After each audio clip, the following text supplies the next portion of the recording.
everyone, welcome to our penetration testing full course by Simplilearn. Cyber threats are growing more sophisticated every day, and in 2025, the risk is higher than ever. From data breaches to ransomware, businesses face constant attacks that could cost millions and damage their reputation. So how can they stay ahead of the cyber criminals? The answer lies in penetration testing, a vital process to find weaknesses and secure systems before attackers do. This course is your path to master penetration testing, offering both a high-paying career and the opportunity to make a real difference in cybersecurity. So whether you're a beginner or looking to level up your skills, we will help you become a pro at defending the digital world. So let's get started on your journey to become a penetration testing expert. Also, if you're interested in stepping into one of the most in-demand fields of 2025, the Advanced Executive Program in Cybersecurity by Simplilearn is your perfect opportunity. In just 6 months, you'll gain expertise in ethical hacking, penetration testing, ransomware analysis, and advanced defense strategies through a hands-on, industry-relevant approach. This program, offered in collaboration with IIT Bangalore and IBM, features live interactive classes, real-world projects, and industry-recognized certifications. So hurry up and enroll now and find the course link in the description box below and in the pinned comments. Let's get started. In recent years, the cost of data breaches has steadily risen. The additional vulnerabilities that occur due to the move to a remote workforce dramatically enhance the chances for cyber attacks and introduce several weak points for hackers to exploit. Additionally, automated hacking assaults and the capacity to exchange bitcoins via ransomware have increased the cost of cybercrime in general. Companies' workforces have transitioned to full-time work-from-home models, which gives rise to new attack surfaces. Threat actors target the people who are most vulnerable by taking advantage of current events and shifting situations. To better understand this growth in digital crime, let us go through a few statistics. 2020 brought with it a slew of new problems for both businesses and consumers. In the midst of a worldwide epidemic, forest fires, and political instability, it's easy to overlook a serious, albeit less physical threat. It set a record for data loss due to cyber attacks as well as the sheer volume of attacks. 2020 is already outpacing its predecessor. The graph below denotes the percentage of companies that fell victim to at least one cyber attack in the respective year. With the numbers growing steadily, we are yet to see the true crux of this digital revolution. In situations like these, penetration testing has been a gift for organizations worldwide. While security testing cannot guarantee a 100% solution, it can go a long way in securing those critical data from falling into the wrong hands. Hey everyone, this is Vaibhav from Simplilearn. Welcome to this tutorial on penetration testing. Let's go through some of the topics we will be covering today. We start by learning about penetration testing and ethical hacking and the different use cases in the IT industry. Next, we know about the benefits of penetration testing and how they help organizations save money in the long run. Moving on, we familiarize ourselves with the different types of penetration testing or ethical hacking, with each serving a different category of personnel. In the next section, we read about the 5 distinct phases in every ethical hacking campaign and how they help clear up the extensive report at the end of every penetration testing session. Finally, we have a live demonstration on how we can check for vulnerabilities and the ways hackers can break into devices without adequate security measures in place. Let's start by learning about penetration testing in general. Organizations can define penetration testing based on the objectives of the test. All networks, applications, devices, and physical security components are included. It imitates the behavior of harmful individuals or the hackers. Experienced cybersecurity specialists use penetration testing to strengthen a company's security posture and eliminate any weaknesses that leave it vulnerable to attacks. Penetration testing, when done correctly, goes beyond simply preventing thieves from gaining unauthorized access to a company's systems. It generates realistic scenarios that demonstrate how well a company's present defenses might perform in the face of a full-scale cyber assault. The simulation aids in the discovery of the sites of exploitation and the testing of IT breach security. Businesses may acquire professional, unbiased, third-party input on the security procedures by conducting frequent penetration testing. Pen testing, while relatively time-consuming and costly, can aid in the prevention of highly destructive and expensive breaches. A white hat hacker employs hacking talents to find security flaws in hardware, software, or networks. On the other hand, white hat hackers follow the rule of law when it comes to hacking instead of black hat hackers. They assist firms in conducting penetration tests to analyze their security index and make the necessary improvements. Ethical hacking provides a full audit of your security policies and, in the case of bug bounties, can assist you in identifying holes in existing operational systems. It takes a far broader approach to cybersecurity than penetration testing. Whereas penetration testing focuses on system flaws, ethical hacking allows actors to utilize any attack tactics available to them. They can take advantage of system misconfigurations, send phishing emails, launch brute force password assaults, breach physical boundaries, or do whatever else they feel will get them access to critical information. Because thieves are progressively changing up the approaches and launching multi-layered complex attacks, this is incredibly useful for determining just how exposed the organization is to cyber threats. Considering the vast domain that is ethical hacking, we have multiple categories of penetration testing methodologies. Let's cover them in the next section. When configuring a security system, testing is critical to preventing hackers from penetrating the perimeter. There are three sorts of tests: black box, gray box, and white box. In the black box testing, the tester receives no information during the penetration test. In this case, the pen tester takes the method of an unprivileged attacker from initial access and execution until exploitation. This scenario is the most realistic, showcasing how an attacker with no inside knowledge may target and compromise an organization. However, because of this, it is also the most expensive alternative. White box penetration testing, which is also known as crystal box testing, entails sharing all network and system information with the tester, which includes network maps and passwords. This saves time and lowers the overall cost of a project. A white box penetration test effectively simulates a focused assault on a given system using as many attack paths as feasible. In a gray box penetration test, also known as a transparent box test, very restricted information is present with the tester. Gray box testing is beneficial for understanding the extent of access a privileged person may get and the possible damage they could wreak. Gray box tests achieve a mix between depth and efficiency and may be used to mimic either an insider danger or an assault that has infiltrated the network perimeter. Now that we covered the basics of penetration testing and their relative categories, one must know how these testing campaigns benefit the organizations conducting them. Let us go through a few perks of penetration testing. Regular penetration testing helps your business assess the security of online applications, internal networks, and external networks. It also assists you in understanding what security measures are required to achieve the degree of protection your company needs to protect its people and assets. Prioritizing these risks offer firms an advantage in anticipating hazards and preventing harmful assaults. Penetration testing is similar to a real-life hacker rehearsing for a real-life hack. Regular penetration testing helps you be proactive in your real-world approach to reviewing the security of your IT infrastructure. The process identifies gaps in your security, allowing you to correct any flaws before an actual attack happens. It is undeniably expensive to recover from the effects of a data breach. Legal fees, IT cleanup, consumer protection programs, lost revenue, and dissatisfied customers may cost businesses millions. Penetration testing regularly is a proactive strategy to remain on top of your security and may assist in preventing financial damage from a breach while safeguarding your brand and image. Penetration testing aids in meeting the compliance and security duties imposed by industry standards and regulations such as PCI, HIPAA, FISMA, and ISO 27001. Having these tests done regularly help demonstrate due care and your commitment to information security, all while avoiding the significant fines associated with the non-compliance. With the entire process seeming to be a lengthy ordeal, what are the multiple phases in the process? Theoretically, we have to follow a 5-stage process.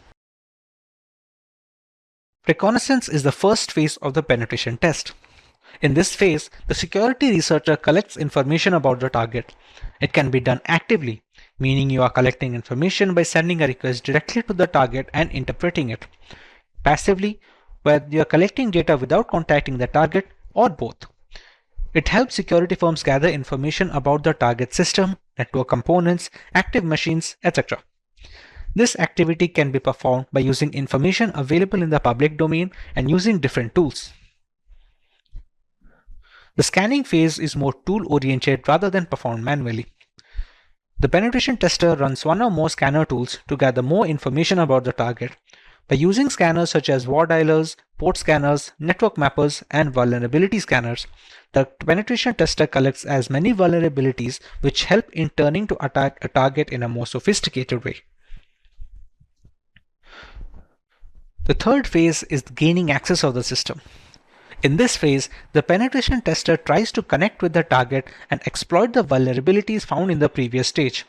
The exploitation may be buffer overflow attacks, denial of service DOS attacks, session hijacking, and many more. Pen tester extracts information and sensitive data from the servers by gaining access using different tools. In the fourth stage, the hacker has to maintain access. The penetration tester tries to create a backdoor for himself. It helps the penetration tester to identify hidden vulnerabilities in the system and can later access the machine should the need arise. In the final phase of clearing and covering tracks, the penetration tester removes all logs and footprints which help the administrator identify his presence. This allows the penetration tester to think like a hacker and perform corrective actions to mitigate those activities. With the cost of cybersecurity platforms going up, trained penetration testers receive an excellent level of remuneration for their efforts. As per reports, the average yearly salary for a penetration tester is 6 lakh Indian rupees or $110,000 in the American counterpart. Finally, let's go over some of the ways hackers can identify vulnerable positions on a system to gather information in a live demonstration. In this demo, we will start by setting up a VPN connection that will allow us to access to a vulnerable network by creating a local virtual group over the internet. We then try to scan the victim machine for breachable entry points, find the username and password of the user in question, and eventually grab the root password from the device. To start our demonstration, we're going to need a vulnerable machine to work on. Now, this vulnerable machine can be found on the website known as TryHackMe, which is a service catered towards penetration testers. Before we connect to the machine, we need to join the network where the machine is located. We can do that using an OVPN file, which is short for OpenVPN protocol. To connect to this OVPN file, we're going to go into a new workspace on Parrot Security. We're going to activate the root access and we're going to connect to it. hacktest.ovpn. Once we see the message initialization sequence completed, we can be sure that we have connected to the network which has the vulnerable machine. Now, to start the vulnerable machine, we're going to click this button and wait for a few seconds.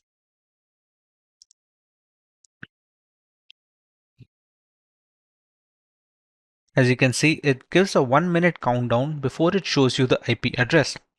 Now remember, whatever the IP address we receive here, it is a machine being launched on the TryHackMe servers, but we can access that machine because of the OVPN connection that we have just set up using this file. This OVPN file can be found on the TryHackMe servers profile section, which I downloaded beforehand. As you can see, we now have the IP address of our victim machine. Let's try if we can reach this machine or not. We're going to copy the IP address and we're going to try and ping to the machine. If the connection is successful and we have joined the network, we should be able to see some response over here.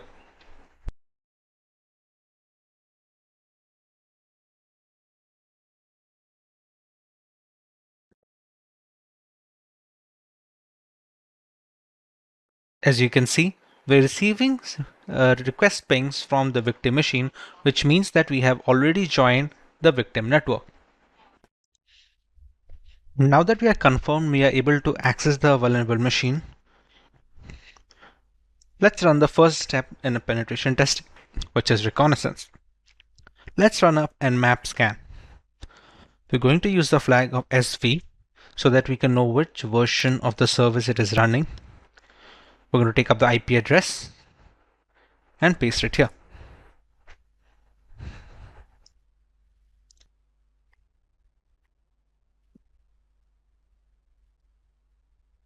This scan will only be possible if the OpenVPN connection is up and running. As we can see, it is still running. And we have our results over here. We're running this scan so that we can find the services running on the host machine that we will run Nmap against. We conclude that a web service is running actually on port 80, as we can see over here, which is using the Apache server system. In addition to this, there is a SMB Samba service as well, running on ports 139.445. Now that we know we have an Apache server, we can use this IP address to open it on the browser. Okay. Since the current homepage is not accessible, we can use some other URLs as well. As far as Apache servers are concerned, there are a certain set of URLs that can be used to open.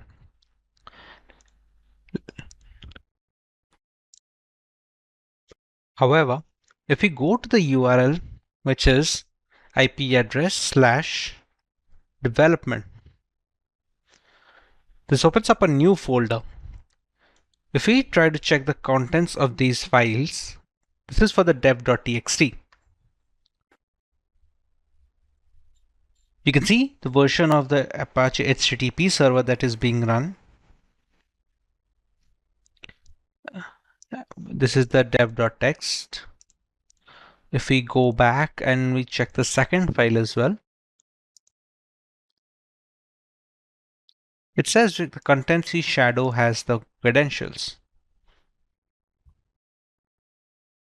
Okay, if we go back again, SMB has been configured, which we have already found at Nmap that it is running a Samba server.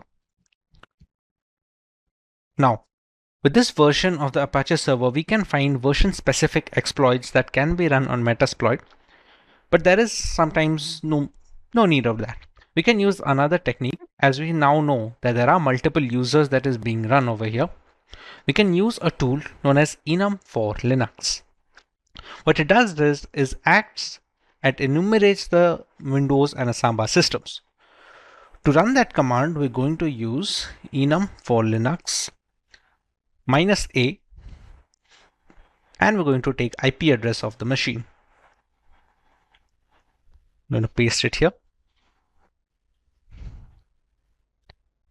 What this will essentially do is provide us usernames that are being stored in the victim machine. It's going to take some time to find out the usernames. Once we find those out, we can run the necessary attacks. As we have already seen on the Nmap, it is also happening in SSH port. So if we find the username and we find a single hash that can be cracked, we can use the SSH to get inside the machine. Right now, we have to wait for the results of the enum for Linux command.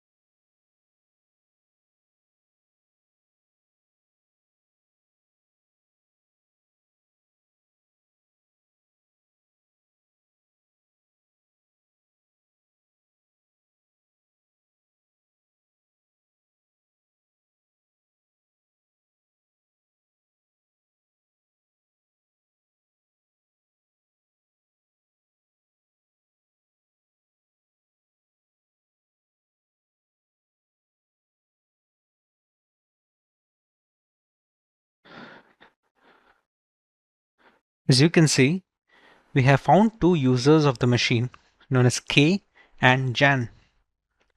I think we can stop the enumeration right now since we have the two users of this machine. Next step, what we can do is we can try to SSH into the machine.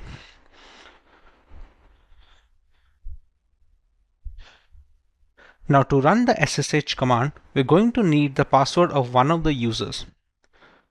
For this example, let's say we go with the user of Jan. To brute force, we're going to use the Hydra tool. This is like an example command. This is how we can use. Let me just copy this and paste it over here. All right. Hydra -l user, as we had already decided, we're going to use the user Jan, and we're going to use SSH. For the IP address, we're going to copy it from here and paste it here. Now for the password list, we're going to use a word list which has a few passwords already present in it. For this example, I'm going to use the rocku.txt file, which has like millions of passwords already stored in it. What the Hydra will do is it will try to bypass the SSH console on the machine using the passwords present in the rocku.txt file. We will give the path of rocku over here like this.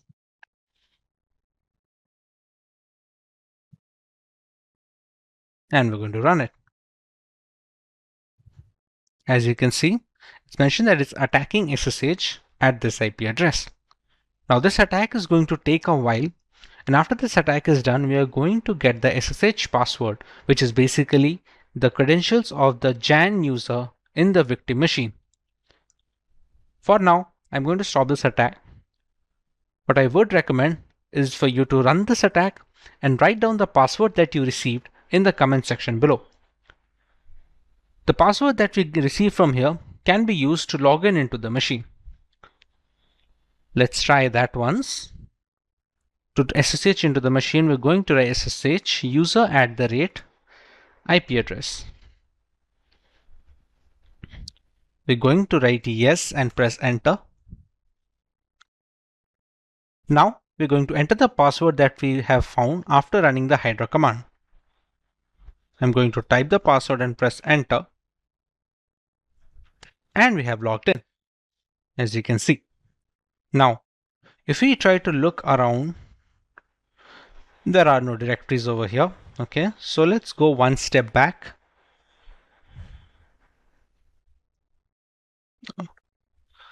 Give a space over here. Okay. Let's go to the second users folder. Okay.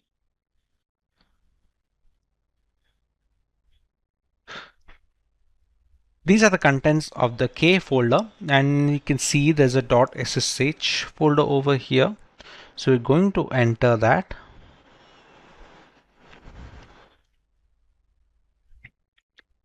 Let's have a look the files in this folder, and we can file an RSA ID over here, which, if I'm not wrong, should be an RSA private key, which can be used to SSH into the machine. Here we go. You can see it's a begin RSA private key, and it should end here as well.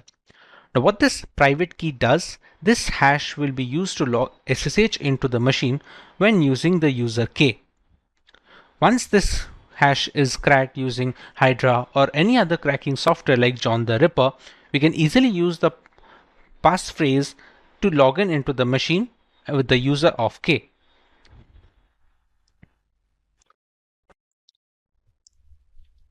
What I am going to do is copy this private key .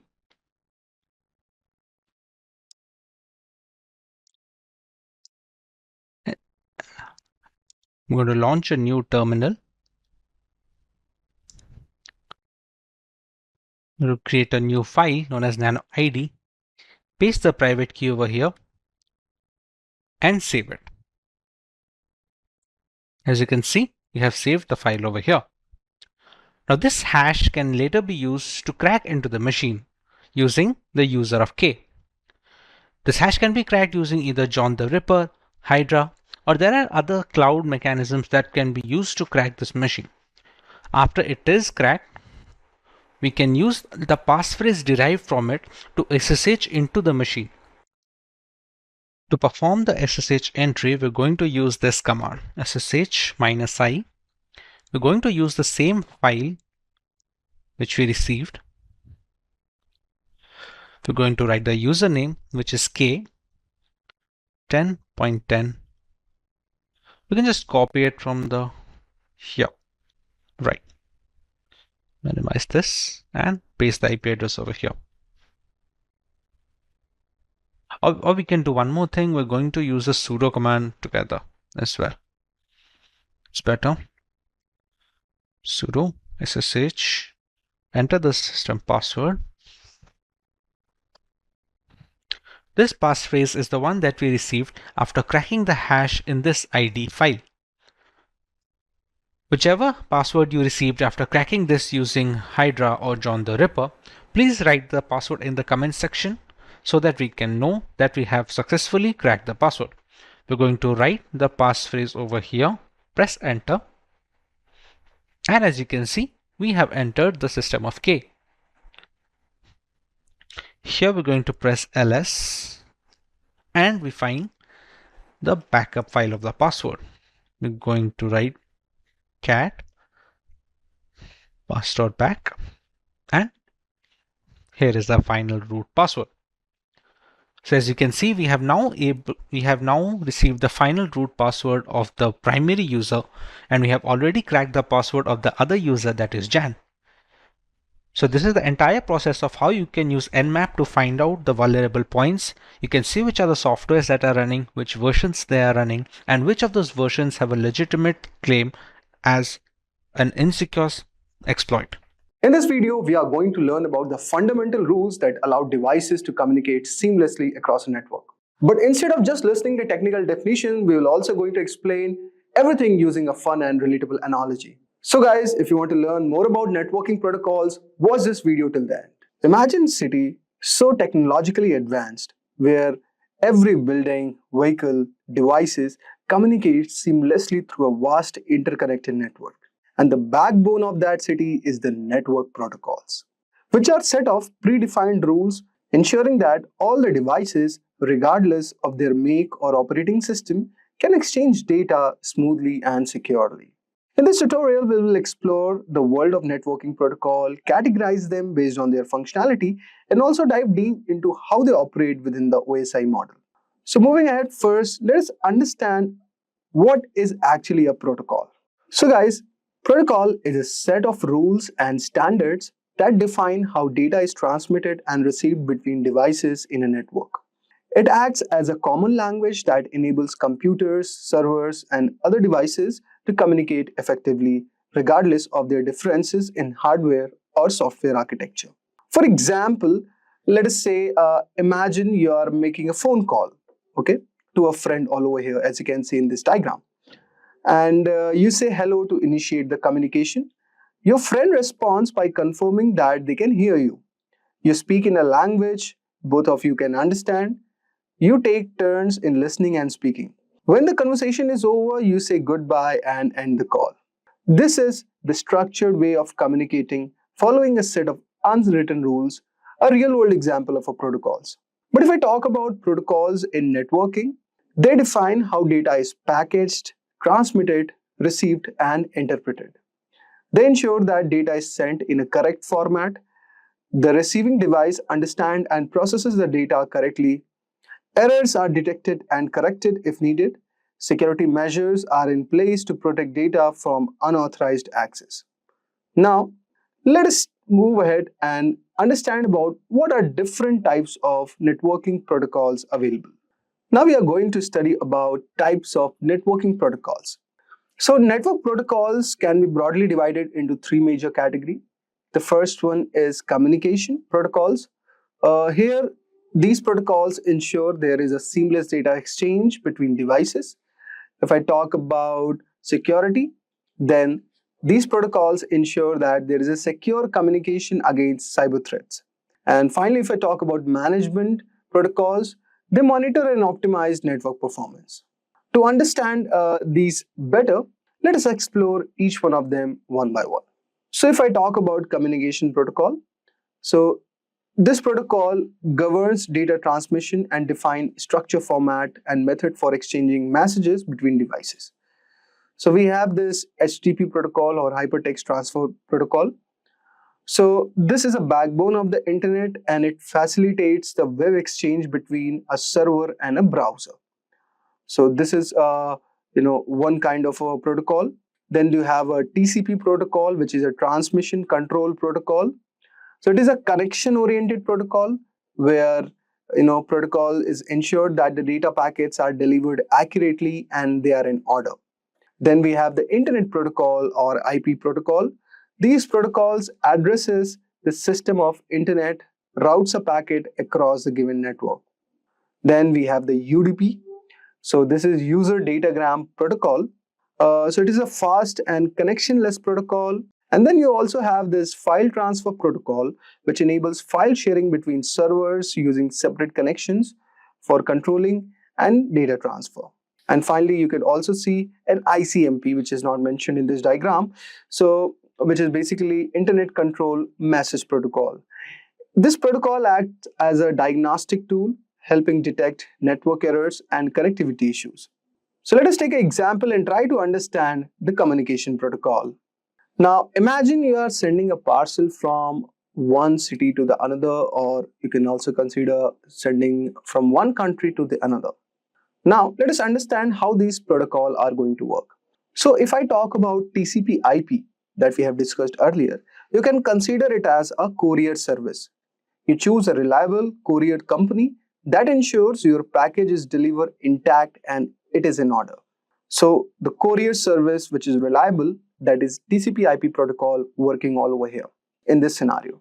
Now, if I talk about UDP or user datagram protocol, you can consider this as a public announcer. So instead of a courier, you broadcast a message over the city's public announcement system that everyone hears it. But there's no guarantee also that anyone will respond. Then you could understand FTP protocol as a parcel delivery system. So you use a secure delivery truck to send bulk packages from one place to the another. And if I talk about ICMP, so this is kind of a traffic reporter. This protocol is working like that. So this protocol service monitors traffic and alerts courier if certain routes are blocked. So in this way, these communication protocols are working. These communication protocols also ensure that fast, structured, and reliable delivery of data is happening in the digital network, just like cities' postal and transport system. Now let us move ahead and discuss about the security protocols. So if I talk about the network security protocols, so these security protocols protect sensitive data from unauthorized access, cyber attacks, and data breaches. Now, if I talk about SFTP, which is not mentioned here, so you can consider it as a secure version of FTP, so which basically ensures the secure file transfer. So here it encrypts a file transfer using the public key encryption for authentication. Then you have the HTTPS, which is Hypertext Transfer Protocol. This is a secure version of HTTP which encrypts data between browsers and the servers. Then you have the SSL also, which is a secure socket layer, and it ensures that all the encrypted communication is happening over the internet, preventing any eavesdropping or any data theft. Now, as you can see also here, we have the SMTP protocol, which is Simple Mail Transfer Protocol. It's also a communication protocol. So it is ensuring that it sends email over the internet, and also it ensures that emails are properly formatted, routed, and delivered to the recipient's email server. This protocol works in very simple steps. Like first of all, when you send an email, SMTP performs these steps. First is compose the email. Okay, so you type an email in your email client like Gmail or Outlook. Then it connects to a SMTP server when you hit send. So your email client communicates with an SMTP server. Then the routing happens in the email where SMTP server checks the recipient's domain name and contacts their email server. And then the email is being delivered. So the recipient's email server receives a message and stores it for retrieval. So these were one of the scenario. And you could consider the same analogy for SMTP as a postal system also. Now, suppose you write a letter all over here and you put it up in envelope, okay? You drop it up at the post office, which is basically the SMTP server, where it's checked and it is sorted, and the postal system finds the recipient's address, mail server, and also the recipient can pick up and read the letter, okay? So there are protocols like IMAP, which are used to retrieve the emails. So SMTP only sends emails, not retrieves them, okay? Retrieval is done by IMAP protocol or POP3. So this was one of the example. Now let us discuss about SSH protocol. So SSH means it is a secure shell network protocol, which is basically used to securely access and control remote computers over an encrypted connection. It is widely used for securing remote logging and file transfers. Now, how does SSH works? So it initiates the connection. A user enters a command in the terminal, such as you can say SSH user remote server. Then the authentication happens, where the user provides a password or uses an SSH key for authentication. Once it is authenticated, the user gains secure access to the remote server, and then the commands starts executing. The user can run commands, transfer files, or manage the system remotely. Imagine like a bank vault, okay? So you can think SSH of a secure key card entry system for a high security vault, okay? Or in the banking, in a banks basically, where you will be needing credentials, password, or key card. Once inside, all the communications are private and encrypted, okay? You can check records, retrieve documents, or make updates very much securely. And when done, you can log out and exit the vault safely.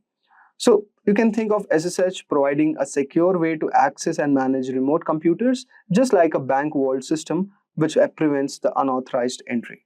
Now let us move ahead and discuss about our third and final protocol, which is basically the network management protocols.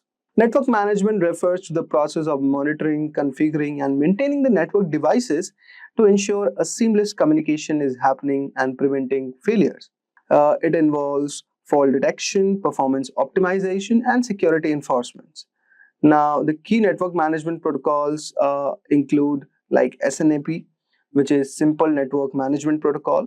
So this protocol, as you can see all over here, this is basically used to monitor and manage network devices such as routers, switches, or servers. How this protocol works, guys? So, for example, devices have an SNMP agent that collects data, for example, the CPU usage or bandwidth. And the SNMP manager queries the agent to monitor network's health. If an issue occurs, then SNMP sends alerts called traps. So this is how it works. So for example, you can consider in a large office, SNMP alerts IT admins if a router is overloaded, something like this. Then we have the DHCP protocol, very famous protocol. So it stands for Dynamic Host Configuration Protocol. It automatically assigns IP addresses to devices in a network. So suppose when a new device connects, so it requests an IP address from the DHCP server, and the DHCP server assigns the available IP, preventing conflicts. This could be example in a Wi-Fi enabled office, okay? So employee don't need to manually configure IPs. Here DHCP assigns them dynamically. Then we have the ICMP protocol, which is Internet Control Message Protocol. This protocol is basically used for error reporting and network diagnostics. Here ICMP actually sends a control messages like ping requests to test the connectivity. So if a network path is down, then ICMP informs the sender. For example, if a website isn't loading, then a technician runs ping www.com or any given domain to check if the server is reachable or not. Then we have the border gateway protocol. So this is kind of a routing protocol which determines the best path for internet traffic. Internet routers use BGP to exchange routing information mostly, and it finds most efficient route to send the data packets.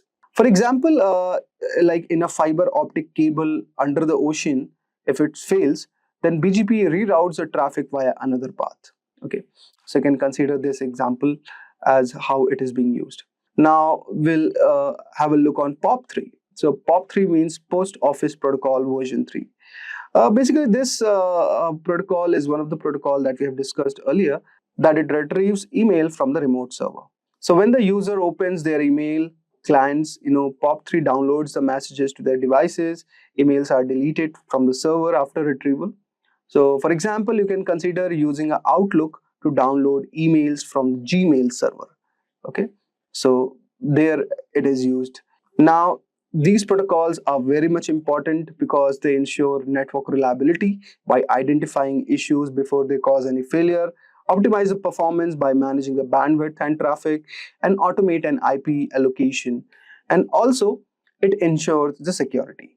So you could see this is as an example of a network security protocol, how it's working. So suppose this is your office. Now the data packets are being sent. So here you have the IP header, then IP payload. So IPsec is a security protocol. So here the IPsec header is added and a secure payload is added. And the same is, data is being transferred.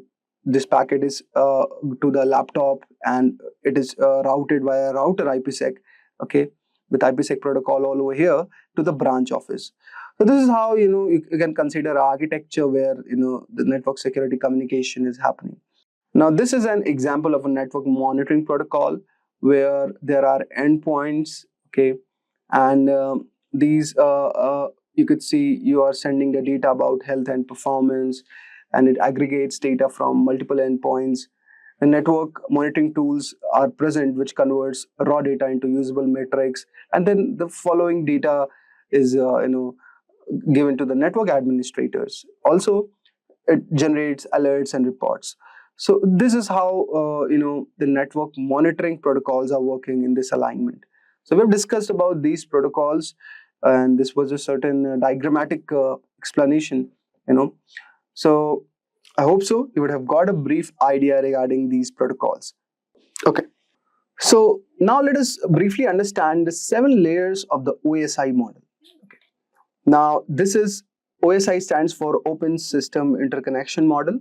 So there are 7 layers in this model, okay, and along with there are protocols also mentioned and the components associated with each layer.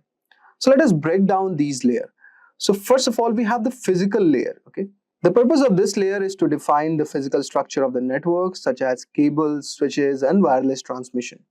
Here, the function is that of this layer is that it converts data into electrical signals like radio or optic signals for transformation. It also manages bit rate control and transmission media. Now, this is all about the physical layer. Then you have the data link layer, or you could say the error detection layer. This layer basically manages the direct node-to-node data transfer and error detection. The function of this layer is that it ensures that the data is correctly framed before transmission. It detects and corrects errors in transmission, and it basically uses MAC address for device identification. Examples of this layer could be considered as Ethernet or PPP, point-to-point protocol, switches, bridges. All these come into this layer. The third one, we have the network protocol or the routing layer. So this layer determines the best path for data to travel between different networks. It assigns logical IP addresses, routes data using protocols. It manages network congestion and fragmentation. The examples of this protocol could be IP protocol, ICMP, IPsec, IGMP, okay, Internet Group Management Protocols. Just like navigation systems, that determine the best route for a vehicles to reach destination. Similarly, this layer is working like that. Then we have the transport layer, which basically is like a delivery layer. It ensures complete and reliable data transmission. This layer divides data into smaller segments and ensures proper reassembly. It provides error detection and correction. It uses TCP for reliable transmission and UDP for faster connectionless communications. Examples could be, the TCP protocol or UDP protocol. So you can consider it like a couriers, that ensure that packages are delivered safely and in the correct order. So after this, the data is moved to the session layer, which is like the connection layer. It establishes, maintains, and terminates the communication sessions. It helps in managing sessions between applications. It handles authentication and any reconnections if needed. So for example, we have the API sockets all over here in this layer. So just like customer service representatives who handle call and ensure smooth communication between businesses, this layer is working like that. Then we have the presentation layer, which ensures that data is formatted properly for the application layer. It translates data formats like converts images, compresses file, encrypts and decrypts data for security. Then we have example of presentation layer like SSL, Secure Socket Layer, SSH, IMAP protocol, FTP. So you can consider these as a language translators who convert a message into a format that the recipient can understand. And finally, we have the application layer, which has a purpose of providing network services directly to the users. It manages data exchange between applications on the network. It enables browsing, email, and file transfer. So example of this layer include HTTP protocol, FTP, IRC, SSH, DNS. Okay, so you can consider something like this as these are the customer-facing employee in a company who directly interact with the users. In today's digital age, where technology fills every aspect of our lives, the dark underbelly of the digital realm is growing concern. Cyber threats and attacks are on the rise, targeting everything from personal data to critical infrastructure. In response, organizations are investing heavily in fortifying their digital defenses, spurring a surge in demand for cybersecurity professionals. Among these, experts are penetration testers or ethical hackers who specialize in identifying vulnerabilities before malicious hackers can exploit them. This video delves into the fascinating realm of penetration tester salaries, examining the factors that influence their earnings and evolving trends that shape the cybersecurity job market.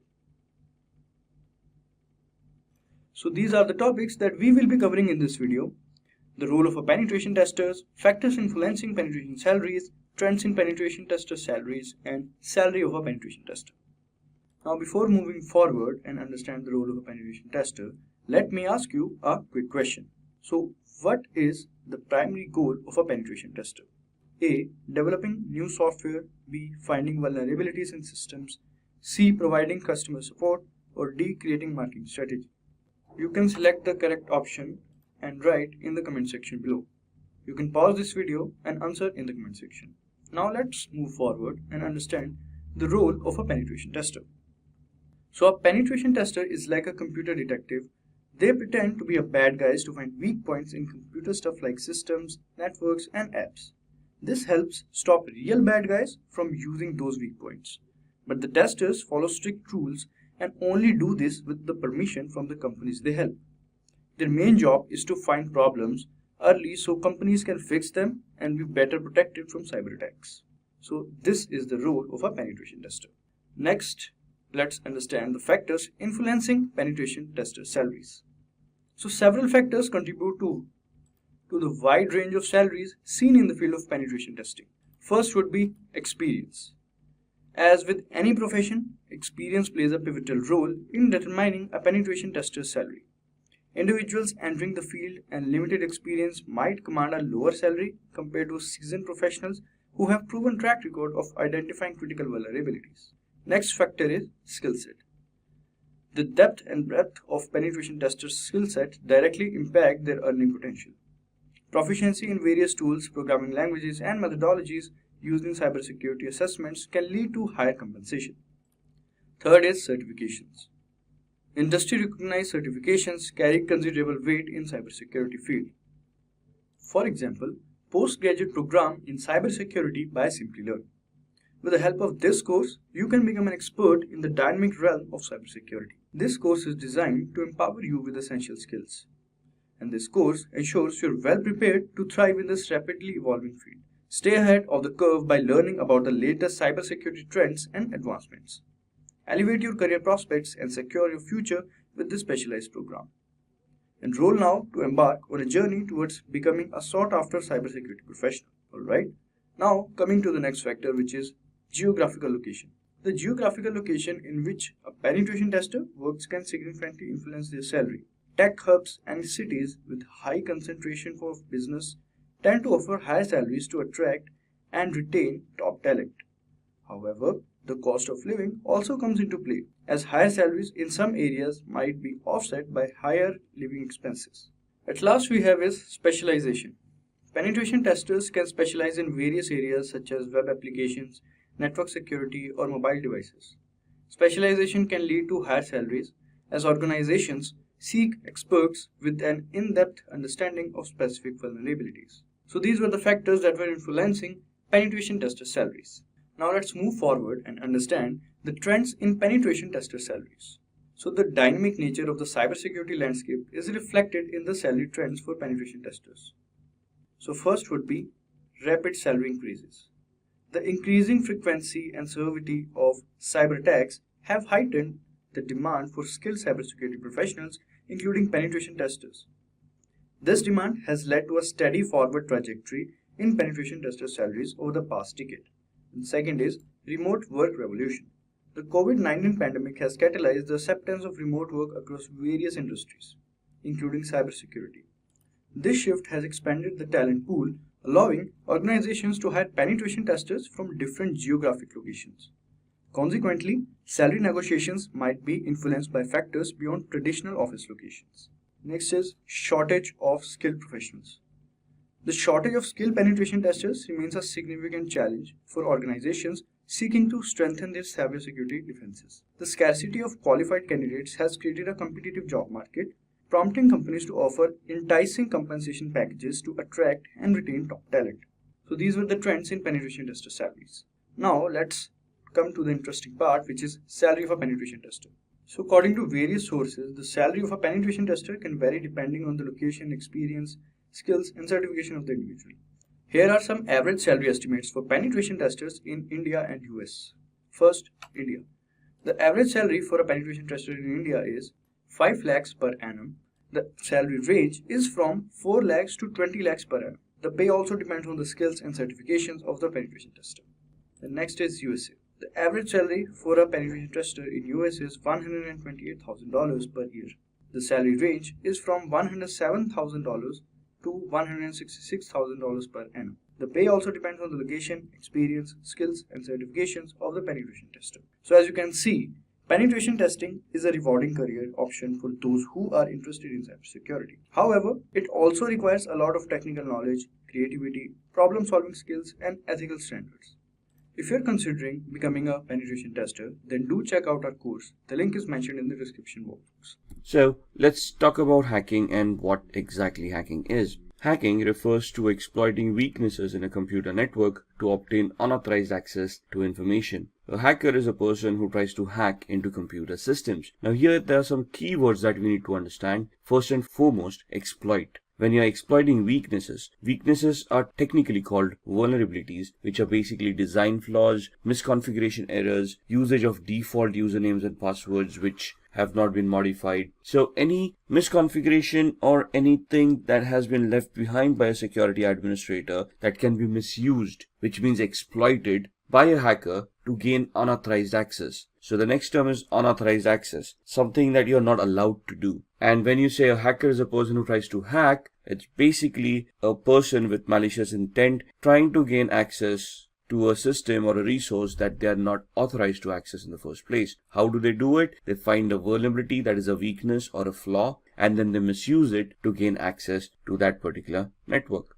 So here in the diagram, you can see that the sender on the left hand side is trying to send some data to the receiver on the right hand side. The hacker would try to gain unauthorized access to the transmission that is being sent and would try to capture the data packets and read the secrets within. Let's look at a business case scenario into hacking. Now there is an organization, everybody is going around their own business when they realize that their systems may have been compromised. Now they're trying to look at the customer data to ensure that that has not been compromised and trying to assure the customers. However, they do realize that some customer data has been lost and even the company reports have been modified as well. Now this is the scenario where there have been some security controls in place and those controls have been identified. They realized that there is an attack that has happened, and based on that attack they have realized that their data has now been compromised and their records have been modified by the hacker, which means that the data is no longer trustworthy and thus cannot be used by the business for any legal transactions. So then the hacker gives a call to the organization or gets connected to the organization demanding a ransom for the data to be replaced, to be taken back into the original state where it was trusted, and thus the organization can utilize it for business transactions.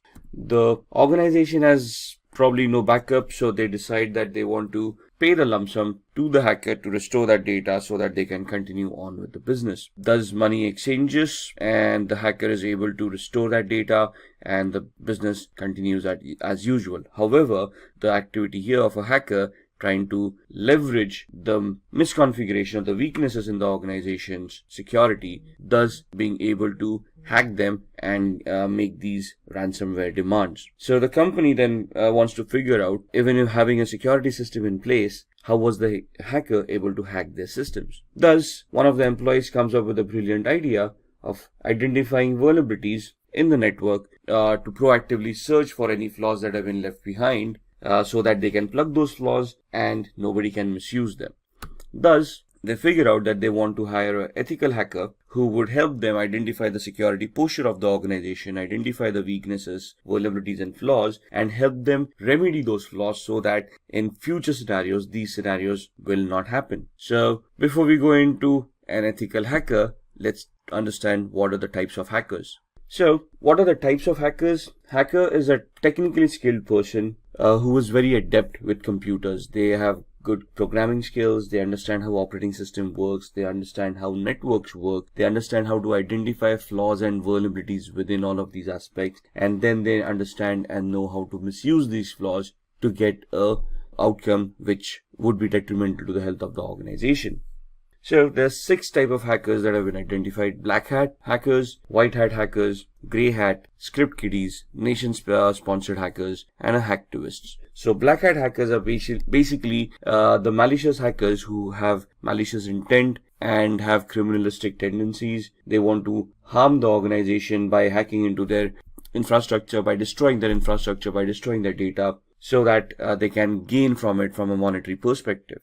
These guys are also known as crackers. The main aspect of these people are that they have malicious intent, they try to do unauthorized activities, and they try it for personal gain. Another important aspect to remember is that a black hat hacker will always try to hide their identity. They will spoof their online digital identity by masking it, by spoofing their IP addresses, MAC addresses, and try to remain anonymous on the network. A white hat hacker, on the other hand, is also an ethical hacker or a security analyst who's an individual who will do exactly the same thing that a black hat hacker would do, minus the malicious intent, plus the intent of helping the organization identifying the flaws and remedying them so that nobody else can misuse those vulnerabilities. So they are authorized to act on the company's behalf. They are authorized to do that activity which would help the company identify those flaws and thus help the company mitigate those flaws, improving on their security posture. So these kind of security experts or ethical hackers would help organizations defend themselves against unauthorized attacks.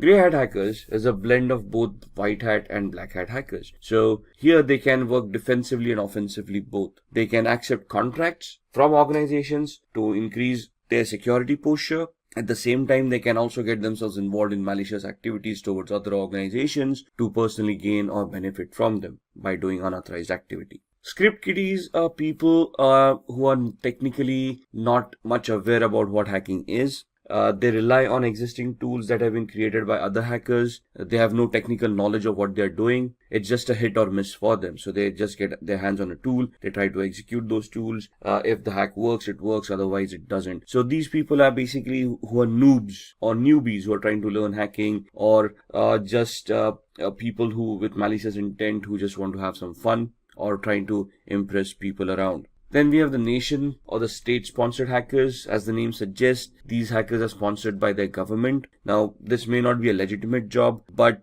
most of the governments do have hackers enrolled in their pay on their organizations to spy on their enemies, to spy on various countries and try to figure out the aspirations of those countries. So this is basically a spying activity where you're technically trying to get access to other countries' resources and then try to spy on them to figure out what their activities have been or what their future plans have been. And then we have the hacktivists, who is an individual who has a political agenda to promote, and they promote it by doing hacking. So these guys, what is the difference between a black hat hacker and a hacktivist? The black hat hacker may try to hide their identity. A hacktivist will claim responsibility of what they have done. So for them, it's a political agenda, a political cause, and they will try to hack various organizations to promote their cause. They would probably do this by defacing the website and posting the messages that they want to promote on these websites. So what exactly is ethical hacking then? We have discussed the types of hackers. We have identified a malicious hacker as a black hat hacker with the intent of doing harm to an organization's network for personal gain. We have discussed what the ethical hacker is. So an ethical hacker would be doing the same activity but in an authorized manner. So they would have legal contracts that they would be signing with the organization, which would give them a definite scope of what they are allowed to do and what they are not allowed to do.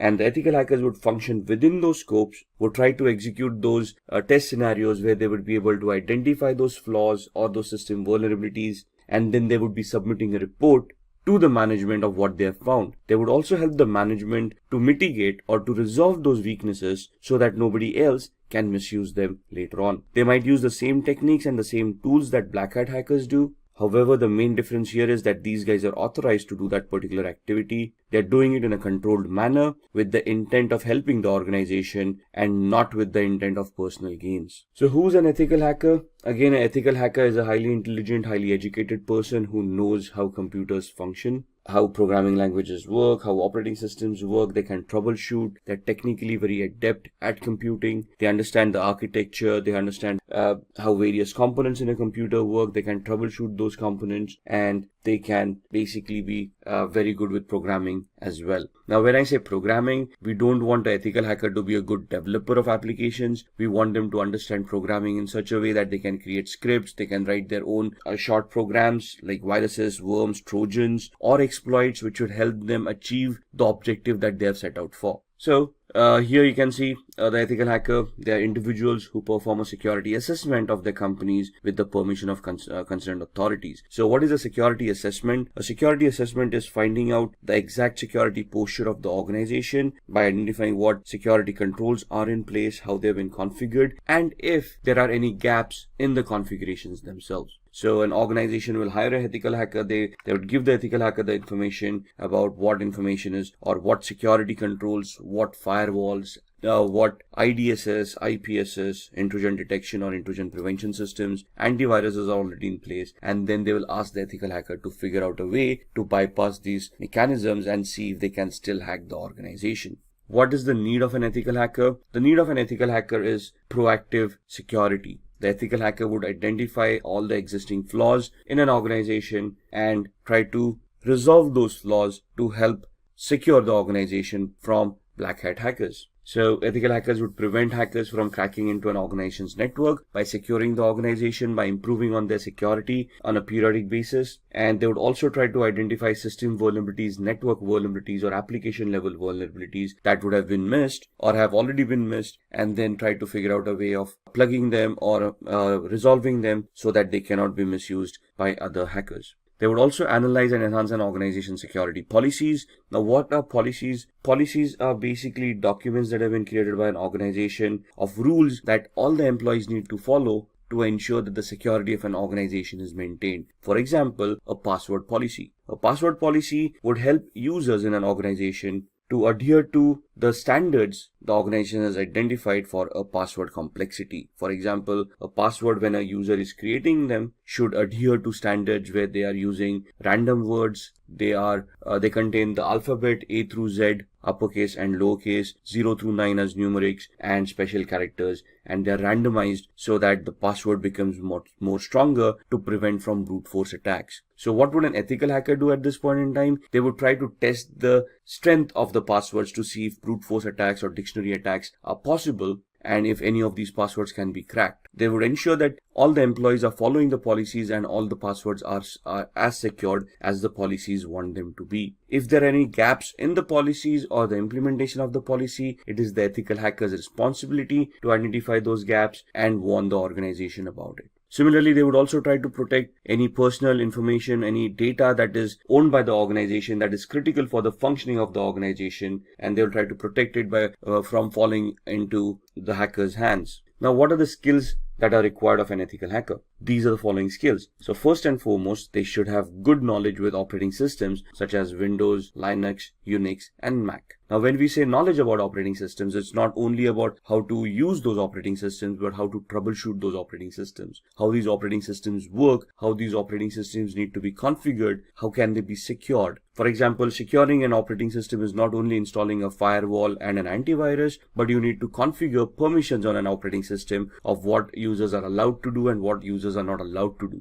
For example, limiting the installation of applications. How are we going to do that? We need to go into the system center, the security center of Windows, and we need to configure security parameters over there of what are acceptable softwares and what are not. Same with Linux and Mac softwares, operating systems. So we need to know how we can secure these operating systems. Similarly, all of these would have desktop versions and server versions of operating systems. As an ethical hacker, we need to know the desktop and server versions both, how to configure them and how to provide services within the organization on these servers so that they can be consumed in a secure manner by all the employees. At the same time, they should also be knowledgeable of programming languages or scripting languages such as PHP, Python, Ruby, HTML for programming, if you will, because web servers come into the picture. So again, they should not be great developers where they can create huge applications, but they should be able to develop scripts, understand those scripts, analyze those scripts, and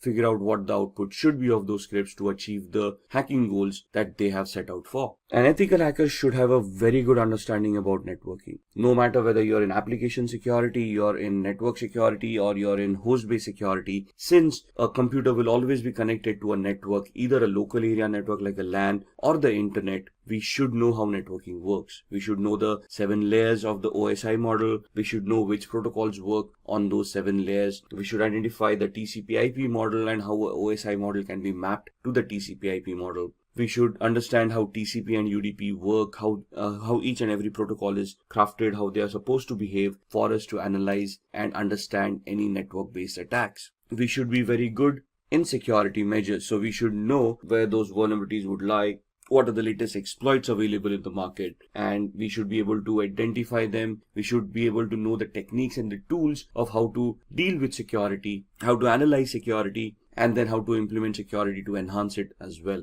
Along with that, it is important that a security analyst or ethical hacker is aware of the local security laws and standards. Why is that? Because an organization cannot do any illegal activity. Whatever responses that they have, whatever security mechanisms, whatever security controls they will implement, they need to be adhering to the local law of the land. They should be legal in nature and should not cause undue harm to any of the employees or any of the third-party clients that they are dealing with. So the ethical hackers should be aware of what security laws are before they implement security controls, or even before they start testing for security controls. And all of these should be backed up by having a global certification or a globally valid certification related to networking, related to security, ethical hacking, the law of the land, anything and everything. Maybe even programming. It's good to have a certification in PHP, Perl, Python, Ruby, and so on and so forth. Why? Because most of the organizations, when they hire ethical hackers, look out for these certifications, especially globally valid certifications, so that they can be sure, or they can be assured that the person that they are hiring has the required skill set. So let's talk about a few of the tools that an ethical hacker would utilize in their testing scenarios. To be honest, there are hundreds of tools out there. What you see on the screen are just a few examples of them. Nessus is a vulnerability scanner. What is a vulnerability scanner? It is an automated tool that is designed to identify vulnerabilities within hosts, within operating systems, within networks. So they come with their ready-made databases of all the vulnerabilities that have already been identified, and they scan the network against that database to find out any possible flaws or any possible vulnerabilities that currently exist on the host or the operating system or on the network. Similarly, there would be application scanners like Acunetics or Arachne that would help you scan applications and identify flaws within those applications as well. Now, all of these are automated tools. The essence of ethical hacker is when these tools churn out the reports, the ethical hacker can understand these reports, analyze them, identify the flaws, and then craft their own exploits or use existing exploits in a particular manner so that they can get access or they can bypass the access security controls mechanisms that are already in place. How can they do that? With the tool called Metasploit. You see that big M there on the right hand side? That M logo is for a tool called Metasploit, which is a penetration testing tool. What is a penetration testing tool?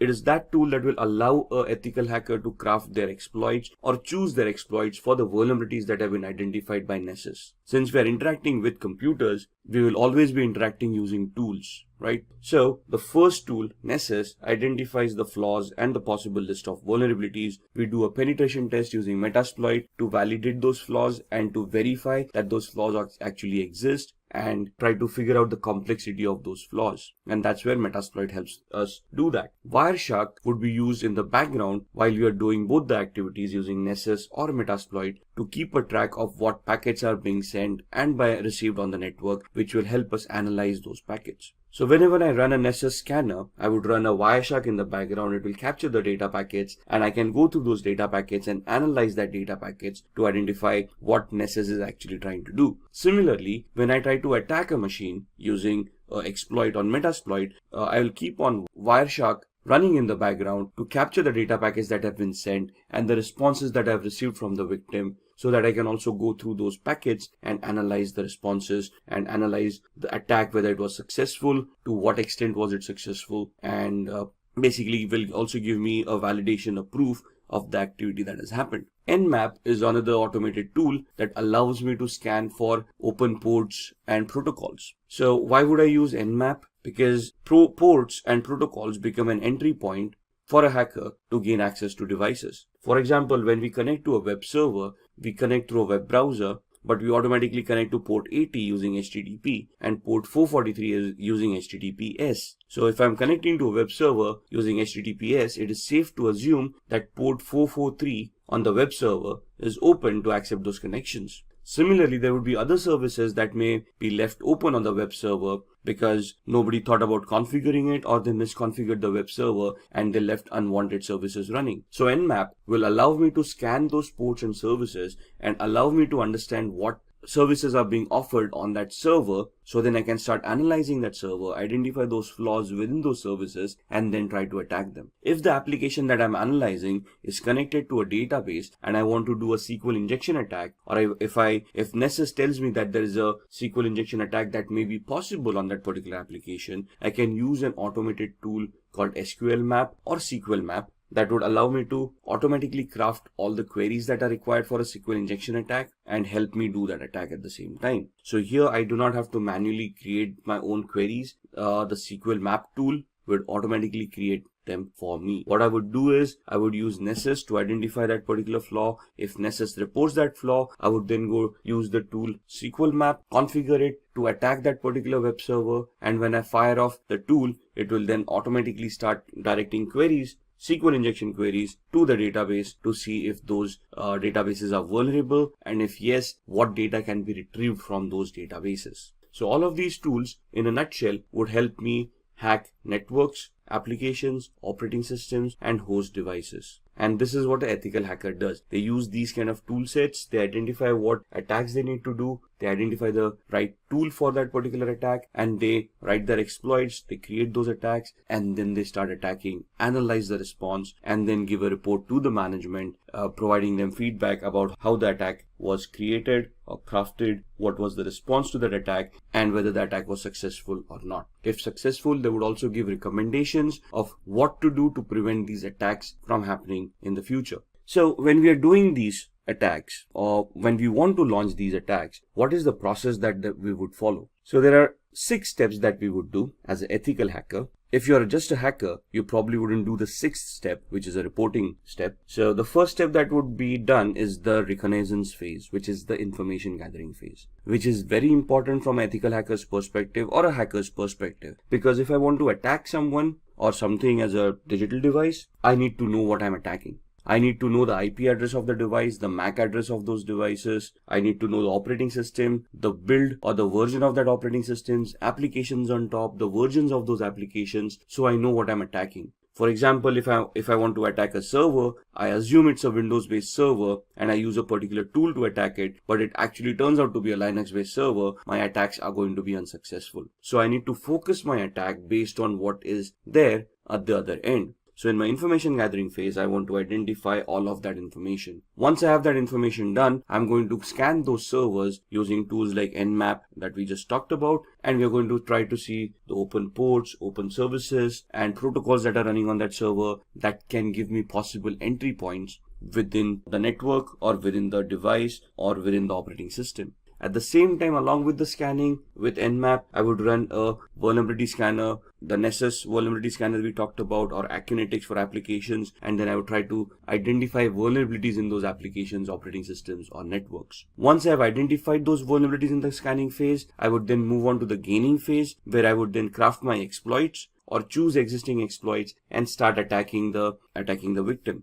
At this point in time, if my attack is successful, I will probably have gained access by either cracking passwords or escalating privileges or exploiting a vulnerability that I may have found during the scanning phase. Once I have gained my access, I want to maintain my access. Why? Because the vulnerability may not be there for long. Maybe somebody updated the operating system and hence the flaw was no longer existing, or somebody changed the password that I may have cracked, thus I no longer have access. So what do I do to maintain my access? I install Trojans or backdoor entries to those systems using which I can secretly, in a covert manner, get access to those devices at my own will, at my own time, as long as those devices are available over the network. So that's where I maintain my access. I have hacked them. Now I want to maintain my access, so I install a software which would give me a backdoor entry to that device no matter what. Once I have done this, I want to clear my tracks. So whatever activity that I've been doing, for example, installing a Trojan. A Trojan is also a software that would create directories and files once installed on the victim's machine. So I want to hide that. If I have accessed data stores, if I have modified data, I want to hide that activity, because if the victim comes to know that something has happened, they would start increasing their security parameters. They might start scanning their devices. They may take them offline. Thus my hack would no longer be efficient. The reason I'm clearing my tracks is that the victim doesn't find out that they have been hacked or they have been compromised, or even if they do find out that they've been compromised, they cannot trace the compromise back to me. So I would be deleting references of any of the IP addresses or MAC addresses that I may have used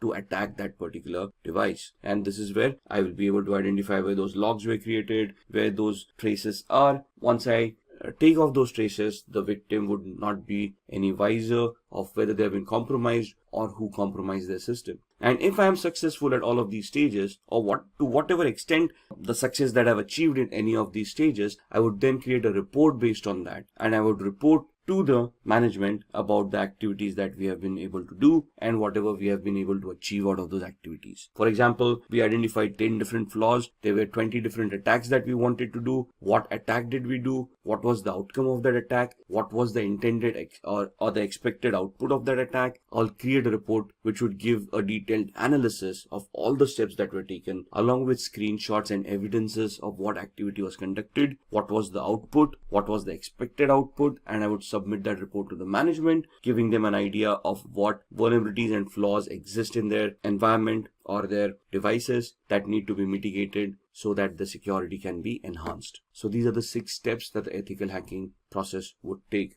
Just going through this, the reconnaissance is where you're going to use hacking tools like Nmap, HPing to obtain information about targets. There are hundreds of tools out there depending on what information you want. Then in scanning, again, Nmap, Nexpose, these kind of tools to be utilized to identify open ports, protocols, and services. In gaining access, you're going to exploit a vulnerability by using the Metasploit tool that we talked about in the previous slides. In the maintaining access, you're going to install backdoors. You can use Metasploit at the same time. You can craft your own scripts to create a Trojan and install it on the victim's machine. Once you have achieved that, clearing tracks is where you're going to clear all evidences of your activity so that you do not get caught or the victim doesn't even realize that they have been hacked. And once you're done all of this, we are going to create reports that are going to be submitted to the management to help them understand the current security evaluation of their organization. So now let's see how we can hack using social engineering. Now, what is social engineering? Social engineering is the art of manipulating humans into revealing confidential information which they otherwise would not have revealed.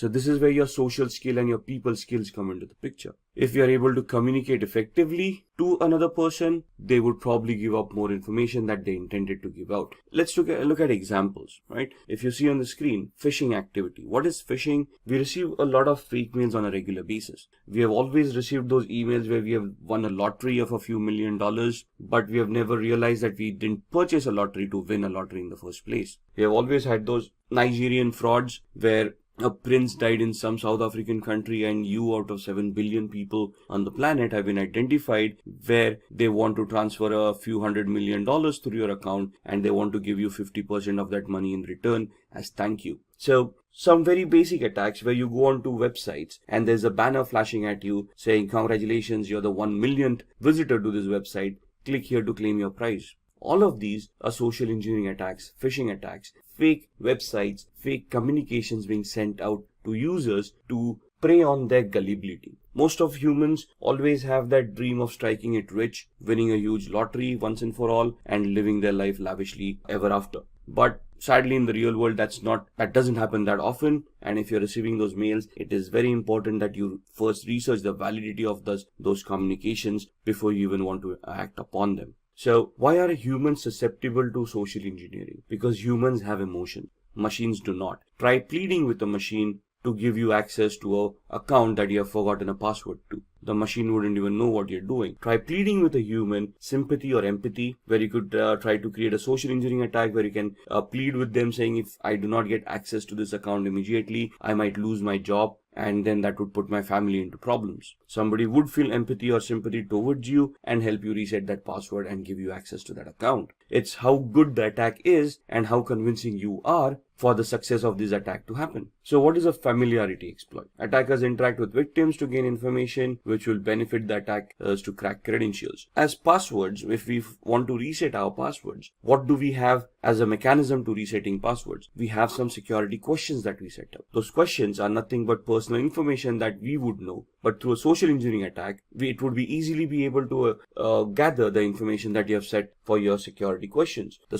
security questions can be as simple as the first school that you attended. You probably have that listed on your LinkedIn profile, where a person can just go in there and see your academic qualifications and identify the school that you were in, right? Similarly, it might also be a question, what was your mother's maiden name? That's a very good attack. And that's, if a person can interact with you, let's say they are trying to take a survey and they approach you for a feedback on a particular product that you have been utilizing, and they ask you these questions, you wouldn't think twice before giving those answers. As long as the request sounds legitimate to us, we are able to justify that request, we do answer those queries. So it's upon us to verify the authenticity of the request coming in before we answer it. Phishing, as discussed, would be fraudulent emails which appear to be coming from a trusted source. So email spoofing comes into mind, fake websites, and so on and so forth. Exploiting human curiosity. Curiosity killed the cat, right? So there's so many physical attacks where hackers just keep pen drives lying around in a parking lot. Now this is a generic attack. Whoever falls victim will fall victim. So if I just throw around a few USBs in the parking lot, obviously with Trojans implemented on them, some people who are curious or who are looking for a couple of freebies might take up those pen drives, plug them in their computers to see what data is on the pen drives. At the same time, once they plug in those pen drives on their computers, the virus or the Trojan would get infected and cause harm to their machine. Then exploiting human greed.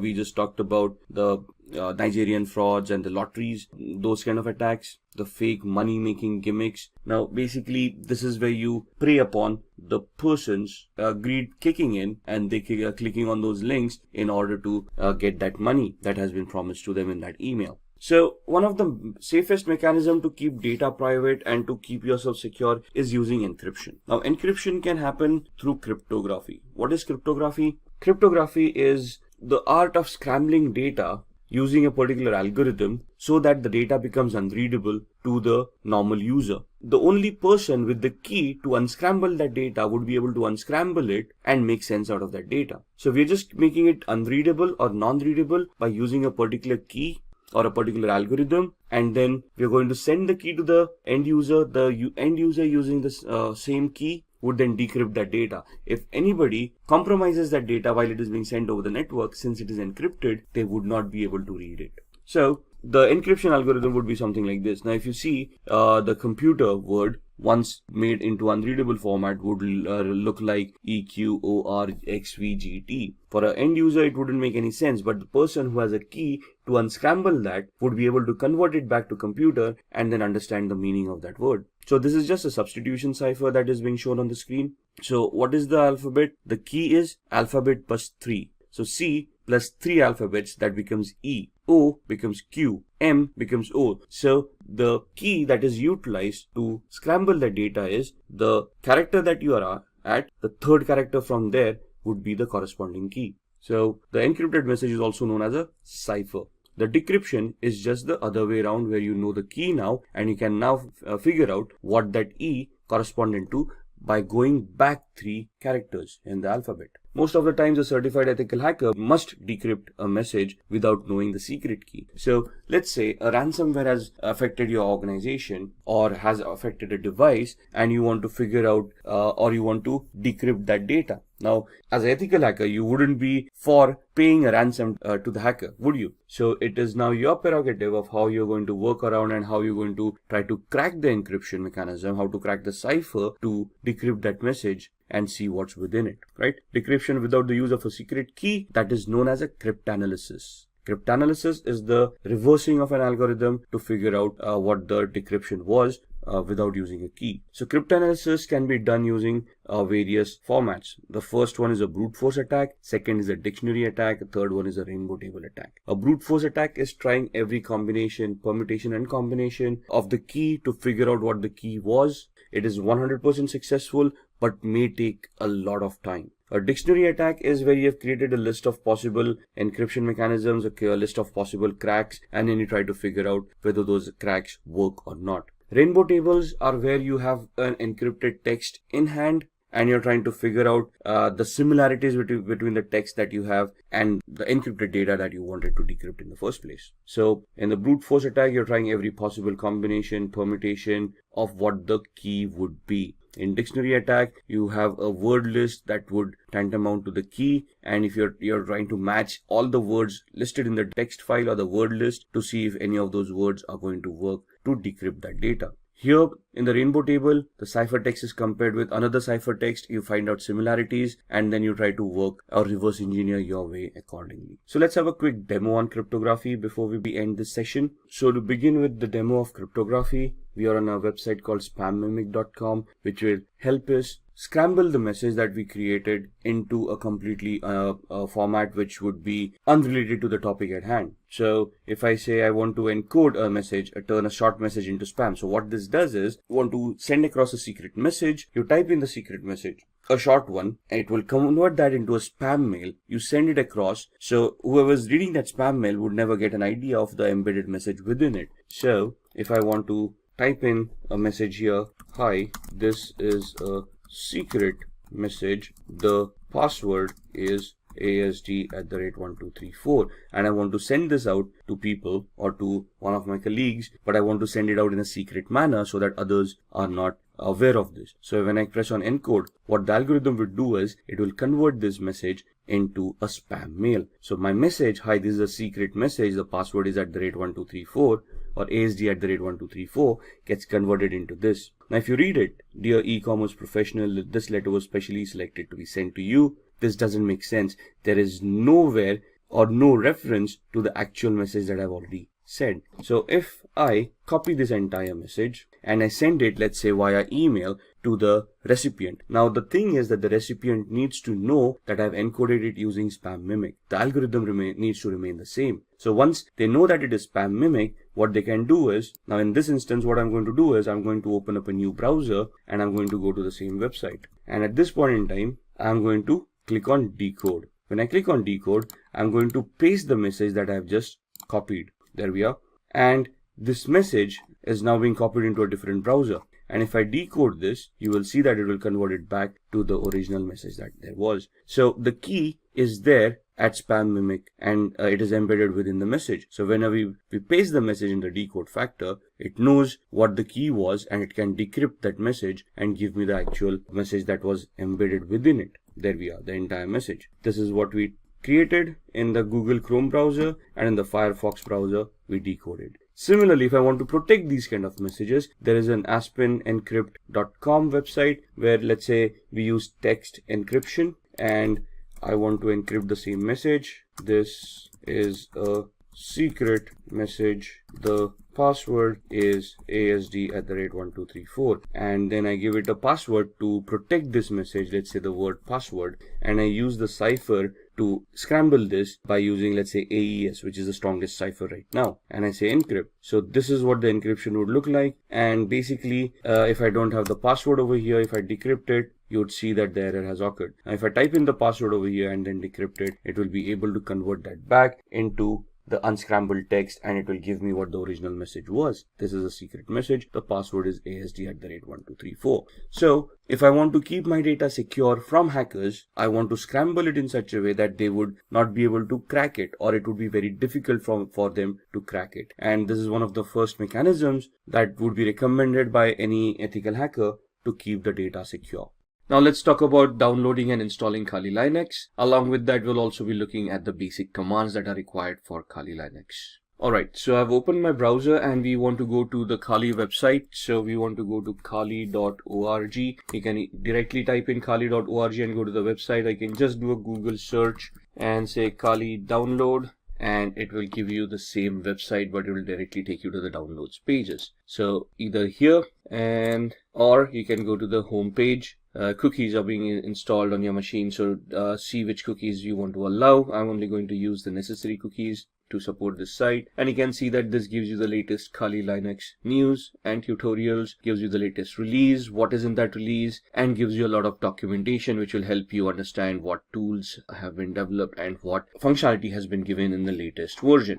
If you want to download, you can directly go here and you can download Kali Linux. Now, Kali Linux is a 2.6 gigabyte download, so it's going to take time, the latest version being 2019.4. And we click over here. I'm using a download manager to manage all these huge downloads, and you can see it's pointed to the operating systems folder, and it is going to be a 2.57 GB download. So we click on download, and in the background, you can see this is going to be downloaded, and we're going to minimize this. And it will take a few minutes for that to download, but this is an ISO image, so we need to install it on a virtual machine. So what we need is we need to use a hypervisor which will allow us to create virtual machines. So we can either use VMware Workstation, which you can download from here. However, this is paid version, so you can see it is around $250 or something for this software, but it is a very good software to have. So if we click on download now, it is going to start the download. It's a 30-day trial period if you want to use it. After 30 days, you'll need to enter the key, which you'll get after purchasing the software. If you do not want to utilize this, the free version that you have, you can either download VMware Player, but there are some limitations for VMware Player that you might want to look at. You want to compare these products before you want to purchase them, right? Otherwise, you can download Oracle VirtualBox, which is a free hypervisor. It's not as robust as VMware Workstation, but it does the trick, right? So the free version 6.1 is free, and you can then create your own virtual machines over there and install operating systems on them. What I already have a VMware Workstation installed, so I'm just going to open that up, and that's my VMware Workstation. As you can see, I already have a lot of virtual machines created over here. What we are going to do is we are going to configure a virtual machine for the Kali Linux operating system that we are downloading, which should be somewhere here. Let's see, it's at 43%, so halfway there. Till then, let's create the virtual machine. So I click on File, create a new virtual machine. I'm going to customize the machine, so click on Next. This leave it default, we don't want to change that, and then we want to install the operating system later. We don't want to point it out right now, so I'll just click on I will install the operating system later. Click on Next. We want to install Linux. Now in the drop down, you would not see Kali Linux over here. However, you can choose Ubuntu 64-bit. That's what I'm going to choose. There it is. Next. What is the name that we want? I want to give it Kali Linux without the typo, and I want to store it in one of the folders that I've created. By default, it stores on the C drive, which is not a good place to store. You don't want to run out of space on your C drive. So I'm going to click on this PC, and this is my data, and in here I'll have a folder called virtual box or virtual machines. There it is, within which you can see the other softwares that I already created. I'm going to create a new folder and call it Kali 2019 L. L for is latest for me, because you can see I already have a Kali Linux. So I'm just going to identify this folder with the L at the end. Going to select it and click on OK. You can see the path being changed over here. Click on next. It's going to ask you how many processors. Now, depending on the processor that you have, you can see I've got an 8-core i7. So if I give it 16 cores or 16 processors, that's not going to work. I cannot go beyond what the physicality already is. So for this machine, one processor with 1 core is more than enough. If you're going to use a lot of tools at the same time, you might just want to give it 2 cores. So we're giving it 2 cores. It will ask us for RAM to be provided for this virtual machine. By default, 2048 megabytes. That's 2 GB of RAM is more than enough. If you require more, we can change this later on. So click on next. We want to use NAT for now. Leave this default. Next. Whatever is recommended, keep it the way it is. We do not want to change it. Next. Create a new virtual hard disk for this machine. And it is going to ask us the size. 20 GB is more than fine. Store it as a single file. We don't want to use multiple file options. Click on next. And then click on browse, where we want to store the VMDK file or the virtual hard disk file. And we go back again to the same folder that we had created, virtual machines, and we look at the Kali Linux, Kali 2019 L, and we want to store the VMDK file over there. Once we save it, we want to click on next, and then we want to click on finish. So this is the virtual machine that has been created right here, right? Now, this is the basic configuration. Now, where are we at with the operating system? And you can see the operating system has been downloaded, and it is stored in this particular folder. So we go to E drive. So we are looking for the operating system that we have downloaded. We downloaded it in the operating systems folder. And if we go in here, you can see the current one, the Kali Linux 2019.4 ISO right here. So what we do, we go back to the Kali Linux machine that we have created, edit virtual machine settings, and we point this virtual machine using the CD DVD, and then we point the ISO, the one that we downloaded over here. So we go back to E drive, we go back to OS, and we click on Kali Linux 2019, click on open. So now when this boots up, it will boot up with this ISO, and then it will allow us to install the operating system. So click on OK. Then we click on power on this virtual machine. It will start powering on. It will boot to the ISO, and it will start giving us the booting options. So I'm just going to enter the full screen mode over here for this to be better visible. And we don't want the live mode. What we want is we want to use the graphical install. And then we highlight that, we press enter, and you can see the setup starting up. We'll wait for the GUI to pop up. There it is. Which language do we want? For now, we want English. Click on continue. Where are we located? Click on continue. And the configure your keyboard. We want the US keyboard, American English. Continue. It is going to detect the hardware. So as you can see on the screen, it's attempting auto configuration for most of these settings. The network with DHCP, it has identified the network cards, hardware like the processor that has been provided. Now it is asking for a host name. We're going to leave it at default. We're going to click on continue. Domain name, I'm not joining this into a domain as yet. There's going to be a standalone machine, so I can leave this blank. Click on continue. Now it is going to configure the network. It is asking for a password at this point in time, the root password. Type in any password that you want. Ensure that you remember the password. Now, by default, the username for the account is the word root. We are just creating the password for the root account. And then we want to click on continue. Setting up the clock, looking at the hard disks. Now, here it asks us, do we want to use the entire disk, the 20 GB virtual hard disk that we had provided, or do we want to give it a manual configuration or a guided one where we want encryption and a logical volume management coming into the picture. We're just going to use the first option, guided, use entire disk. Don't worry, it's only going to use the virtual disk that we had created.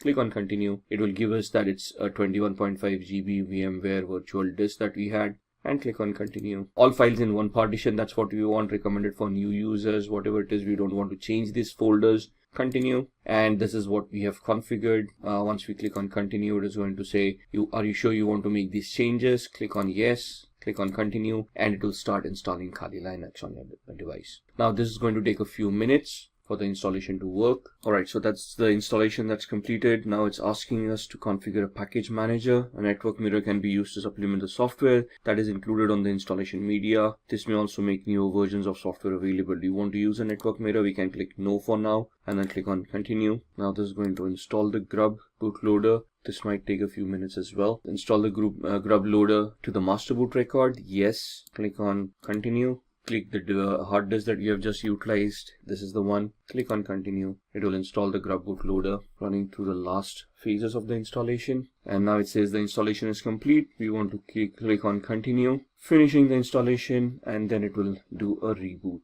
Alright, and you can see this is starting up. So we are going to you just wait out the boot, and now it started the booting sequence. Just going to maximize the screen. And you can see it's asking me for the password. This is the one that we created. Now that's not the password, that's the username, that's the root, and the password that we had created at that point in time. And then click on login. And this is your screen. Now what we need to do here is we need to install VMware tools, which will help us manage the screen and help the virtual machine to be a little bit better integrated on the system. So that's not mounted yet, so we're just waiting for it to mount. There it is. And what we want to do here is open VMware Tools Upgrader. Alright, so what we want is we want to extract, or we want to use this Open X Archiver, and once we do that, we'll see the VMware install.pl. Double click on that. Alright, we've got the VMware tools here. What I've done is we have extract to, and I've extracted that on the desktop, right? So what we just did was click on the desktop over here, open, and this is what it will do. And click on extract. Now the error is happening because I've already extracted this. Open this up. We want to run this VMware install.pl. So what do? We open up the terminal window, which is the command line interface over here. And now this is where some of the commands come into the picture. So for example, pwd, it will show us the present working directory. ls will show us the list of the folders that are there. So the folder that we have is on our desktop. So we'll just change directory to desktop, press enter, do an ls, that will show us the list, and you can see VMware tools distrib. That's the folder that we have right here. Right, so we want to go into that folder, cd VMware. At this point, you can just click on tab and it will populate everything over there. Press enter, do an ls, and we want the VMware -install.pl to be executed. Alright, so we tried executing that command. We had an error over there. So what we need to do is we need to execute this command. So /VMware -install.pl, and it will start creating. Now it will ask you for your input installing VMware tools. In which directory do you want to install the binary files? By default, it is going to use /usr/bin. If I just press enter, it is going to use the default. As you can see, the input over here. What directory do you want the init directories? I'm just going to press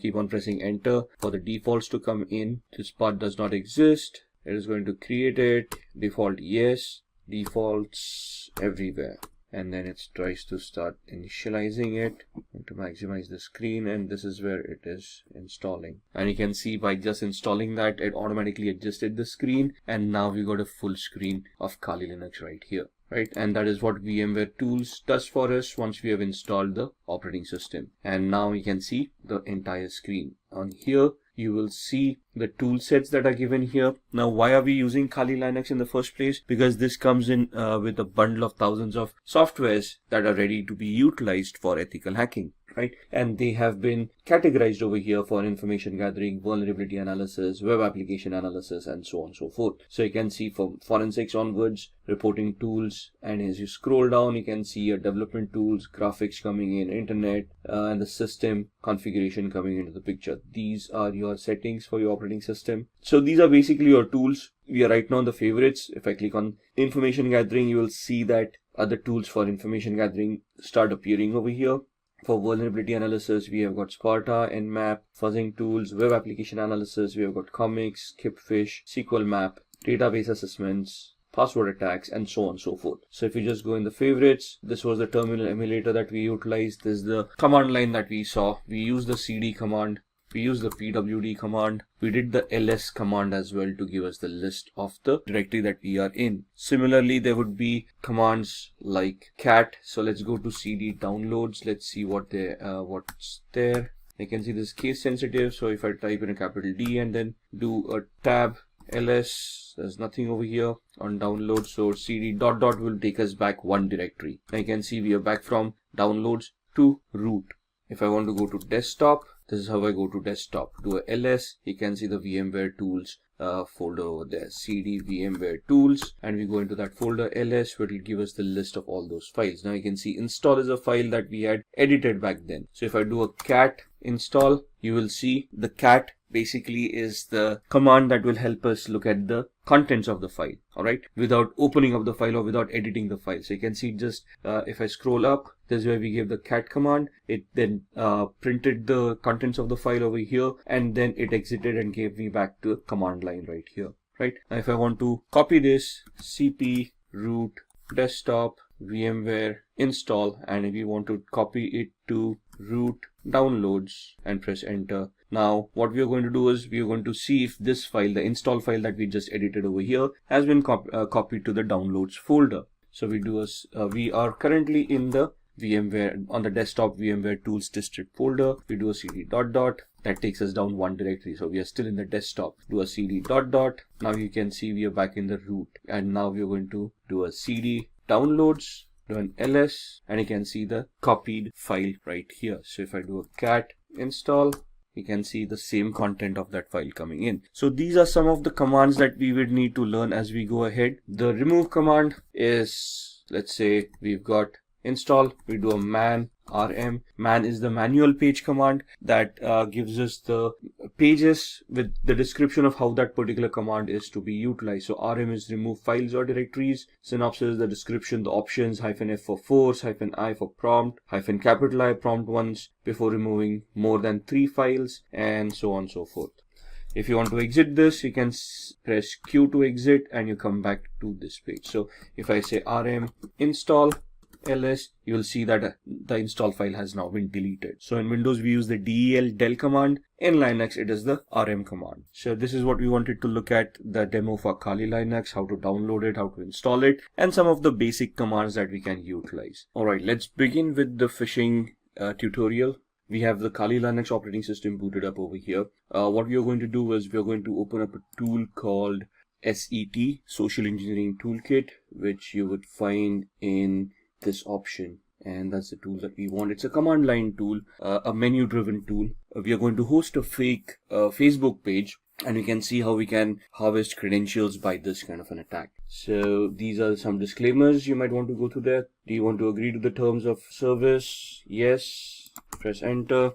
And that's your social engineering toolkit. And we are talking about a phishing attack which comes under the social engineering attack. So like I said, it's a menu driven tool. So we just have to look at these options and then just type in the number of the option that we want. So we want to do a social engineering attack. So I type in 1, press enter. In that it is asking me whether I want a spear phishing attack, a website attack vector. We are going to choose a second option. So I type in 2, press enter, and then it asks me what I want to do. I want to take the third option here, credential harvester attack methodology, and we want to do the third attack. Now it is asking whether we want to use the in-house website templates that it already has, or do we want to clone a site, or do we have a customized site that we have prepared that we want to migrate into this tool. If you're going to do the site cloning option, so we're going to type in 2, press enter, and then it is going to ask me the IP address where it wants to capture and store the credentials. By default, this is the IP address that I'm using, so if I leave it blank, it will take my default IP address. So I'm just going to press enter, and now it is asking me the URL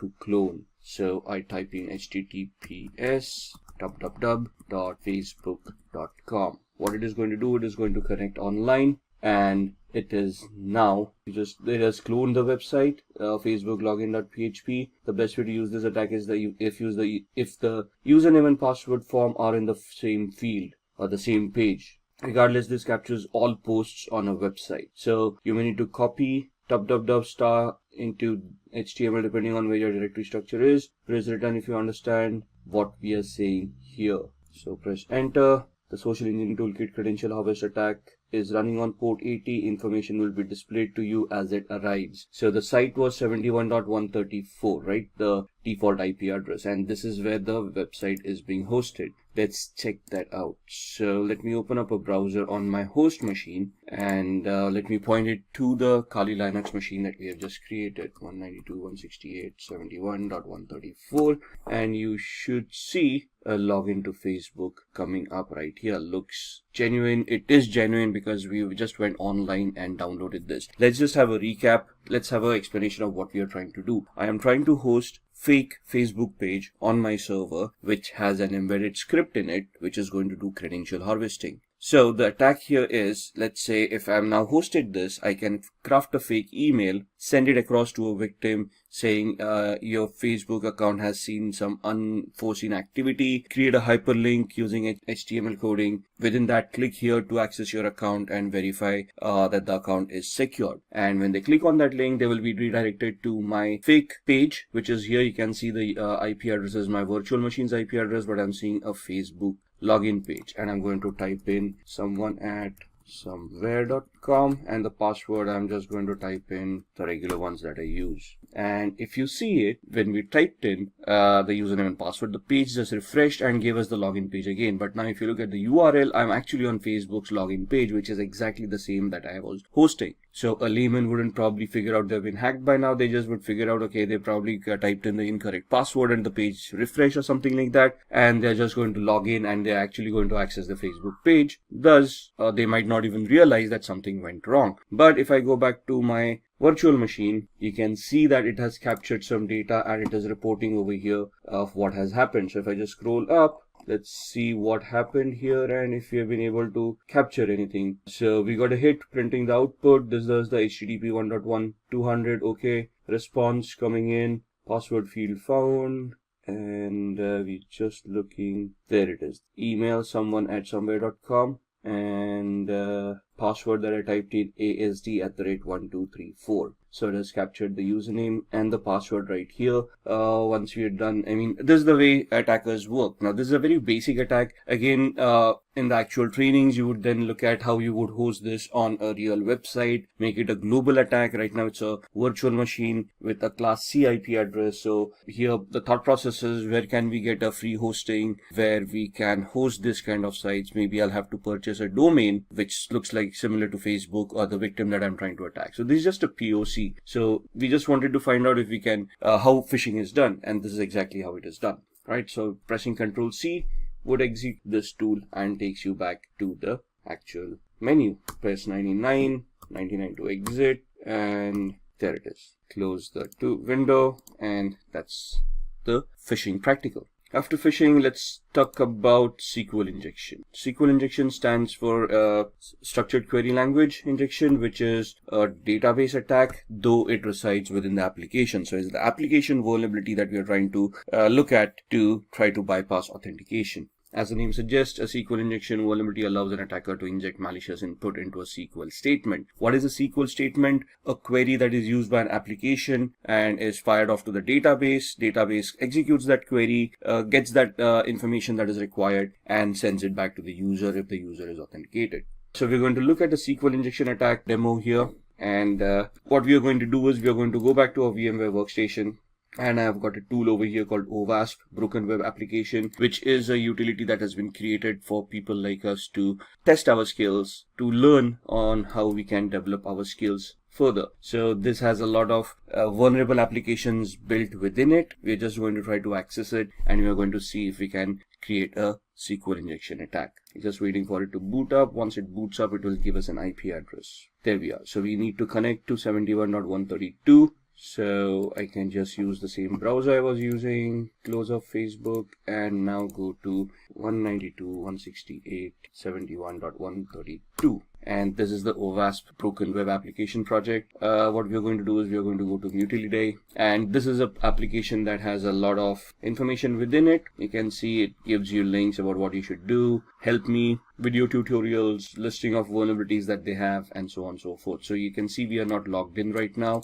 I'm just going to do this as a demo. So what we are going to do is we are going to look at this and bypass authentication. So we are taken to the login page where you need a username and password to log in. I'm going to type in test as the username and test as the password.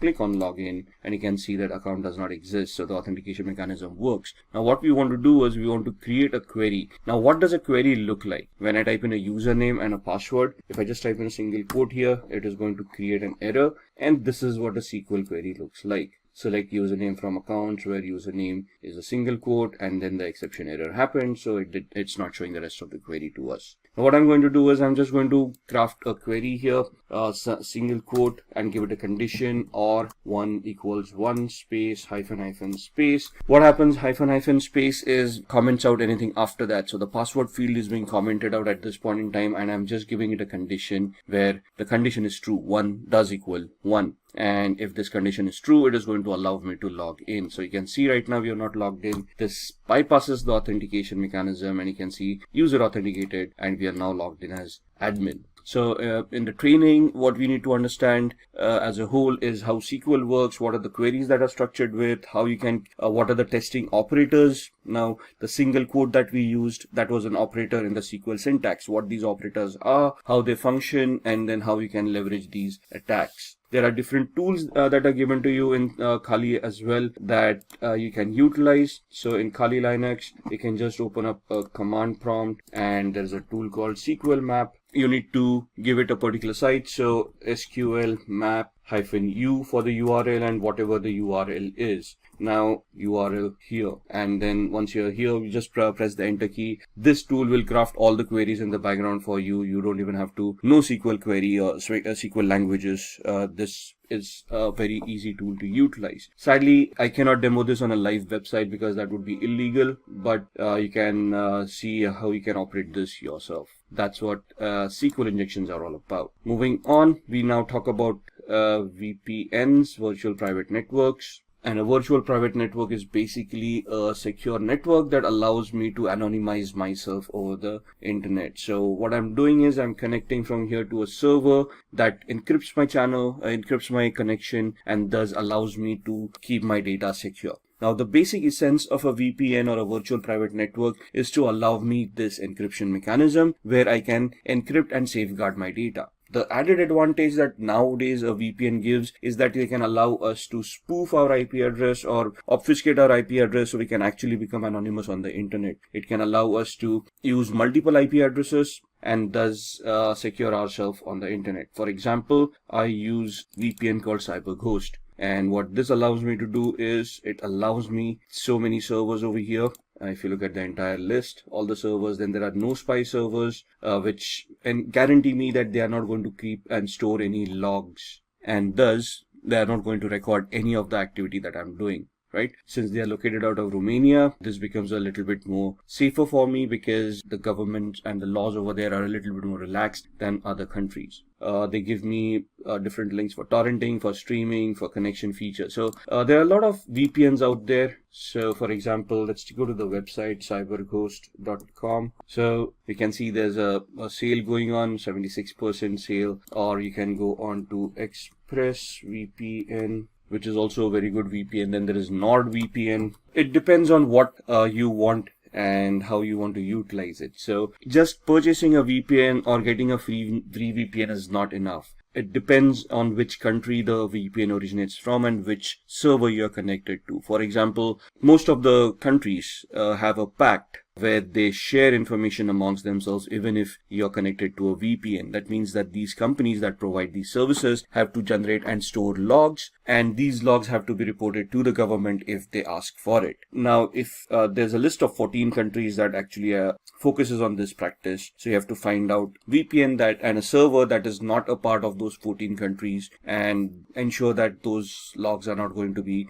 reported to the government. And these are 3 VPNs basically are something that which are good, and I personally use CyberGhost. I've used the others. I just keep on rotating them just to get an idea of which one is better. So these are VPNs that can allow you to anonymize yourself on the internet. Moving on, these are the ones that we talked about. There are others, Safer VPN, Hide My Ass, ExpressVPN, and so on and so forth. From our terminologies, let's now talk about VPS. VPS is basically virtual private server where you can rent a service or server as a service, a virtual machine as a service. So basically on a cloud using infrastructure as a service, you can rent a server and utilize it for whatever activity you want. So let's go to these sites, register.com, GoDaddy, Network Solutions, or we can talk about other cloud solutions as well. So here you can get register your domain names. So in the previous exercise, for let's say when we talked about the phishing exercise, what we want is we can go on to register.com, or we can go on to godaddy.com, and we can purchase a particular domain. For example, something like this. Instead of the O's, I'm typing in a couple of zeros for the Facebook, and let's see if anything of that is available. Now something.photo is available, or facetips.com is available. There are other options that are making over here that they're giving us over here. And once we purchase this, we can then have our own hosting with a web hosting as a service. And we can have a Linux-based hosting or a Windows-based hosting, depending on what you want. And that's where your shared hosting comes into the picture. If you just want, if you want to look at a virtual server and you want to rent a server over there itself, you can move on to rackspace.com, and here in your services, you can have physical server or a virtual server in a public cloud. Your other cloud providers, for example, would be Amazon, AWS, and on AWS, you can basically look at EC2, Elastic Compute Cloud, which is basically virtual servers in the cloud. And over here, you can rent out a server with whatever capacity you require. You'll obviously have to pay the rent for what those servers are going to cost. But once you have those servers, you can then launch any services on top of it. Looking at other services that we have, we talked about Tor. Tor is a onion routing software that allows users to browse the web anonymously. So we can just go online and we can try to spoof our identity, and I'm going to show you how. So I've got a VMware workstation right here, the one. So we're just going to pull that up, and we're going to power on a Windows 7 machine where we're going to look at the onion routing. So our Windows machine has booted up. We're just going to log in, and this is my Windows 7 machine. Now I've got a Chrome browser right here, and we're going to go to a website called cmyip.com, which is going to give the IP address that I'm currently using. So right now I'm not connected to any VPN or anything, and you can see that's my IP address that I'm utilizing. Now if I want to anonymize myself, what I'm going to do is I am going to use Tor, and that's the Tor browser that's set up right there. If I click on it, it's going to open up the software, and it's going to create a new network, and it's going to connect to the Tor network and allow me to anonymize myself. Right, so that's the Tor browser opening up and giving me a new browser over here.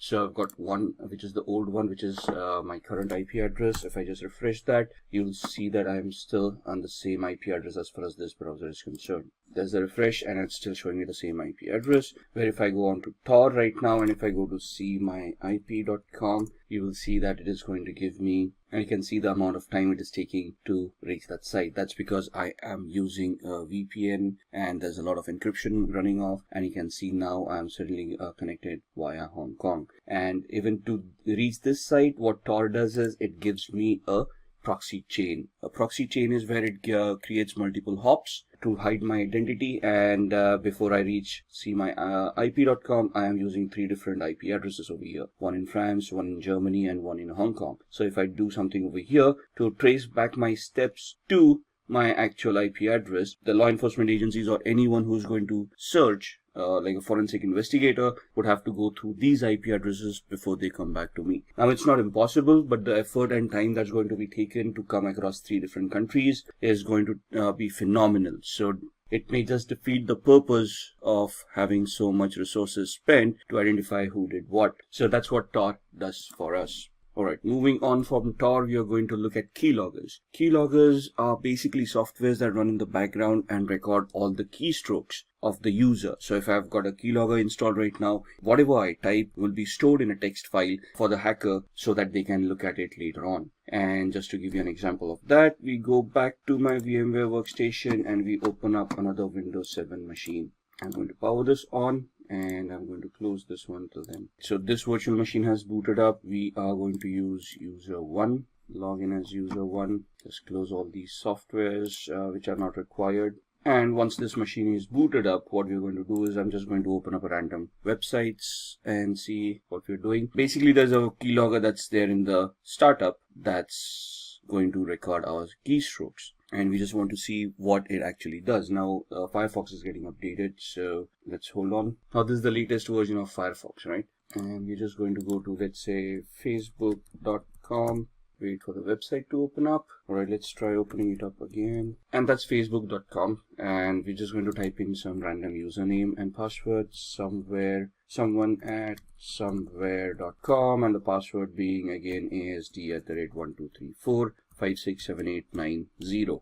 Login, obviously that login is not going to work. User probably doesn't exist, or if it does, the password probably is incorrect. And so we're going to close this. We're going to, let's say, open up another browser window, go to another site, rediff.com, and then go to rediff mail.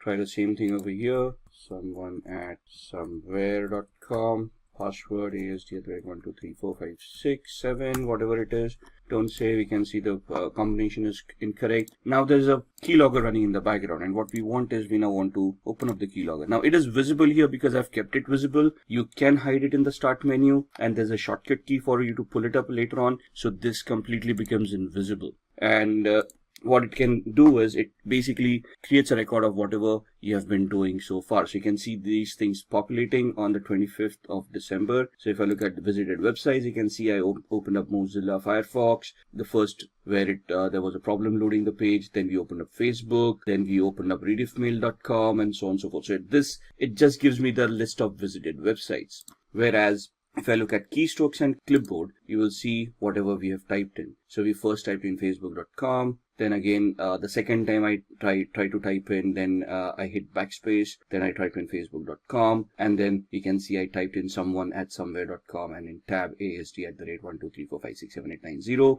We closed up the browser, we opened up a new one, and we went on to rediffmail.com, and then you can see me typing this one, then going back one space, then the rest of what I typed, and then the password coming in. So that's what a keylogger does. If you look at the taskbar, it's not going to show you a keylogger running in the background. It's in the processes, you're not going to see anything at all, but it's going to mask itself as a service. So if you look into the properties, you can see that icon coming in over here, which matches this one. And so you can see that this is masking itself as a service.exe. If this gets hidden as well, it would be very difficult for a user to even identify this. Alright, so that's what a keylogger is. Moving on, let's see what else we want to talk about. So we've talked about Tor, we've talked about keyloggers, and now we want to talk about firewalls. Now, for keyloggers to be prevented, we need antiviruses, right? So we need a good antivirus program that's going to be installed, updated, and run on a regular basis to protect ourselves from malwares. But what about network connections? And you need a firewall and a system to prevent or to detect what kind of connections are going on in the first place.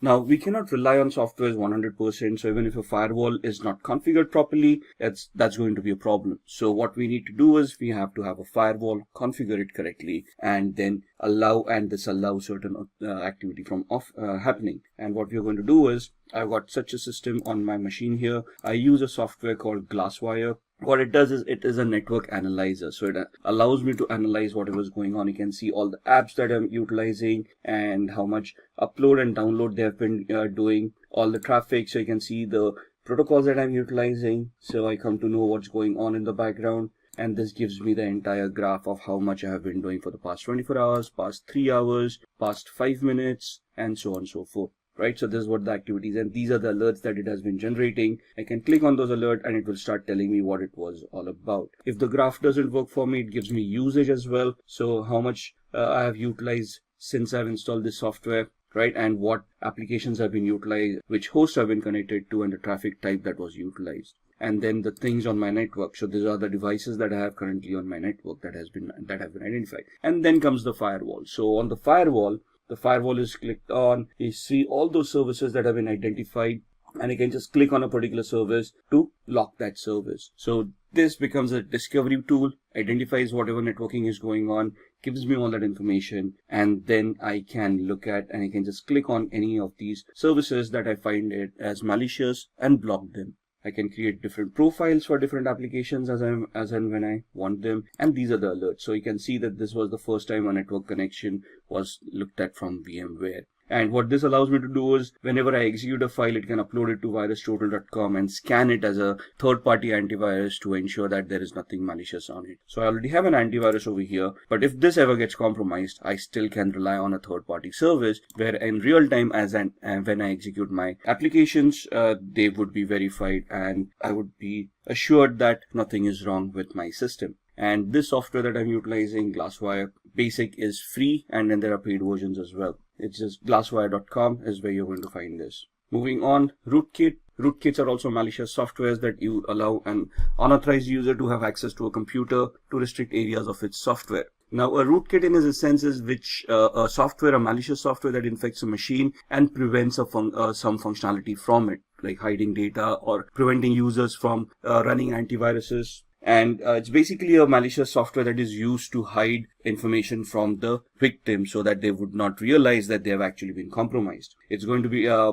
difficult showing of a rootkit, so I cannot show that demo to you. So we're just going to move on, and we are going to talk about ethical hacking techniques now. Now, when we say ethical hacking techniques, we want to look at what kind of audits are available when we want to do ethical hacking. So there's a black box audit, a white box audit, and a gray box audit. So if I'm invited in an organization to conduct a test, to conduct a audit, to conduct a vulnerability assessment or a penetration test, to identify vulnerabilities and then try to plug them out, they are going to give me 3 different variations. In a black box audit, they're not going to tell me about the infrastructure, they're not going to give me any information, and they want me to start from the basics of gathering information, identifying the systems, and based on the information that I gather, whether I'm able to develop any hacks and compromise their infrastructure. So it will be a simulation of a hacker who's sitting outside the organization and trying to find a way in. Whereas a white box audit is where full infrastructure knowledge is given, anything and everything that is required for an audit is given. And this is a simulation of an insider attack, a person sitting inside the organization misusing their permissions and then trying to compromise, trying to get access to data that they do not have access to.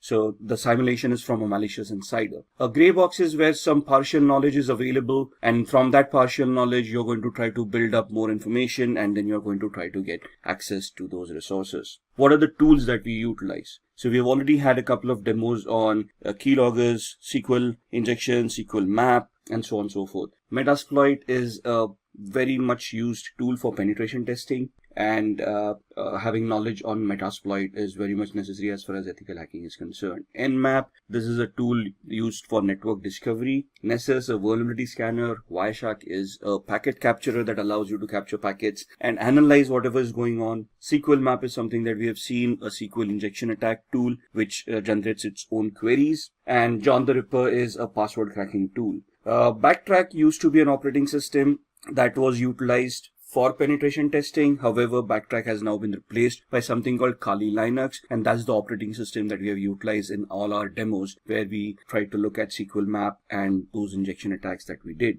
So what are the areas of ethical hacking?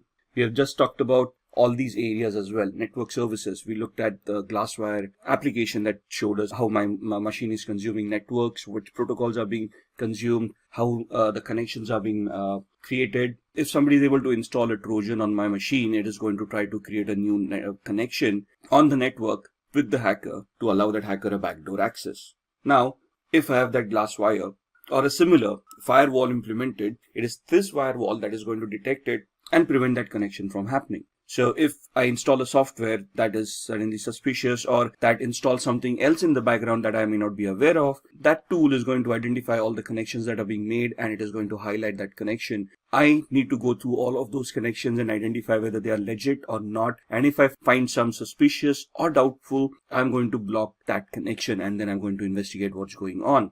And that's where ethical hacking comes into the picture. You want to find out if your firewall that you have implemented is going to work correctly or not. If the configuration of the firewall is done properly, or if the firewall is misconfigured, is it leaking out information, right? At the same time, you're looking at web applications. We looked at the OWASP broken web application where we did some SQL injection attacks, right? So that was a weakness or a vulnerability in that application, which would allow us to bypass authentication and get access to resources that we were not authorized for. And then client-side attacks would be where you install keylogger at the end of the client system, and then you try to capture whatever data the user is typing in, like usernames and passwords on the Facebook and the rediffmail.com website that we saw, and then try to misuse that information to get access to those resources. Then Wi-Fi networks, right? Wi-Fi is something that we use on a regular basis. We got our smart devices nowadays, smartphones, tablets, phablets, that we can connect to Wi-Fi and start using all our services, our banking applications on our smartphones. And thus we want to ensure that wireless connectivity is simple and is secure. So you want to use encryption mechanisms, you want to use tools on your smartphones, antiviruses, firewalls on your smartphones to ensure that whatever you are utilizing is going to remain secure. And then social engineering, we've looked at the phishing website on facebook.com. We've seen how easy it is to clone websites and host them on Apache server. So if you look at it as from an ethical hacker's perspective, the job of an ethical hacker is to simulate these kind of attacks that a hacker may conduct. And first of all, you're basically going to find out areas where these attacks can happen. Think of it from a hacker's perspective. Try to simulate those attacks and see if those attacks are going to be effective. Can those attacks be prevented? And can your current security controls that you have put in place identify, detect, and prevent these attacks from happening in the first place? And that is what ethical hacking is all about. Let's look at the Metasploit attack. Metasploit is a framework of penetration testing that makes hacking very simple. You just need to know how to utilize the tool. You need to identify the vulnerability associated with a particular exploit and then run the exploit on Metasploit. We'll be demoing this during the practical. So there are active exploits and passive exploits. In active exploits, it exploits a specific computer, runs until execution and then exits, uses brute force and exits when an error occurs. In a passive exploit, these exploits wait for incoming requests and exploit them as soon as they connect. They can also be used in conjunction with emails and web browsers. So in passive exploits, we create a payload, like a reverse connection payload. We send it to the victim. Once the victim installs that software, the machine will then initiate a connection to us. Our machine will be in a listen mode, and then we will, once the software is executed at their end, we would then try to connect and exploit that particular vulnerability. This is the practical that we'll be doing on Metasploit. So let's move on with the demos and then we'll see what we can discuss amongst them. Alright, let's have a look at some of the demos that we had talked about in the ethical hacking and penetration testing module. We are going to look at 3 different demos. The first one is going to be a SQL injection attack that we are going to perform on this tool that we have. The second one is a password cracking attack on Windows 7. And the third one is a MetaBreeder based or a Metasploit based shell shock attack on a Linux based web server. So let's get cracking.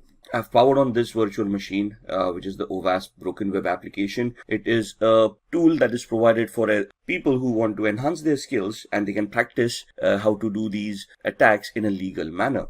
So we are going to go to this site. I'm just going to open up my browser. The IP address is 71.132 and that's the OWASP Broken Web application that we want to utilize. We are going to head off to Mutility 2. And we are going to look at a SQL injection attack where we want to bypass authentication. Now this takes us to the login screen. So we can just try our luck here and see that the authentication mechanism works. The account does not exist. So the username and password that we have supplied is not the correct one. So we want to ensure that there's a SQL database and we can try to attack it and see if we can bypass the authentication. Now, what we want to do is we want to create a SQL based malformed query that can give us a different output. So I'm just going to type in a single quote over here and type login, and you can see that this is now suddenly recognized as a operator and there's an error that is given out compared to the login that we tried earlier. When we used a proper text-based login mechanism, it gave us the account does not exist,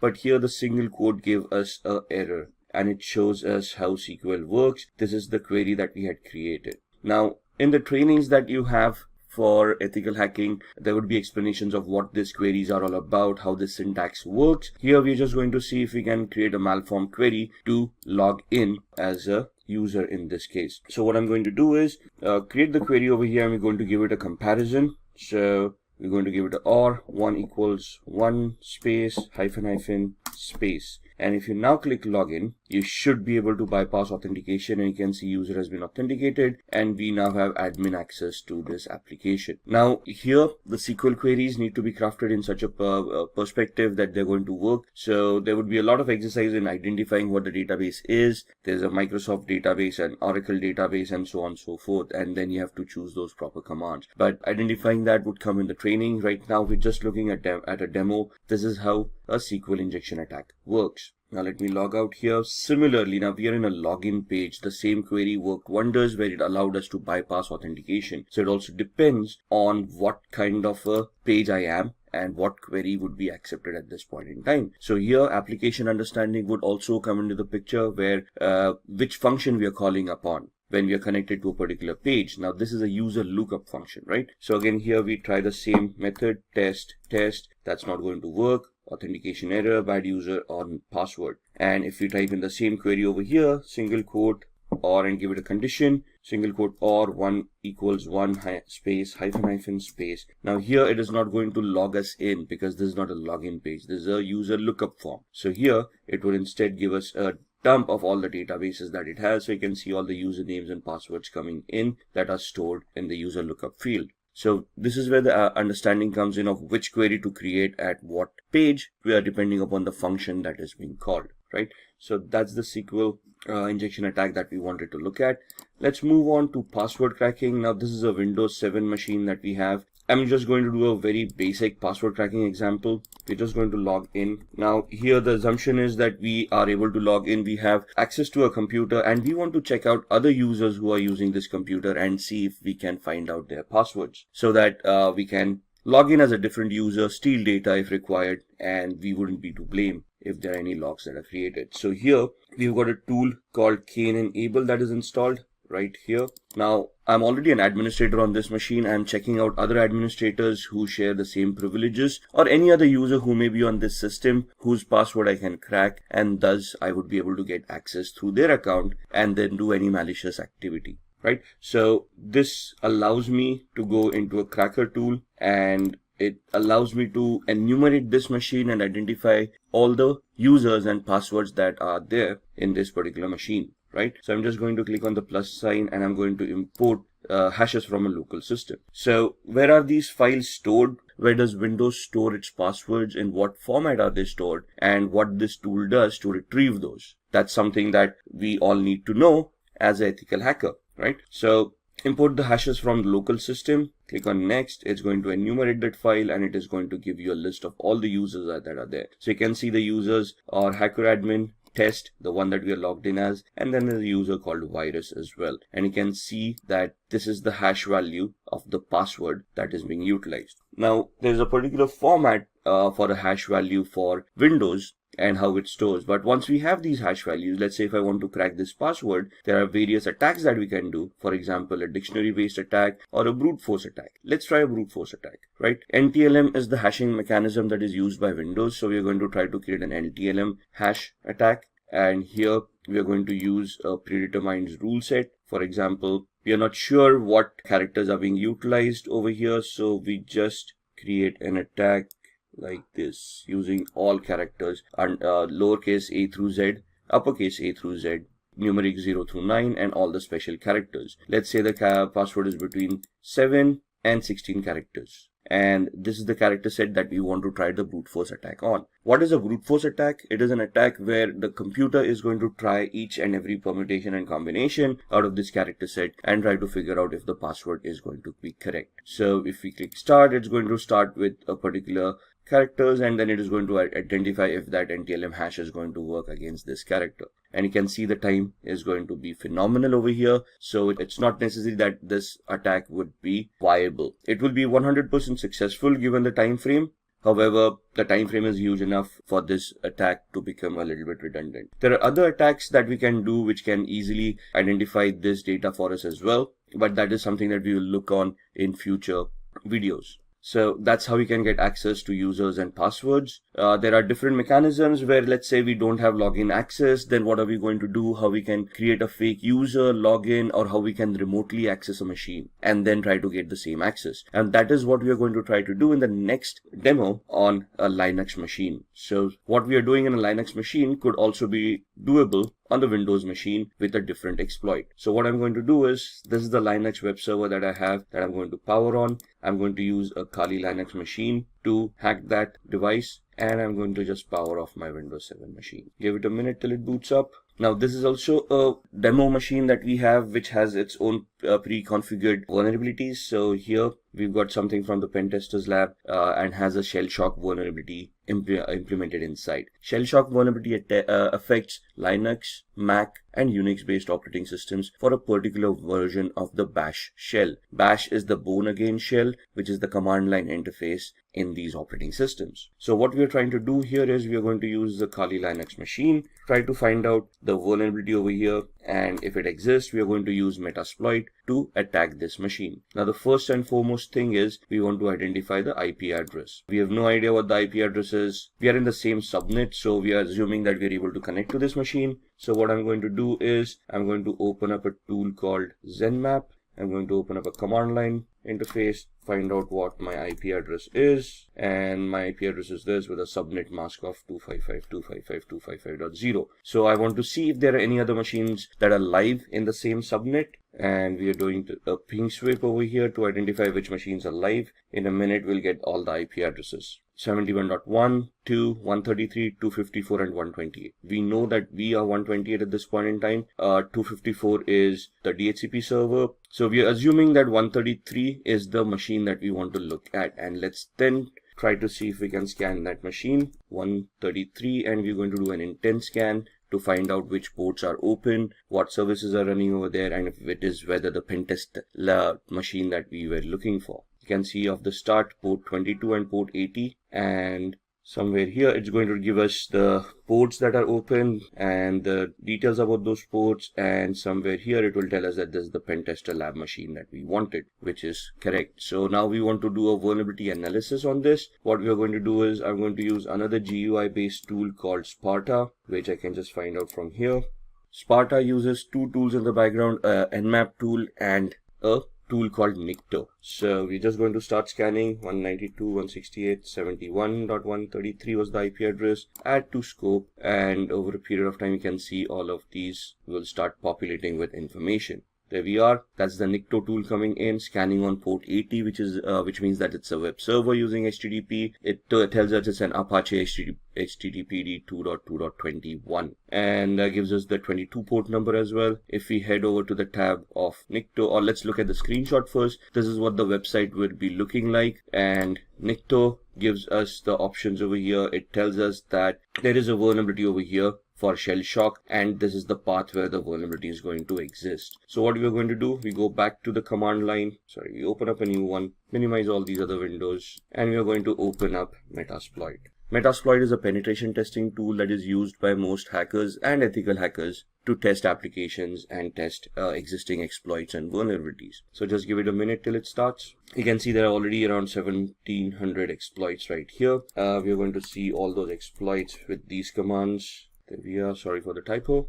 And it will just give us a list of all the exploits that are stored in Metasploit in this version. So all of these are Windows based. If we scroll up, we will be looking at other vulnerabilities as well, or exploits, the Unix based exploits, Linux, OS X, multi-exploits. And we are looking for an exploit for multi-based Apache or HTTP. Let's go up, let's look at, so this is the one that we are looking for, Apache mod CGI bash environmental executable. So what we're going to do is we're just going to copy it, go back to the bottom, say use exploit, and paste the one that we wanted. Press enter, say show options. So it will ask us to configure this. I'm just going to configure it based on the knowledge that we have. Set our host, which is the remote host, the victim's machine. So we put in the IP address. It asks us for the target URI. So that's the path that we saw. Set target URI to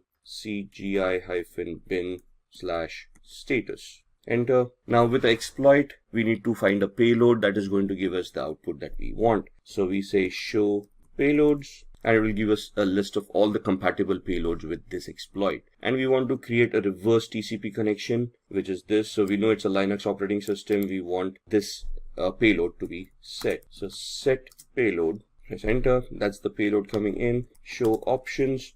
Now that we have set the payload, this is the options for the exploit, and now we want to set our options for the payloads as well. So we are creating a reverse TCP connection, which means we are remotely executing code at the victim side and we are making the victim connect back to our machine, which means we need to set up a listener. So I need to put my IP address over here, set localhost or lhost 192.168.71.128, which was our IP address. Show options again just to ensure everything is fine, which looks like it is, and we then type in the word exploit so that it will start this attack. I can see that it has created a meter session at the victim side, and it has opened up a session. So if I do a pwd, now pwd is a Linux command for present working directory, and it will show us that we'll connect it to var www cgi-bin. Do an ls, it will list all the files. That's the status file over there. Do a cd \, it will take us to the root of this machine. Now remember, we saw the passwords on a Windows machine. Similarly,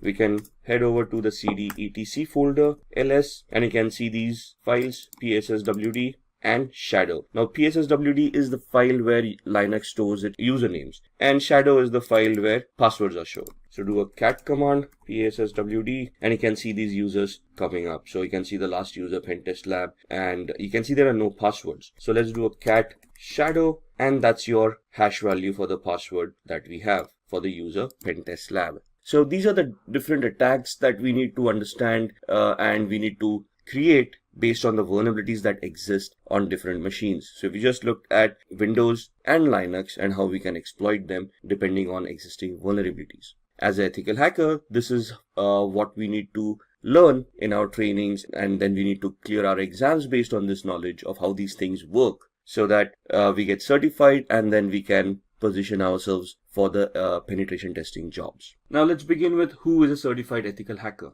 A certified ethical hacker is a person who's also known as an ethical hacker. An ethical hacker is just the opposite of an hacker. A hacker is a person who, with malicious intent, tries to misuse vulnerabilities that they have identified in an organization structure and then gain access to unauthorized data. Whereas an ethical hacker does the same thing. They try to locate the weakness, they try to locate the vulnerabilities, and they see how they can be misused. However, the intent is completely different. And that is what differentiates a hacker from an ethical hacker. Hacker would be a criminal with a malicious intent who would try to misuse and personally gain by doing criminal activity from that particular activity that they have done. Whereas an ethical hacker would try to help the organization in an authorized manner. So that's where the permission comes into the picture. The ethical hacker has permission from the organization to conduct some activity that would identify vulnerabilities or weaknesses in the information technology structure of that organization. And then once they have been identified, the ethical hacker would then help the organization to plug those vulnerabilities rather than misuse those vulnerabilities. So any person who completes CH version 10 certification is known as a certified ethical hacker. So there's a certification. Once you complete that, once you pass the exams, you can essentially call yourself as a certified ethical hacker, and you're going to get a certificate with the same terminology. So as you can see in the diagram, your responsibility would be as a certified ethical hacker would be with the proper permission of the organization. With the authorization coming in, with contracts coming in, you would legally help the organization to identify those weaknesses and vulnerabilities. And once you find them, you're going to report them to the organization, and you're going to help the organization with remediation plan, which would help them remediate, mitigate, and resolve the vulnerabilities that you have identified, thus making the organization's security structure a lot better, based on which black hat hackers or malicious hackers would be unable to attack the organization. So what is CH version 10? Now this course was initially introduced in September 2015, and I think if you look at the versioning, this is the 10th version that is there in the market. So essentially CEH, or the Certified Ethical Hacking course, as the course itself, has been for a long time in the industry. It's a very well accepted course, and it's a well renowned course. The current version as it is was introduced in September 2015 and is one of the toughest certifications in the cybersecurity field. This includes a lot of information that you have to learn, that you have to know before you can attempt the certification. You will master all ethical hacking methodologies that are used in penetration testing and ethical hacking situations. What does that mean? That means that CEH version 10 is a structured course that will help you look at all the phases that are used in ethical hacking, all the terminologies that are utilized, all the tools that are utilized in such a manner that you can penetration test or a vulnerability assessment and identify and test the vulnerabilities for their complexity. And this course, once you complete the course, you would have mastered all the ethical hacking techniques that are required. There are two exams. One is a written exam and the other is a practical exam. Now you can opt for either or. The written exam is basically a multiple choice question exam where they'll ask you scenario based questions and you have to answer those questions. That is something that we're going to look into during this video. The practical exam is basically a simulation exam where they give you a scenario and you have to complete those tests and prove that you are a good ethical hacker. Based on the report that you give, if the report tallies to what the test was, you would be clearing that exam. So practical exam is a little bit tougher. It's more hands-on. It tests the actual skills that you would perform in a hacking scenario or a ethical hacking scenario. Thus the practical exam going to be that much tougher. The written exam, to give it credence, tests you a lot on your mentality, on your thought process, on your judgment characteristics. So they will give you a scenario and ask you what do you think is happening, what does this attack tantamount to, or what would be the next step in the particular attack that they're describing. Thus it's more of an intellectual test where when your thought processes are being checked and you are giving those exams. So what would be the difference between these exams? In a practical exam, you would be conducting all those steps yourself and you would be reaching a conclusion. So here essentially you're being tested on the skills that you have developed on the execution part of it and to see whether you can execute a test end to end. Whereas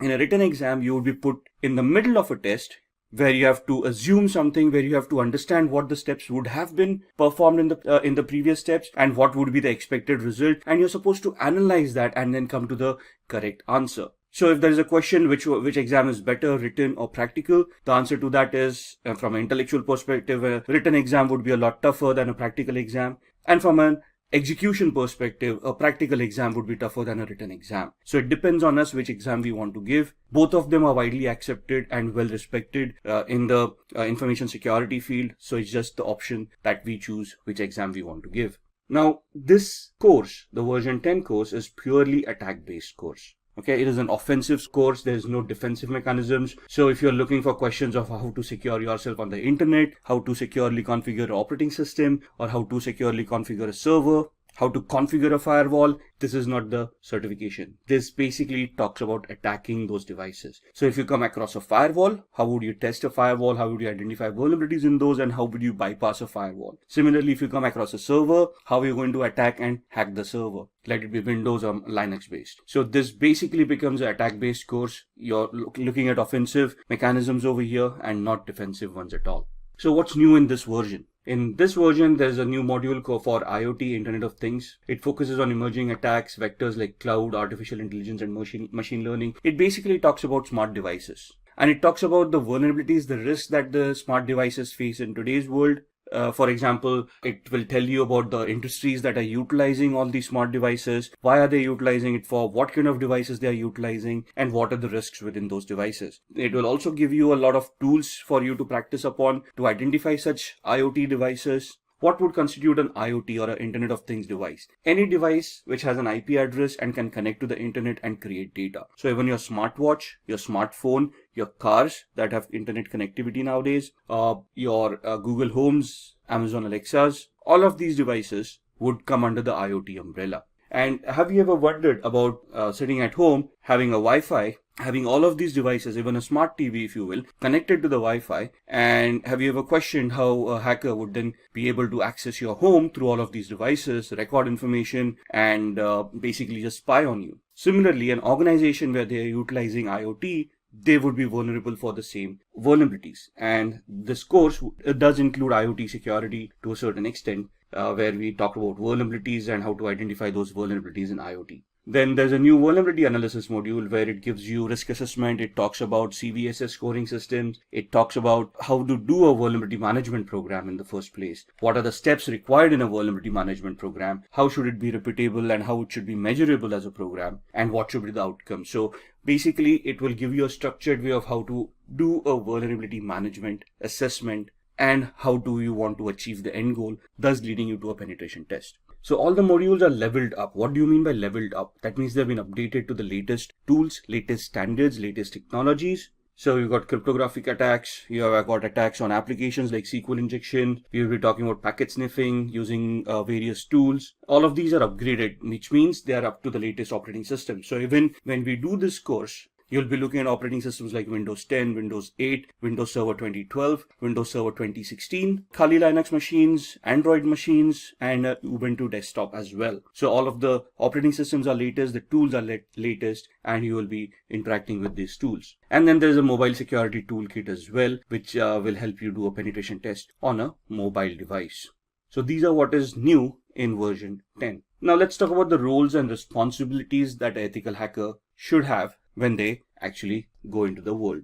Now, what are the responsibilities, roles, what are the capabilities that we should have? That we should be able to look at scripts that would test for vulnerabilities. So for example, a SQL injection attack, it's a script-based attack. Let's say a cross-site scripting attack, that is again going to be a script-based attack. So we maybe we want to go ahead a little bit, look at Windows systems and do a PowerShell attack and know about PowerShell scripting a little bit. If you look at Linux Windows, there's a bash shell where there is bash scripting, and you'll want to learn that scripting as well. Now the course doesn't include all these scripting languages. It does help you understand what these scripting languages are, and it does have some basic introduction to how these languages can be utilized to create those scripts. Then we also want to develop tools to increase security. You want to look at those commands that are utilized on all operating systems. You want to look at the capabilities of the operating systems, of how to create security parameters and ensure the operating systems and applications devices are secure. You should be able to perform risk assessment.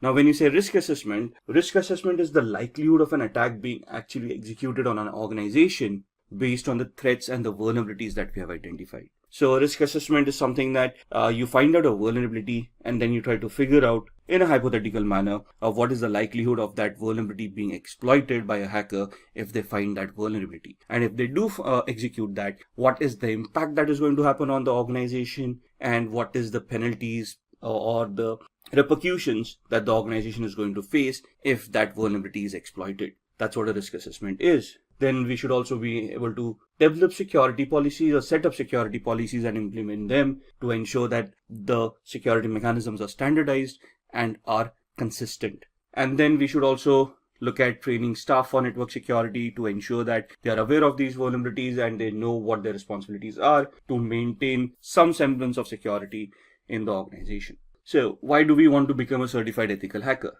Now, since you're watching this video, it's easy to assume that we all are interested in security, we all are interested in hacking, but hacking is not a real job.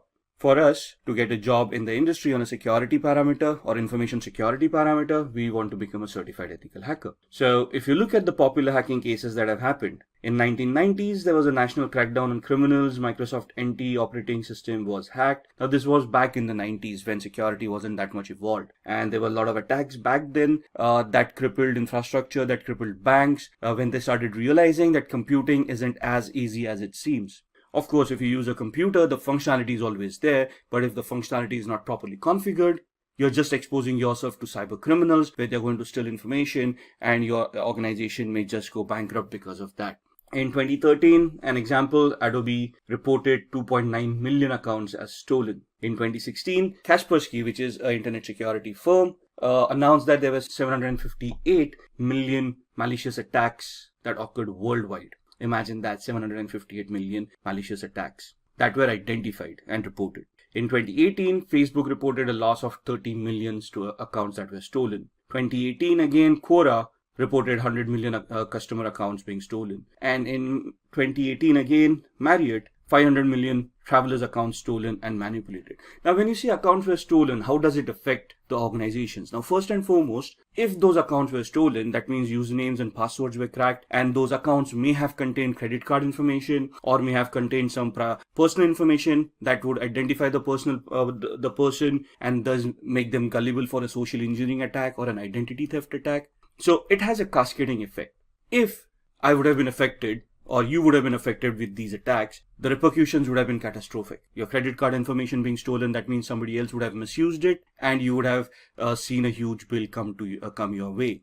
Now, you can go back to the bank and dispute that, but that's again a dispute that you're trying to have with the bank for something that you didn't do, which requires a lot of energy and a lot of time. And at the end of it, somebody has to pay for that particular loss. Now, in this scenario, the bank would have had to bear the loss, but then that's a loss for the bank, and bank doesn't want to do that. And that's where they would try to hire certified ethical hackers who would try to test these vulnerabilities and plug them in so that the end consumer is also secured, the bank is also secured, right? In this case, Marriott, there were 500 million travelers accounts that were stolen. A lot of credit card information was leaked out. Email accounts were hacked and compromised, and thus there was a lot of repercussion that happened. Now, the thing is that there are also laws that these organizations need to adhere to that tell the organizations how to keep their information secure, and also have penalties in place if the organization gets hacked. And the penalties are pretty severe. So organizations do not want to get hacked or do not want to get compromised, not only from the customer's perspective, where they would be losing customers, losing reputations, and then thus facing losses, but also from a legislative perspective, where they would have to pay fines to the government for the frauds that have happened. So these are some of the popular hacking cases that have cost these organizations quite a lot of money, and thus they have a lot of security in mind. If you look at the news, in BBC News, there was something reported from a French police that there was a virus that infected more than 850,000 computers worldwide. Now, on the similar lines, if you remember ransomwares, and if you look at WannaCry that happened in 2018 or 2017, it also cost the world $4 billion in losses during that just one small month of its infection. Then Google basically disclosed that a large-scale hacking effort was targeted at Apple devices. And this has been, it has reported that there was a sustained effort to hack iPhones over a period of at least 2 years, which means that there's a specific target towards Apple consumers, and they are at a higher risk of getting hacked than others. Then the Texas government organizations hit by ransomware attack. So hackers have infected 23 organizations connected to local government in the US state of Texas with ransomware. That means that their databases have been encrypted. The government themselves do not have access to that database. The databases could have been compromised by the hackers. And that means that whatever services were being provided to the users based on that database may no longer be available to the end users because of the ransomware. Now, moving on with these, why do we want to become a certified ethical hacker? Increased attacks lead to more job openings. Now, if you look at ransomware, the WannaCry attack that happened in 2017, there was a knee-jerk reaction given by the rest of the world for IT security. Suddenly budgets started opening up. Suddenly people wanted more ethical hackers on their payrolls to test for vulnerabilities. In UK and Europe, we have GDPR, which is again another law that imposes severe penalties on organizations that get hacked and for not having proper security and a vulnerability assessment and penetration testing program in place. So that leads to a lot of job requirements as well, where organizations look at people with this special skill set to help them mitigate the vulnerabilities, to safeguard them and their customers from hackers, and also from penalties from law enforcement and governments. So thus the demand keeps on increasing for ethical hackers, which automatically means that the salaries are going to increase as well. So more the demand, lesser the supply, higher the salaries. That's plain economics. Then challenge hacker with malicious intent. So from an ethical hacker's perspective, it is our duty to safeguard an organization, which means that will be pitched against hackers, and we have to ensure that those hackers would be challenged to the maximum limit before they even try to get access to any of the resources that we are trying to protect. It offers a boost in your career. So more efforts that you put in, more vulnerabilities that you find, the better the career prospects that you have, and the better job aspects that you're going to get. And this also lets you keep yourself updated on the latest technology. As the technology progresses, as we evolve on technology, security will also evolve, and the ethical hacker would need to keep themselves updated on these technologies. So this is what is a plus point to become a certified ethical hacker. So why do we want to get the certification, and what would it mean by being a CEH certified individual? Take this into consideration. You are applying for jobs, and you have been applying for cybersecurity related jobs, of course, and you go in for an interview. In the interview, you are asked quite a few questions, and they will be testing you on cybersecurity concepts. So they will be asking you a lot of technical questions about cybersecurity, about information security, and any other related topic. So let's say in a few minutes into the interview, there are some concepts that you have not brushed your skills upon, and they ask you about certifications. And one of the main certifications that is sought after is the CEH certification. And if you're not certified, that's where things can become a little bit problematic, where Organizations today very proactively start looking for people or candidates who are already certified rather than take them on board and get them certified. So in this scenario, having a certification would obviously help not only to be shortlisted for the job, but the certification involves a lot of training which would help you understand the concepts and prepare you for the interview a lot better as well, right? So getting yourself certified is quite necessary in today's world. Let's look at what the certification is all about. The certification involves a very hands-on training that trains an individual into thinking about cybersecurity from a hacker's perspective. And developing this mindset is very important because to catch a thief, we have to think like a thief. Teaches the candidate to spot vulnerabilities in a system, so it trains you on how to identify flaws, how to verify that they exist, and then how to treat them as well. Like I said, this is a very sought after certification, and companies look for people who are already certified as CEH or a certified ethical hacker. So what is this certification all about? This is a globally accepted certification, and it tests the knowledge that a candidate will have about threats and their preventive mechanisms. So the certification, the exam itself will test you on the parameters. The training would provide you with all the information that you require to clear the exam and to gain knowledge from a real world perspective.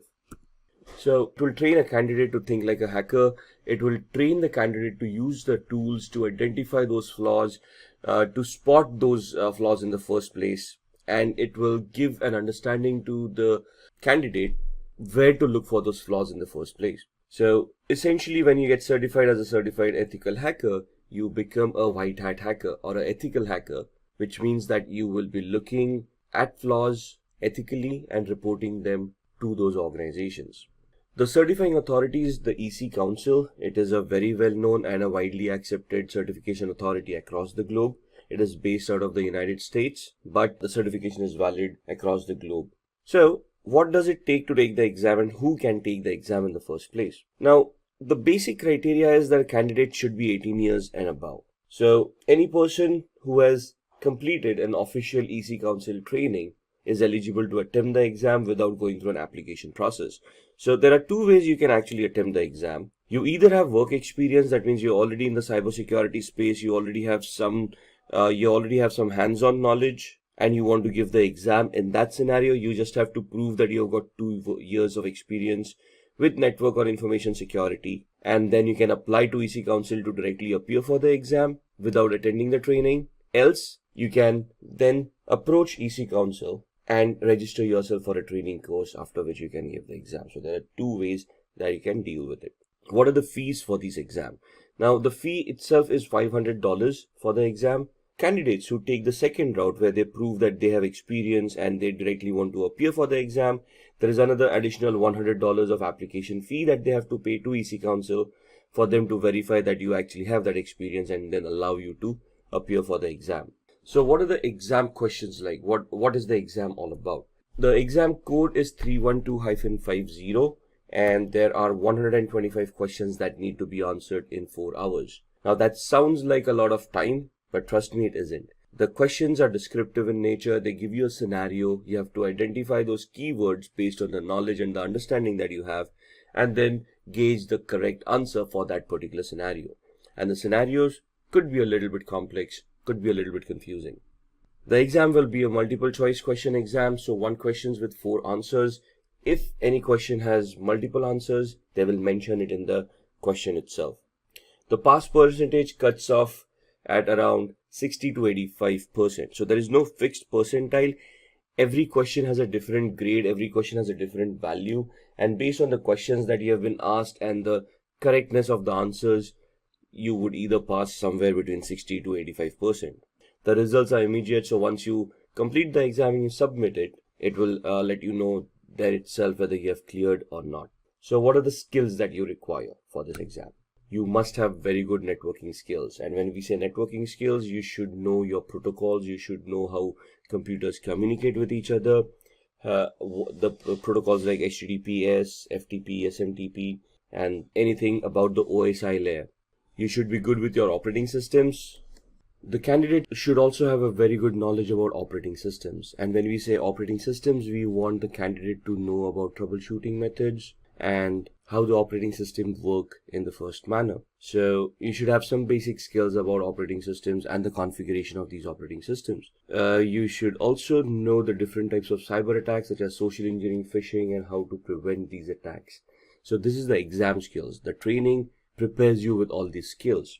The candidate must be able to hack into an organization system with permission and erase all digital evidences. So the training itself will get you accustomed with all the hacking phases, how a hack is constructed, how a hack is made more effective, and how the hack evolves, and later on how you can delete all the evidences of the hack that has happened. So for the exam, you should have, or you should be very good with your networking skills, understanding protocols and how they work, configuring operating systems and troubleshooting them. You should be able to classify different cyber attacks and know how to launch them as well. And you should be able to hack into devices and erase all digital evidences that may have happened. Password cracking and cryptography is also a very much required skill to clear the exam. There must be a few rules followed, and there is a code of ethics from EC Council. So they essentially give you a non-disclosure agreement before you start the training, which you have to go through, and you have to sign it, submit it to EC Council. Only then are you allowed to go forward with the exam. So what are the exam all about? What are the topics within that exam, and what kind of questions would you get? So there are 7 domains in this training based on which they will ask you questions. When you say background, background is nothing but your knowledge on networking skills, your knowledge on a little bit of operating systems, how communications happen, how protocols work, and so on and so forth. Analysis would be where you analyze certain attacks and you're able to analyze, let's say, packets, and based on those packets, you can identify whether it's a legitimate packet or is it a malicious packet with any malicious data within it. Then with security tools, you are able to talk about security as in the concepts of security like confidentiality, integrity, and availability triad, the IEEE identification, authentication, authorization, and accountability aspects, and various other concepts that are there in security. So you'll be questioned on those topics as well. Tools and programs. Ethical hacking carries a lot of tools, and you should be conversant with those tools. During the training, there will be hundreds of tools that you would be going through, and you would be facing questions on these tools. So there would be some basic questions like commands that would be given to you to identify what that command would execute, or there would be a specific scenario given to you, and then they would ask you which is the most suitable tool that you would utilize to crack that particular scenario. And then there's the methodology, of course, of how or which steps would you take in this particular attack to be successful. Then we talk about policies and the ethics. So as you can see, all of these domains have different weightage in the exam. 21.79% for your backgrounds. So you can see the background information is very much important. Operating systems, networking, a little bit of applications, a little bit of architecture of how things are deployed. Now, CEH is normally an advanced certification, right? So there are a few presumptions that you already know a little bit about Active Directory, how operating systems work, how identity management works. So there's a little bit of presumption that you have these background knowledge, but in the training you can be prepped up for that knowledge as well. So it does contain a little bit of insights about how these things work. Analysis is where you're looking at some scenarios, and based on the evidence is given to you, you can analyze what's going on. So that's at 20.73%. Security, which is the main topic, is at 23.73%. Tools and programs related to security would be at 28.91%. The methodologies would carry a weightage of 8.77, policies 1.90, and ethics 2.17%. So you have 125 questions. You can figure out percentile wise how many questions you would get on each of these domains. So let's have a look at these domains a little bit more. The background is about network and communication technologies. Again, like I said, protocols, procedures, services, how computers work. So ports on a computer, how ports are utilized by services, and how communications happen over these services and these ports. How we can scan these ports to identify what's going on, and then try to find out vulnerabilities within them. Then we have got information security technologies and the information security threats as well. So when I want to launch an attack on a device, where would I find vulnerabilities? Is it just on the network? Do I look at the operating system? Do I look at different applications that are there on the operating system, and so on and so forth? So where are the threats That's something that we need to identify, and that's what this domain deals with. So 27 questions from this domain. Then analysis and assessment, information security assessment and analysis, and the security assessment process. So let's say you're in a penetration test and you want to launch an attack. What is the assessment that you want to do before you launch that attack? What is the process you want to conduct? And how you're going to analyze the vulnerability in the first place to identify which penetration test or which attack you should do at that particular point in time. Then security would talk about information security controls. Controls would be all the security elements that you can implement to prevent hacking. So firewalls, IDS, IPS, antiviruses or endpoints, all of these would be included in this domain. Information security attack detection. So it's not only about how you can attack, you also want to know if you're being attacked in the first place. So analysis would basically identify how you're being attacked, and the detection is where you first detect that something is wrong, after which you can analyze it, right? And how you can prevent security attacks happening at your organization as well. So which firewall would fit at what OSI layer, what in the architectural aspect, where do you want to place an IDS or an IPS, where would you want to place a firewall, where would you want to place a UTM, to have a layered approach, a structured approach towards security, where a hacker would have to peel off layers of security to reach the data that they wanted to get access to in the first place. So there will be 30 questions from the security domain, 16 questions on the analysis and assessment domain. The fourth domain is the tools, systems and programs. So this is where all the tools that you would have utilized resume. So this is where all the tools that you have utilized in the ethical hacking scenario, and there will be questions asked about those tools. So in the training, there are some tools that are prescribed in the course where you'll have to concentrate on those tools. You'll have to get your hands on those tools to understand how those tools work and then give appropriate answers in this domain. So there would be 36 questions for tools, systems and programs. Then the fifth domain is procedures and methodology. Information security procedures and assessment methodologies would be asked over here. So how would you conduct a test? How would you conduct a vulnerability assessment? What is the method and the procedures that you would follow in conducting these tests? So there would be around 11 questions for this domain. The sixth one is regulations and policies.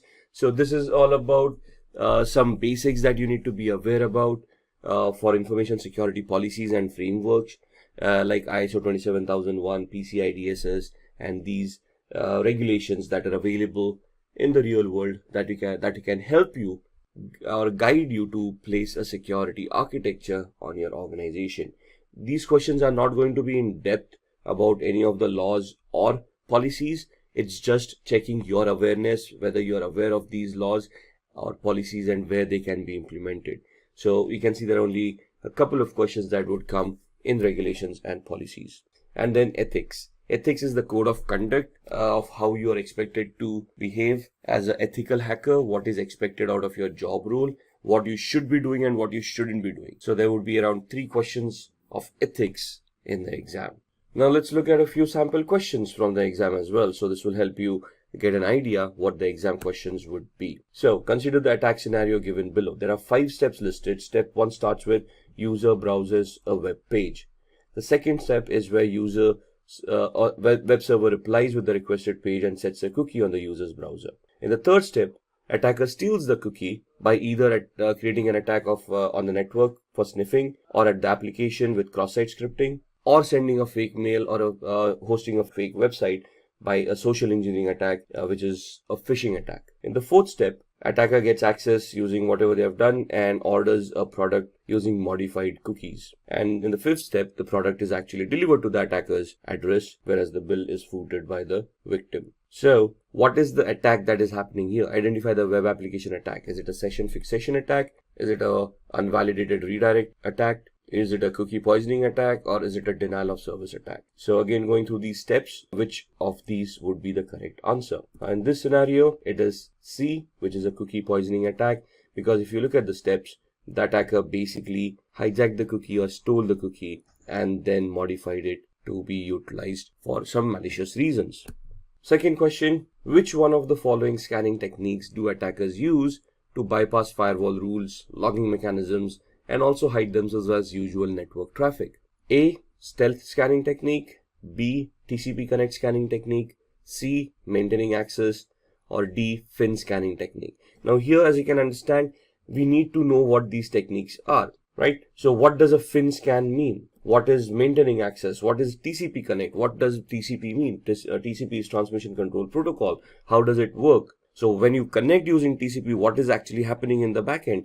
That is what the knowledge is all about. And in here, the correct answer is A, stealth scanning technique. So what do we mean by stealth? How can we achieve that? Which tools help us achieve that? That is what we want to gain an understanding in before we can attempt the exam. Question 3. Which of the following Wi-Fi chalking method refers to drawing symbols in public places to advertise open Wi-Fi networks? War walking, war flying, war chalking, or war driving? Now, here we need to know first that there is something known as Wi-Fi chalking, right?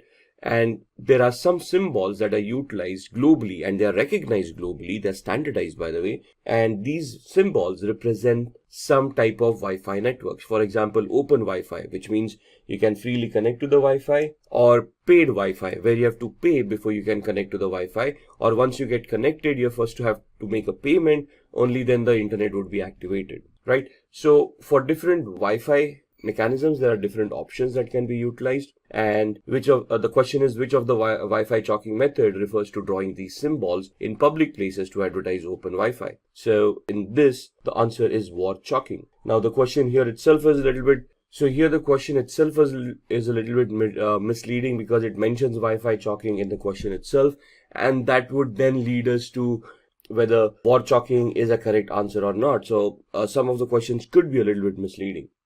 So let's start looking at the certifications. So to be an ethical hacker, you must hold a certification which specializes in ethical hacking or in cybersecurity. Companies look for candidates who are globally certified. When we say globally certified, they're looking for a certificate that has been given by an organization that is recognized globally and is well accepted in the industry. So these are the top 5 certifications a candidate can obtain. The first one, become a certified ethical hacker. Then there is Global Information Assurance Certification Penetration Tester. Then Offensive Security Certified Professional, CompTIA Pen Test Plus. And finally, the Licensed Penetration Tester. Now, these certifications are offered by different organizations. All of these organizations are recognized globally and their certifications are well accepted in the technical space. So let's start off with the Certified Ethical Hacker, and we'll look at the organizations that provide these certifications and how we can attain them. So CEH, or Certified Ethical Hacker, in its current form is in its version 10. It's been revised and updated over a period of time. EC Council is the certifying authority for CEH.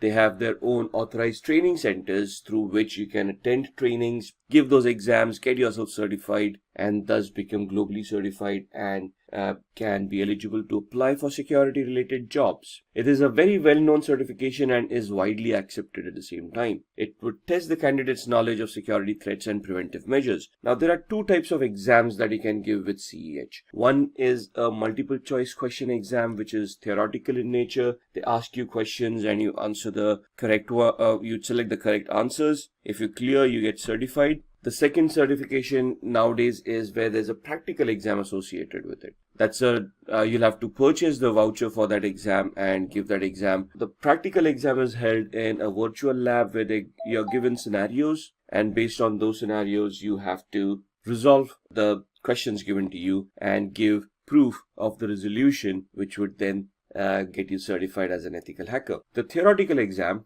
in this scenario is the fees is around $500. This is for the multiple choice question exam where you can pay the fees and you can attend through a online portal and you can give the exam directly. The exam is 4 hours long, in which you have to answer 125 questions. Now 4 hours for 125 questions seems a long time, but it isn't. It's a very technical exam. There are scenario-based questions and it would take some time for you to analyze and understand the question and then identify the equivalent correct answer. So it's a very competitive exam and you'll have to study really hard to clear this exam as well. The cutoff for passing varies from 60 to 85%. So there is no exact grade and all the questions have different weightages. So depending on the questions that have been given to you and the way that you have answered them, you would pass at either 60% or you would pass when you've scored 85%. Once you are CEH certified, which is a very technical certification, you will be qualified to apply for job roles as a penetration tester or a security engineer. These are job roles where you would be responsible of ethically trying to attack applications, servers, switches, and try to find out vulnerabilities within them. The training of this certification will make you adept in most of these tools that are required. There are a lot of practicals in this training, and if you successfully completed those practicals, clearing the exam is a easy task. With the practicals comes your knowledge and would help you understand how you would be performing penetration tests in the real world. An average annual salary in the USA for a CEH certified person is around $91,000, and in India is around 4,76,000 odd rupees. The salaries would vary as far as organizations are concerned.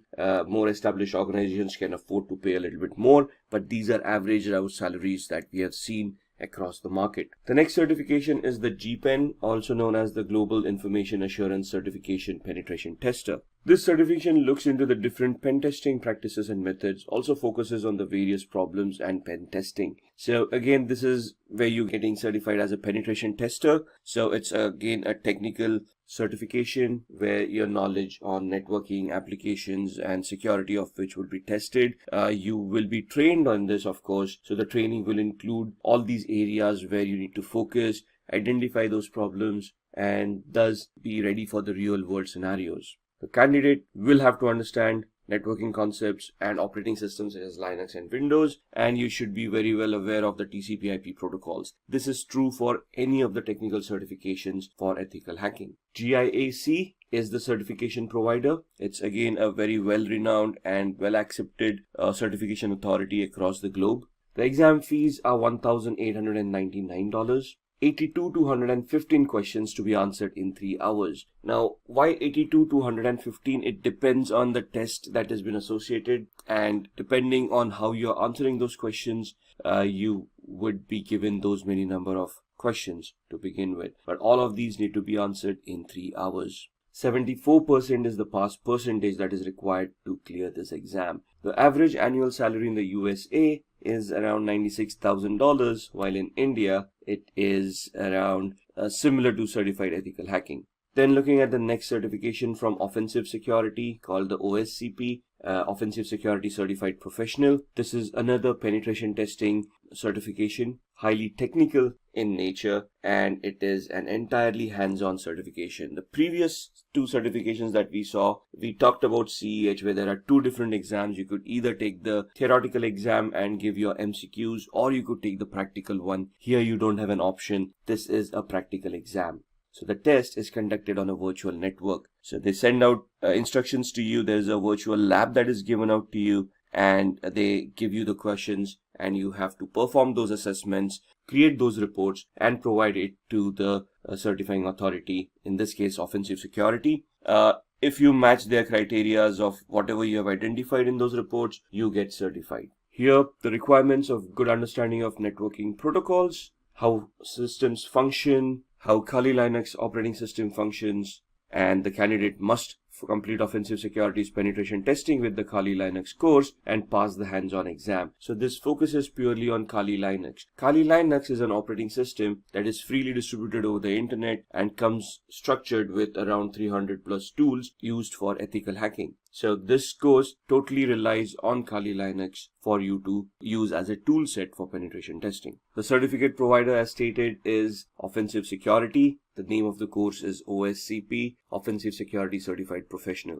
Exam is around $800 to $1,550. Now understand that this exam is technical and is hands-on. So for you to prepare for this exam, they come up with virtual labs where you can start practicing and honing your skills. Depending on the number of days for which you have purchased the access to that particular labs, the amount will vary from $800, which would be the minimum access days available, to $1,550, where the maximum number of days would be given to you for practicing. Once you're ready, even during the time span of where you have that access, once you're ready for the exam, you can attempt the exam and clear. The average annual salary is similar, around $91,000 for the US market and 905,000 rupees in the Indian market. Then looking at the CompTIA Pen Test Plus. CompTIA is another certification authority or a certification provider, a training provider that will help you get yourself certified in the ethical hacking space. So they have certification called Pen Test Plus, which is focused towards penetration testing. So it is an intermediate level certification. It assesses the vulnerability assessment and the penetration testing skills of a candidate. Here, the training will provide you with all the essentials where it will help you identify how to do vulnerability assessments, how to identify those vulnerabilities, and then which tools to utilize for what kind of a penetration test. For the requirements, a minimum of 3 to 4 years of hands-on experience in the information security field. Also, a CompTIA Security Plus or a Network Plus or equivalent knowledge is required. So in the Network Plus, they talk about securing networks, and they help you understand the OSI layers, the TCP/IP layers, and help you understand the protocols and all of those things. So having that knowledge is an added advantage. The certificate provider is CompTIA, and the cost of the exam is around $349. Maximum number of questions is 85, and I think it's a 3-hour exam. The passing percentage is scoring 750 marks out of a possible 900. So the scale is, the minimum you can ever score is 100. If you're completely unprepared, the maximum you can score is 900. You get a leeway of 150 marks for your certifications. So you have to score a minimum of 750 to clear the exam. Average annual salary for a CompTIA Certified Penetration Test Plus professional is $97,000 in the US market, and in the Indian market it would be around 5 lakh rupees. Then comes the licensed penetration tester. Now this is an advanced certificate again from EC Council. This is where EC Council gives you a license which certifies that you have undergone thorough training and have cleared your exam in which you can conduct or lead an audit for vulnerability assessment and penetration testing. It is an expert level certification, comes after the CEH certification. It is the ultimate test which tests the candidate's penetration testing skills. So there are 2 certifications over here. One is the ECSA, EC Council Certified Security Analyst. Once you clear that, you can appear for the licensed penetration tester. Both of these are hands-on certifications. So you will be given a virtual lab, you will be given a scenario in which you'll have to perform some assessments, create reports, submit it to the EC Council. They will analyze your reports. If they meet the criteria that have been identified, you would then be certified as a licensed penetration tester. The candidate must be above 18 years of age. A recertification is required every 3 years. So the validity is 3 years. After 3 years, you will have to be recertified, or there is a continuing point education system over there where you can score points by publishing articles, by attending trainings or giving out trainings, and you can get yourself recertified. It is preferred that the candidate has CEH and the ECSA certification. So the previous certification that we saw, Certified Ethical Hacker, and then the ECSA, EC Council Certified Security Analyst, after which you can appear for the LPT, the Licensed Penetration Tester. The certificate provider again is EC Council. The Licensed Penetration Tester exam has a different process. The candidate must purchase an exam dashboard for $899, which is valid for a year. So once you purchase the voucher, the validity is 1 year. You can prepare within that 1 year and then give the exam and attain the certification. Only once you're ready, the exam can be scheduled and you can give that exam. The exam consists of 3 different levels. Each level has 3 different challenges. The candidate must pass at least 1 challenge in order to qualify for the next level. And for each level, the exam is 6 hours. So this is a grueling exam. This is hands-on. They're giving you challenges and they are going to test you on your skills as a penetration tester. So be ready to be very hands-on for this kind of a certification. Average annual salary in the US is around $100,000 and above, and in India, $825,000 and above. Next, Shruti will guide you through the career of an ethical hacker. With the increase in the number of cybercrimes across the globe, there is also an increase in the number of cybersecurity jobs, and the role of an ethical hacker tops the list. Hi guys, this is Shruti from Simplilearn, and today I will run you through this video on ethical hacking career. So let's get started and explore the world of ethical hacking. Let's begin with a few facts. Did you know that by the year 2021, there will be 3.5 million cybersecurity job openings? That is a huge number, isn't it? And also, according to the US Bureau of Labor Statistics, there will be 28% increase in the number of jobs from 2016 to 2026 for information security analysts, which includes ethical hackers. This proves that there is a great demand for ethical hackers at the moment. As I mentioned earlier, the number of cybercrimes across the world will increase as the digital era will only continue to grow. Organizations will be on the lookout to hire professionals who can fight these cybercrimes and protect the company's data. And to fight these cybercrimes, we will require individuals who can think like a hacker. And who is that? Well, to do this job, we have ethical hackers. As you might be knowing, an ethical hacker is trained to discover system vulnerabilities. An ethical hacker is also known as a white hat hacker. He or she is given authorization from the company to perform security assessments. And at the end, an ethical hacker would have to report the findings back to the company so that the vulnerabilities can be fixed. An ethical hacker performs these security assessments with the help of various hacking techniques and tools. Let's now move on to our next topic, that is the steps to become an ethical hacker. You might wonder how to start your ethical hacking career, right? Well, I will take you through that step by step. Firstly, the candidate must have a computer science or an information technology bachelor's degree. It is also possible to become an ethical hacker without these degrees, but provided you have the required skill sets and experience. The next requirement to be an ethical hacker is that the candidate must have a minimum of 2 years of experience in the information security field. You have to start your career with a software or a networking job, and only then can you move on to the ethical hacking field. You have to start your career with a software or a networking job, and only then can you move into the ethical hacking field. Coming to the certifications, it is necessary for the candidate to hold various cybersecurity certifications. Certifications play a vital role in the field of cybersecurity. Your job opportunities can solely depend on these certifications. To become an ethical hacker, you can start off with the foundational level certifications such as the CCNA and CompTIA Security Plus certifications. Finally, the last step to become an ethical hacker is to clear the Certified Ethical Hacker examination. CH certification is provided by the EC Council. It trains the candidate to protect a company's network by using the same tools and methods that a hacker would use. The CH exam will have a duration of 4 hours with 125 number of questions. If the candidate clears this exam, then he or she will become a certified ethical hacker.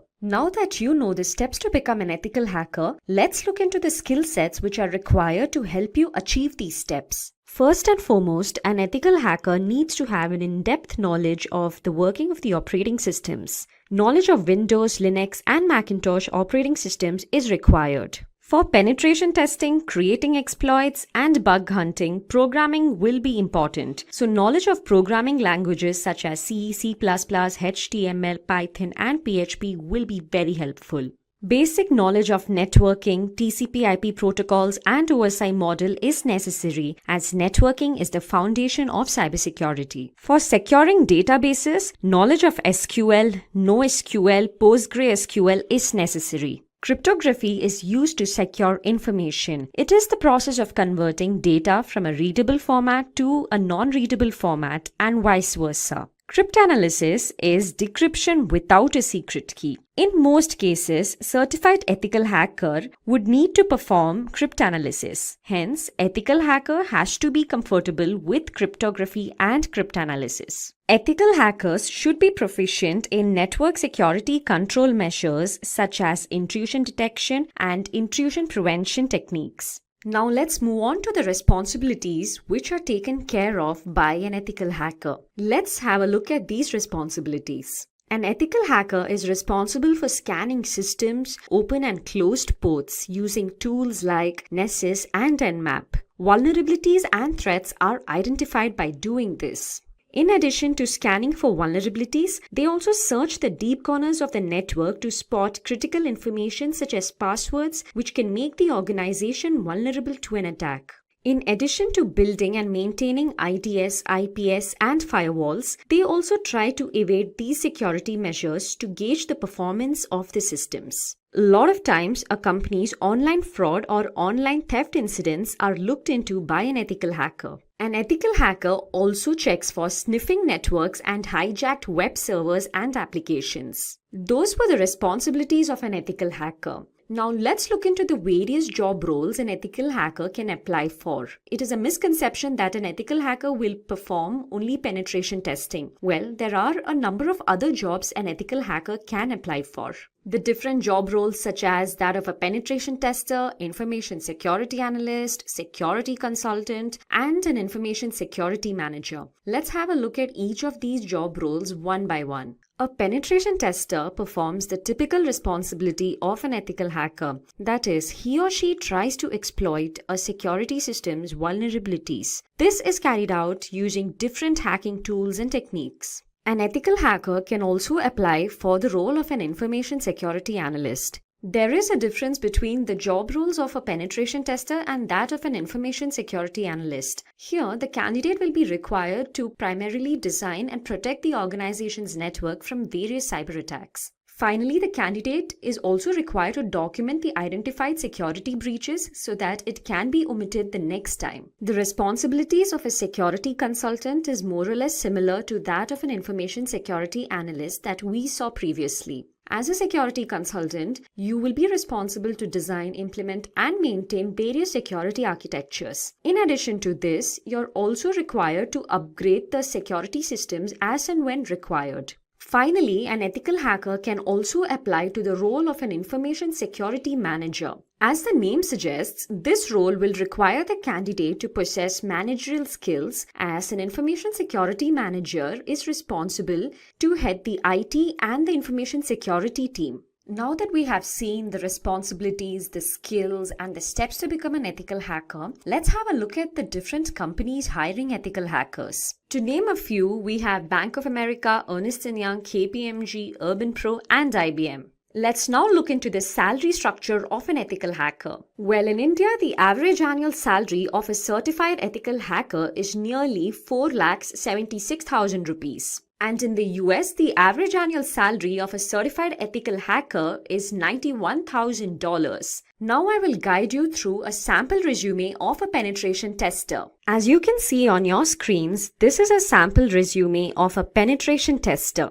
We will look into this resume closely and understand how your resume should look like if you are applying for the role of a penetration tester. As always, you can start off with your name and your email ID and your phone number, followed by a brief summary of your current job profile. It is preferred to add your LinkedIn profile link here and also your GitHub profile link if you have one. As I mentioned earlier, this is a sample resume for a penetration tester, and hence we have to have more than 2 years of experience in the information security field. As you can see under the experience section, the candidate has 2 prior experiences, out of which the first experience is that of a software tester and second is that of a penetration tester. You would have to mention your latest or current experience at the beginning. You can mention your job role and the company and the duration, under which you can list out the various responsibilities that you are looking into currently. If you are a penetration tester, you can mention responsibilities such as security monitoring, black box testing,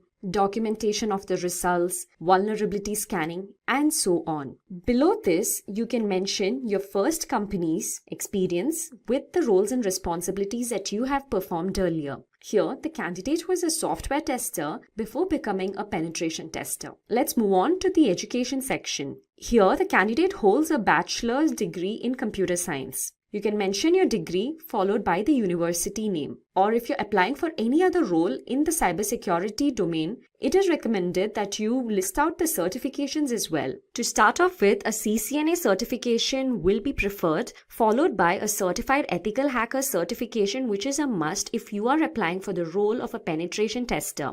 In addition to it, the Certified Expert Penetration Tester certification will also hold a great advantage. After mentioning the certifications, you can go ahead and mention your skill sets. Here we have the technical skills and non-technical skills. Under technical skills, you can mention the programming languages that you know. Here we have C, C++, Java, Perl. You can also mention the operating systems that you have worked on. for example, Windows, Linux, Unix. And in addition to the programming languages and the OS, you can also mention the tools that you know, such as Nmap, Metasploit tools, which will be helpful if you are applying for the role of a penetration tester. Then you can also mention encryption technologies, knowledge of SQL, and bug tracking systems if you have worked on them before. If you have participated in ecodathons, you can mention that here as well. Under the non-technical skills, you can mention various competitions that you have taken part in and the games that you like and other extracurricular activities. Finally, you can also mention the projects undertaken. Under the projects undertaken, you can talk about the various projects that you have performed in your company or outside the company. Here, we have two projects, one as a software test engineer and second one as a penetration tester. So this is how a resume of a penetration tester will look like. Today, we are diving into a super important topic that affects everyone: phishing attacks. As cybercriminals get more sophisticated, it's important for us to stay one step ahead. So in this video, I'll be walking you through what phishing is, how it works, some famous examples of phishing attacks, different types of phishing, how to protect yourself, and what to do if you ever fall victim. So let's jump right in. What is phishing? To start, let's talk about what a phishing attack really is. In simple terms, phishing is a type of scam where hackers pretend to be legitimate people or companies to steal your personal information, whether it's your passwords, bank details, or even social security number. They typically do this through emails, text messages, or fake websites that seem genuine at first glance. But phishing attacks don't just rely on fake emails. They use a psychological trick known as social engineering. Now, social engineering is all about manipulating people into making poor decisions, like clicking on a malicious link or sharing personal information. Let's take an example. Imagine you work in a company and one day you get an urgent email from someone who looks like your boss. The email says, "I'm in a meeting right now, but I need you to send me the financial reports immediately. Click here to access a secure file." Because it's your boss and the message sounds urgent, you might not think twice and click the link. But that's where the trick is. The link wasn't real, and now the hacker has the access to the company's sensitive data. So social engineering works because it plays on human emotions like fear, urgency, trust, and leads you to make hasty decisions without double-checking. So phishing attacks are serious business, and they have caused some of the most damaging data breaches in history. Let's take a look at some of the most famous examples. First, let's talk about the Sony Pictures hack in 2014. This is one of the most well-known phishing incidents. It all started when Sony employees received phishing emails that looked completely legitimate. Some employees clicked on the links in these emails, which gave hackers access to Sony's internal network. And the result? Over 100 terabytes of data were stolen, including unreleased movies, confidential employee information, and thousands of internal emails. The leaked data caused major damage to Sony's reputation and led to lawsuits. It was one of the most costly cyber attacks of its time. Another incredible phishing incident involved both Facebook and Google. Between 2013 and 2015, a single hacker managed to scam these tech giants out of over $100 million. How did he do it? The hacker, Evaldus, pretended to be a hardware supplier that both companies did business with. He sent phishing emails with fake invoices that looked exactly like the real thing. Because the emails were so convincing, the finance departments of the Facebook and Google didn't question them and wired the money directly to the attacker's account. So these famous examples show that phishing can affect anyone, from everyday people to major corporations.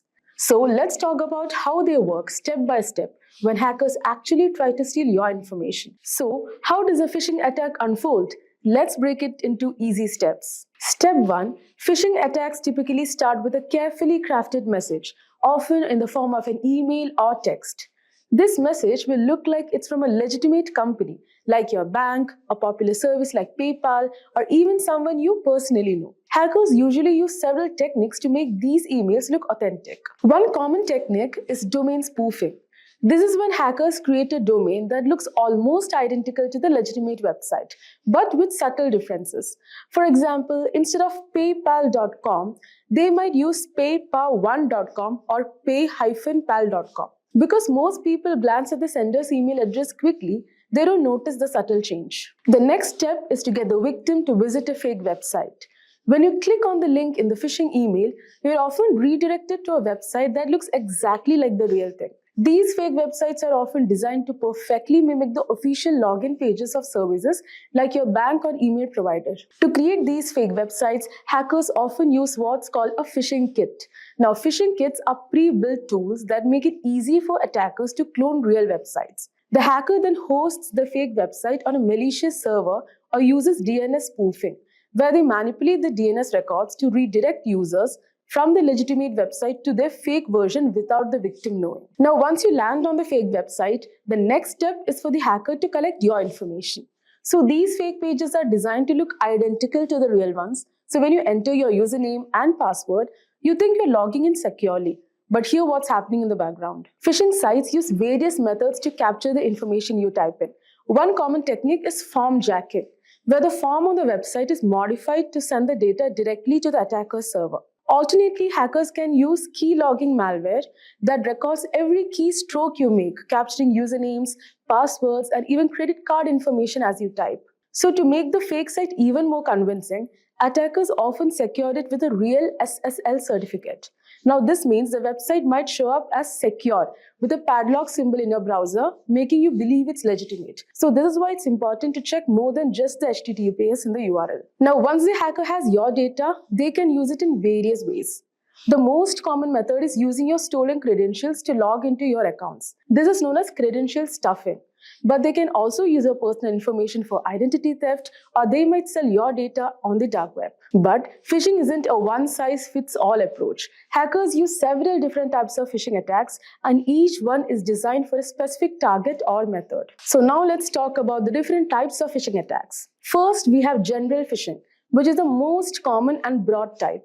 So in this type of attack, hackers send out thousands or even millions of phishing emails to random people, hoping that a small percentage will fall for the scam. For example, let's say you receive an email that looks like it's from a popular company like Netflix. The email says something like, your payment method has failed, click here to update your information. You click the link and it takes you to a fake Netflix login. When you enter your details, they are sent straight to the hacker. These attacks are sent out to as many people as possible.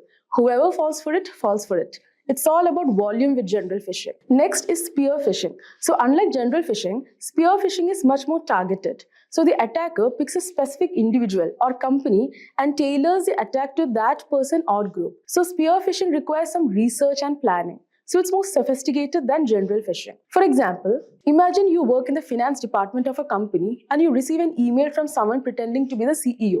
The email says, he's unable to transfer the money to the partner company and asks you to transfer it. So since it appears to be from your boss and it sounds urgent, you might be tempted to complete the transfer without questioning it. That's the goal of spear phishing. Because the email is personalized and often uses real names or insider information, it's much easier to fall for it. So this makes spear phishing especially dangerous for businesses. Now let's talk about whaling, which is similar to spear phishing but with a bigger target. So whaling specifically targets high-ranking individuals like CEOs, CFOs, or other executives. So these attacks are often highly sophisticated because the stakes are so high. Let's say a hacker sends an email to the CFO of a large corporation, pretending to be a lawyer representing the company. So the email contains a fake warrant, asking the CFO to click a link to download important legal documents. Because it's a legal matter and appears highly official, the CFO clicks the link, which leads to malware being installed on the company's network. So whaling attacks are dangerous because they often involve larger sums of money or more sensitive information. So when high-level executives fall for these scams, the consequences can be disastrous. Next comes SEO phishing. So SEO phishing takes a different approach. So instead of targeting individuals with emails or text messages, hackers create fake websites and manipulate search engines so that these sites show up at the top of search results. So people who are searching for services or products may unknowingly click on these malicious websites. For example, imagine you are trying to log into Bank of America and you search for Bank of America login. So a phishing site could show up at the top of the result, looking exactly like the original website. You fill out the form, entering your personal and payment information.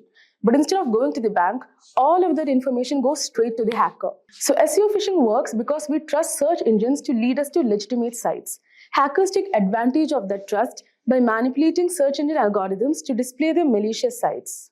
And finally, there's smishing, which stands for SMS phishing. Smishing involves sending fraudulent messages through SMS or text. So these texts often appear to come from a trusted source, like your bank or a delivery service, and contain a link that leads to a phishing site. For example, let's say you get a text that looks like it's from a delivery company such as FedEx, telling you to set your delivery preferences. The message includes a link to do the same. When you click the link, it takes you to a fake FedEx site that asks for your name, address, and credit card information to cover delivery fees. So smishing is effective because people tend to trust text messages more than emails, especially when they're on the go and may not scrutinize a message as closely. Anyways, fortunately, there are several things you can do to protect yourself from phishing attacks. So first and foremost, always think before you click. If you get an email or text asking you to click a link, stop and think. Does this look suspicious? Hover over the link to see where it actually leads before you click. Next, don't upload personal information online.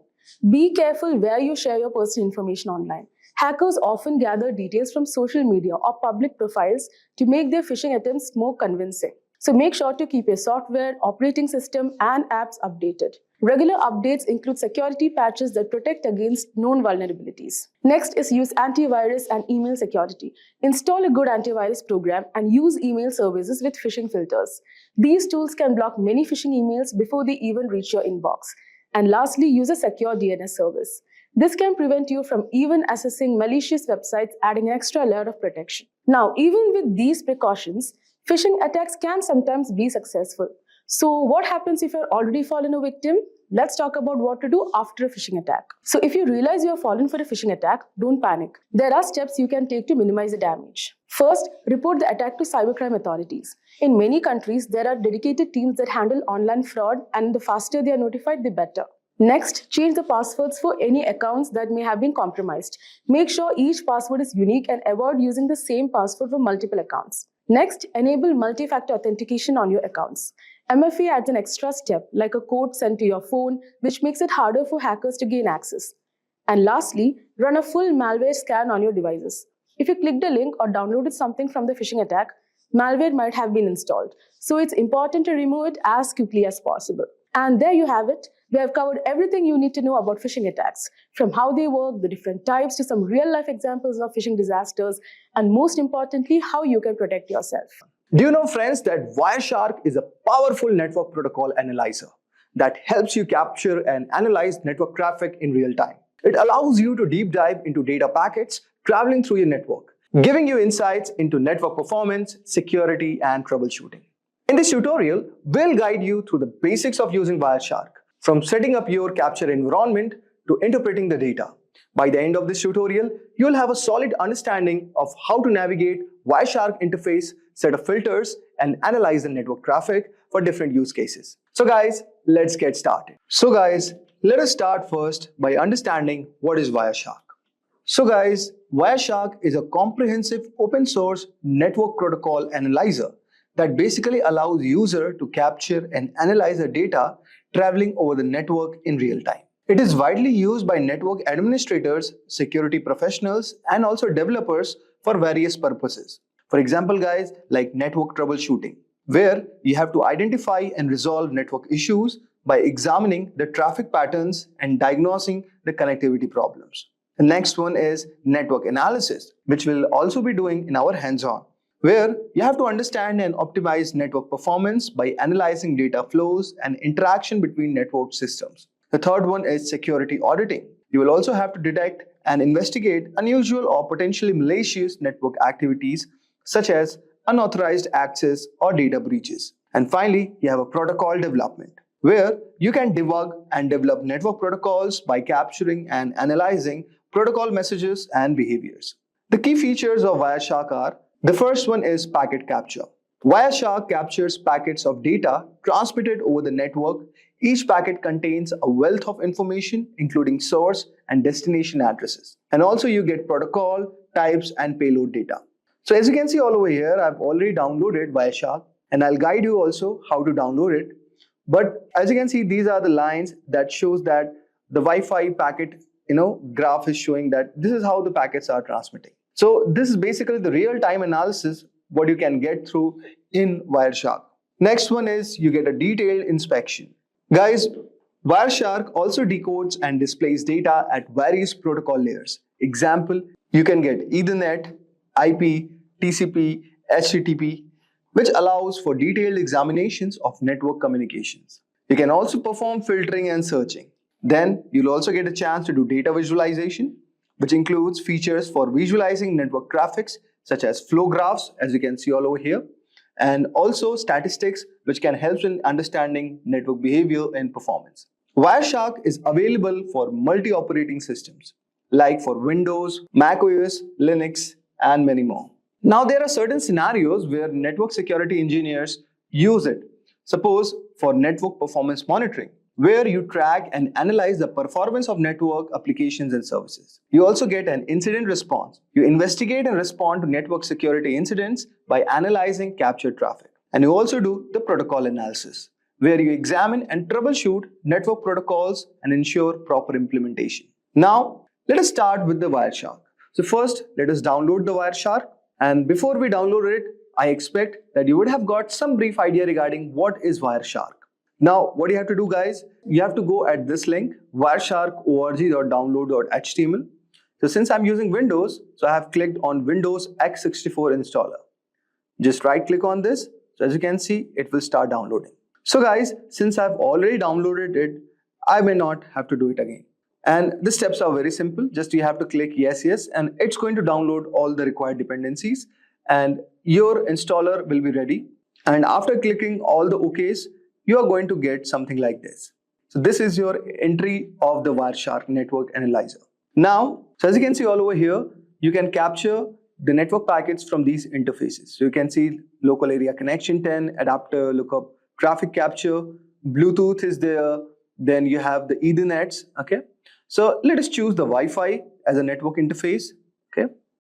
And just click on this. So as you can see all over here, so many of the packets have started running up, okay? And this is a shark icon. So basically, it is doing the real-time packet capturing where you have all these things. So now, let us try to understand what is there in Wireshark. So you can see you have file. Basically, for managing files, you have open, save, export. Okay, so these kind of options are there. You can also export the TLS session keys. Okay, you can export the objects and you can do print, quit. Then here in the edit, so edit, you can modify the preferences, settings, and profiles. If you talk about view, you can adjust the layout all over here of Wireshark. If you talk about go, you can navigate through the packets all over here. Then here is a capture. You can start or stop all over here. You can restart it. Then next is analyze. So as you can see all over here, you have display filters, display filter macros, display filter expressions, and many more. Okay. Similarly, you have statistics, okay, which helps in viewing network statistics and data summaries. Here you have telephony for using these kind of protocols, okay. Then you have wireless, okay. Then you have tools all over here, firewall, ACL rules, MAC address, okay. And there you have the help icon. So this is a very basic overview of this application. Now, let us do some basic exercises first. So let us try to capture a traffic first, okay. So since I've already selected our network interface as Wi-Fi, and let us restart it. So you can just go on capture and just start the restart. Okay. So this has started. Now go to your browser and just type, say, HTTP, okay, and say bin.org is the file. So guys, this is a basic website that we have requested on our browser, and let us go to our Wireshark and stop this for a moment. So as you can see all over here, this icon shows applying a display filter. Now go all over here and type the filter, say HTTP, okay, and you can say our filtering would be done. So as you can see, here you have the source, you have the destination, here you have the time, here you have the number, here you have the length of the packets, okay, and this is the info, okay. So now let us do the general analysis of the Wireshark output. So as you can see all over here, the first one is HTTP request and responses. So as you can see, this is our source, okay. We are sending a request to the destination address with 44.219.81.240. The protocol is HTTP and the length of the packet is 480. And it is basically a GET request, okay. So get HTTP/1.1. Now there is a reply from this destination all over here and to the destination at our source. The protocol is still HTTP. Now the length of the packet is increased, is 887. And what we are getting, guys, all over here, that the status is 200 and it says okay. Now, as you can see, what we are getting basically an HTML file all over here. Okay. Now, similarly, we are again requesting and we are getting a JSON file all over here. Now, getting a specific JSON HTTP 1.1 and similarly reply is coming. So as you can see, it's a to and fro motion where we are requesting to a destination, which is the browser with the protocol HTTP, and similarly, we are getting a reply from our destination. So guys, this is our device and this is the given resource we are trying to access on our browser. So basically, now we can see these are the content types, which is text HTML for the HTML structure. Okay, and also you can see all over here, this is a JSON type. Okay, and these are the type of the content we are trying to access it. Okay, and this is the request what we have done to our destination, which is the browser. Okay, with the bin org, and it is returning a text.html file. I hope so, guys, you would have got a brief idea like how you can do the general analysis of the Wireshark output. Now let us try to do one more example which will make our concepts more clear. Now guys, I will show you one more use case of this, that you can diagnose the network issues with ping and trace command. Okay, so with the help of Wireshark, this can also be done, guys. So what you need next is you can open a terminal, okay, and just right click all over here. And now in this, what we are going to do, guys, we are going to generate an ICMP traffic. So with the help of ping command. Okay, so now what we do, we type ping, say google.com,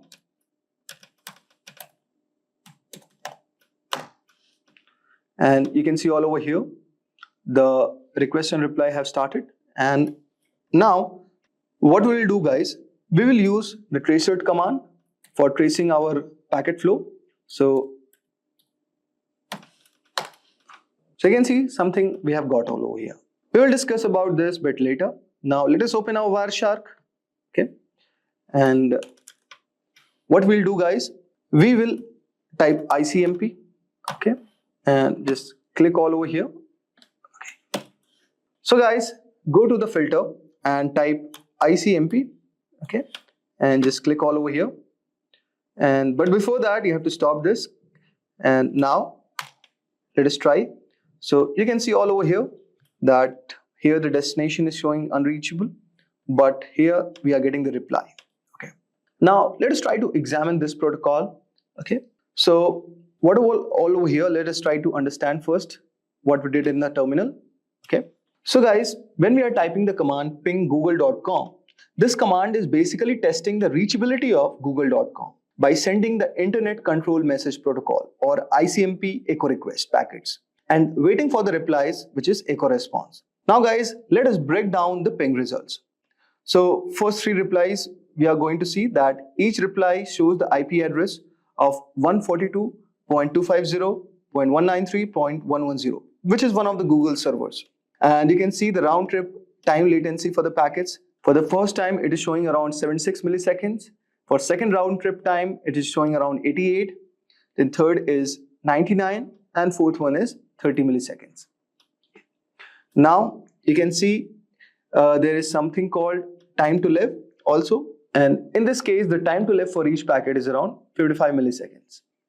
Okay, so basically this field indicates how many hops or routers the packet can pass through before being discarded. Okay, now you can also see the request timeout. So the fourth packet is a request timeout, meaning no reply was received within this set time. And you can also see the ping statistics. So you can say here sent 4 packets, received 4 packets, and there is no loss. Okay, so this is one thing. And also approximate round trip in milliseconds, you can see minimum is 30 milliseconds and maximum is 99 milliseconds. Average is calculated 73 milliseconds. So this is statistics what we got. Now you can see all over here we have the tracer command. Okay, so here no arguments are provided first. So let us try to understand. The D means do not resolve IP address to host names. Okay, where H means maximum number of hops of routers to search, and W means timeout in milliseconds for each reply. So suppose if I see tracer google.com, so guys, this will show all the hops that the packet has to travel through reach the Google server, which will help to diagnose where the delays or issues might occur on the path. Now, you can see all over here, there are a lot of options are given.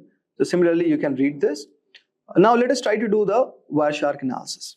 So you can see all over here with our source 10.101.5.118, and we are sending the request to the Google server.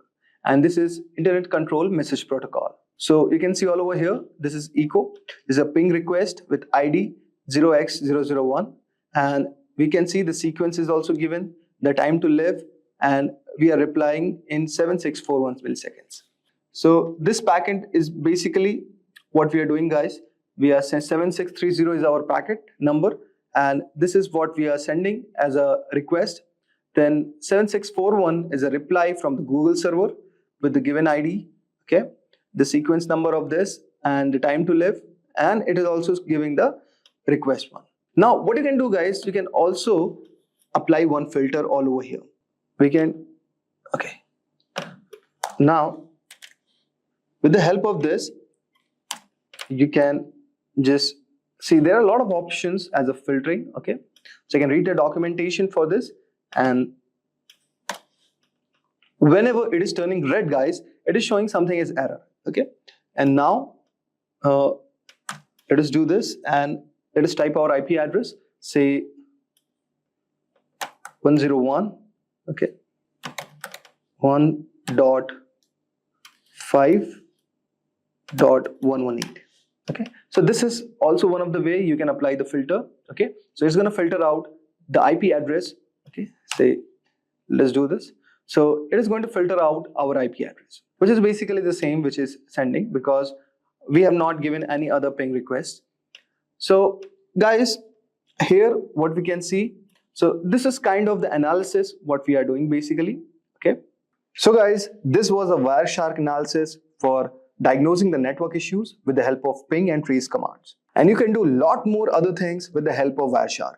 Basically, these tools are used by network administrators, hackers, and also network engineers to understand the network performance, diagnose the network issues.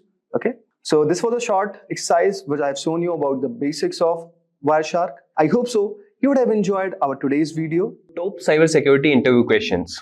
Are you having a hard time landing that coveted interview, or even worse, bombing interviews left and right? It might be time to start prepping for those tough interview questions. Preparing for interview questions is an important part of the job search process and can greatly increase your chances of getting the job you want. The cybersecurity field is constantly evolving, which means that you need to have a strong understanding of the latest technologies and techniques in the industry. This makes cybersecurity interviews challenging, as interviewers may ask many complex questions about various cyber threats, security controls, and vulnerabilities. By spending time preparing for these questions, you will have the knowledge and skills required to tackle them with ease. So without any further ado, let's get started with the top most important cybersecurity interview questions. So we'll start with the first question. That is, what is CRF? Or you can say the interviewer asks, can you explain what CSRF in the context of cybersecurity? And we can answer that certainly. CSRF stands for Cross-Site Request Forgery. It is a type victim is authenticated. The attack takes advantage of the trust a website has in the authenticated user's browser.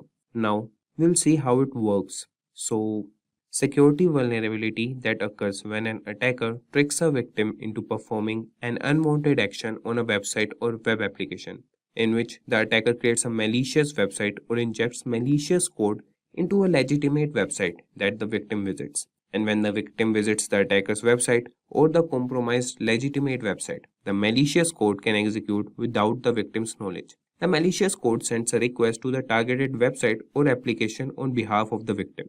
This request may include sensitive actions like changing the victim's password, making financial transactions, or modifying personal information. Since the request originates from the victim's browser, the targeted website or application considers it legitimate and processes the request. The victim's account is compromised, and the attacker gains unauthorized access or performs unwanted actions. To protect against CSRF attacks, web developers can implement several countermeasures, including using anti-CSRF tokens.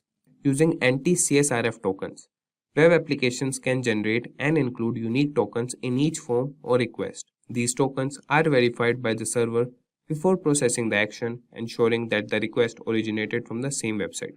The next is same site cookies attribute.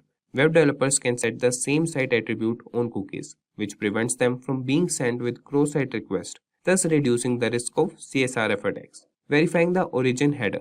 Servers can check the origin header to ensure the request originates from the same domain.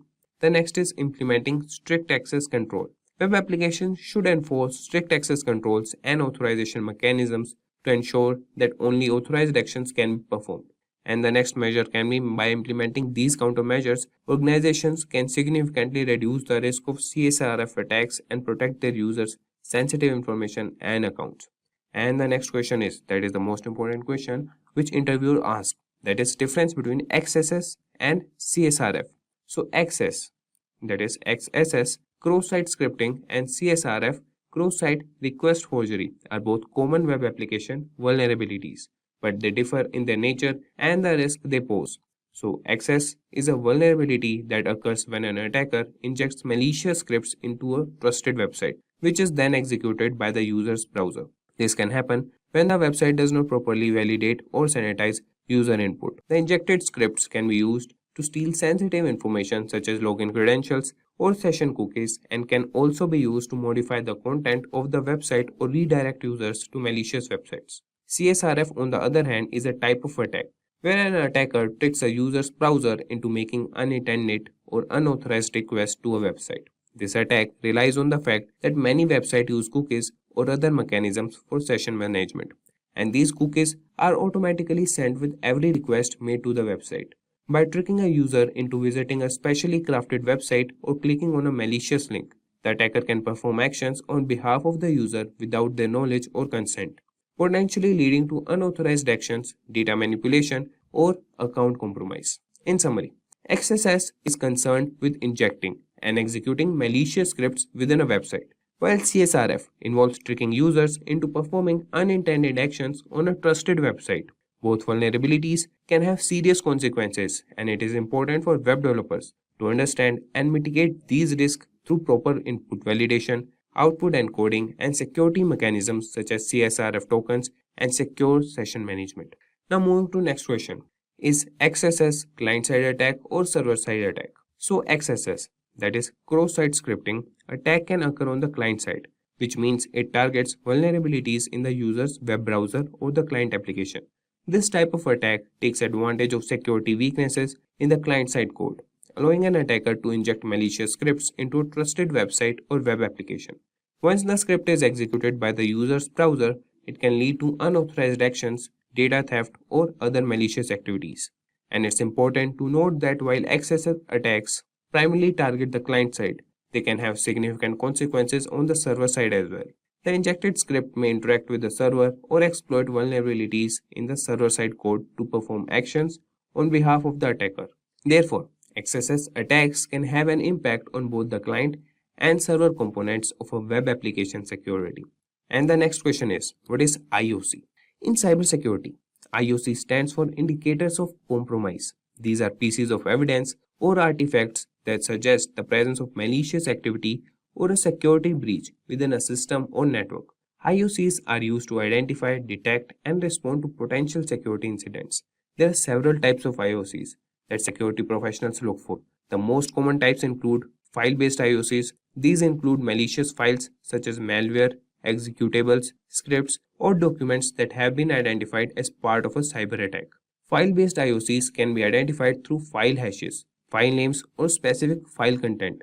The next is network-based IOCs. These indicators relate to network traffic associated with malicious activities. They can include suspicious IP addresses, domain names, URLs, or patterns of network communications that indicate a potential security threat. The next we have is behavioral IOCs. These indicators are based on abnormal behavior exhibited by users, systems, or applications. For example, a sudden increase in failed login attempts, unusual file access patterns, or unauthorized system modifications can serve as behavioral IOCs. The next is registry or system configuration IOCs. These indicators involve changes or additions to the Windows registry, system configuration files, or other system settings. Attackers may alter these configurations to gain persistence on a compromised system, The next is threat intelligence IOCs. These IOCs are derived from external sources, such as cybersecurity vendors, government agencies, or threat intelligence platforms. They provide information about known malicious actors, their tactics, techniques, and procedures, and specific indicators associated with their activities. When organizations collect and analyze IOCs, they can proactively detect and respond to security incidents. By monitoring for these indicators, security teams can identify potential threats, investigate the scope of an attack, and take appropriate measures to mitigate the risk. It's worth noting that IOCs are not static and continuously evolve as attackers develop new techniques. Therefore, staying up to date with the latest threat intelligence and sharing information within the cybersecurity community is crucial for effective defense against cyber threats. And now moving to another question, that is fifth question. And it is that can you explain the difference between antivirus and EDR in cybersecurity?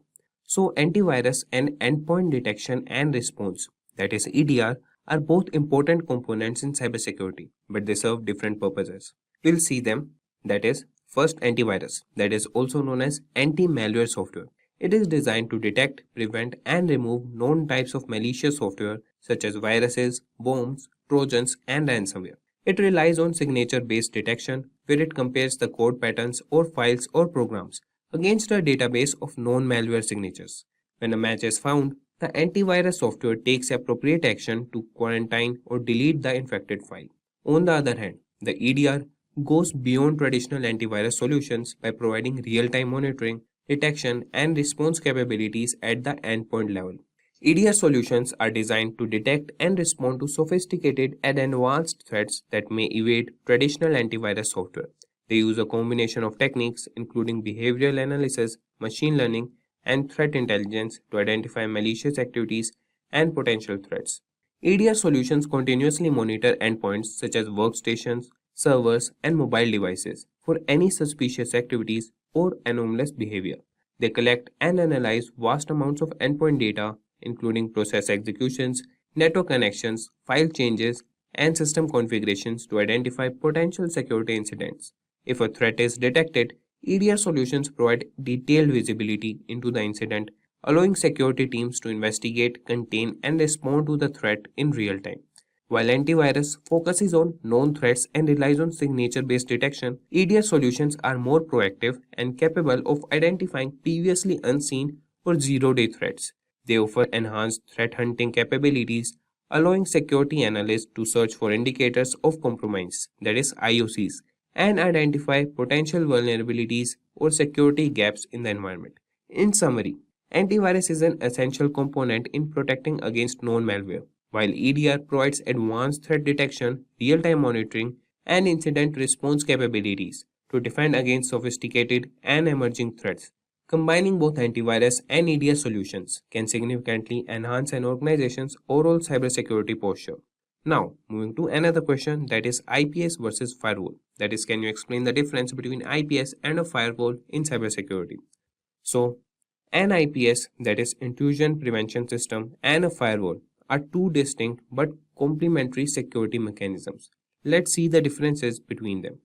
So a firewall acts as a barrier between an internal network and external network, typically the internet. It examines incoming and outgoing network traffic based on predefined rules or policies. Its primary function is to enforce access controls and permit or deny network traffic based on factors such as IP addresses, ports, protocols, and application types. Firewalls work at the network layer, layer 3, or the transport layer, layer 4 of the network stack. On the other hand, an IPS is designed to detect and prevent network-based attacks. It goes beyond the basic access control functions of a firewall. An IPS monitors network traffic in real time, searching for signs of known attack patterns or suspicious behavior. It can detect and block unauthorized access attempts, malware, network intrusions, and other malicious activities. IPS systems are typically placed in line with network traffic and can operate at the network layer, that is layer 3, transport layer, layer 4, or even the application layer, that is layer 7. To summarize, a firewall acts as a gatekeeper, controlling the flow of traffic into and out of a network based on predefined rules. It focuses on access control. On the other hand, an IPS is a more advanced security mechanism that actively inspects network traffic identifies potential threats or attacks, and takes action to prevent them. It focuses on detecting and preventing intrusions. In practice, organizations often use both firewalls and IPS systems together to provide layered security. Firewalls protect against unauthorized access and filter out unwanted traffic, while IPS systems add an additional layer of protection by actively monitoring and blocking malicious activities. So this was all for firewall and IPS. Now moving to what is security misconfiguration. So security misconfiguration refers to the improper or insecure configuration of systems, software, applications, or network components that can lead to potential security vulnerabilities. It occurs when security settings, permissions, or configurations are not appropriately defined or implemented, leaving systems and data exposed to potential attacks or unauthorized access. Security misconfiguration can take various forms, such as using default or weak passwords, leaving unnecessary services or ports open, not applying necessary security patches or updates, misconfiguring access controls, or failing to implement secure communication protocols. These misconfigurations can provide attackers with entry points into a system, allowing them to exploit vulnerabilities, gain unauthorized access, or carry out malicious activities. Organizations often face security misconfigurations due to human error, lack of awareness, or inadequate security practices. It's crucial to regularly review and audit system configurations, apply secure defaults, disable unnecessary features, follow security best practices, and stay updated with the latest patches and updates. By addressing security misconfigurations, organizations can significantly reduce their attack surface and enhance the overall security posture of their systems and networks. So moving on to next question, that is what is WAF and its types.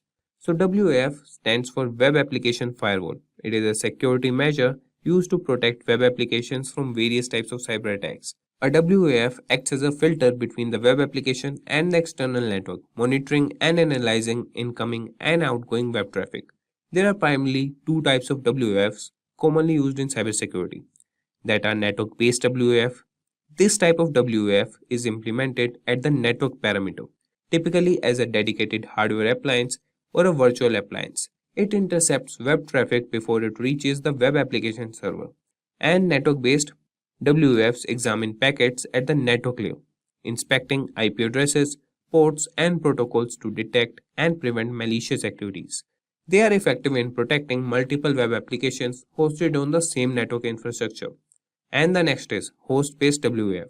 This type of WAF is installed directly on the web application server or within the application itself. It operates at the application layer and has a deep understanding of the application structure and logic.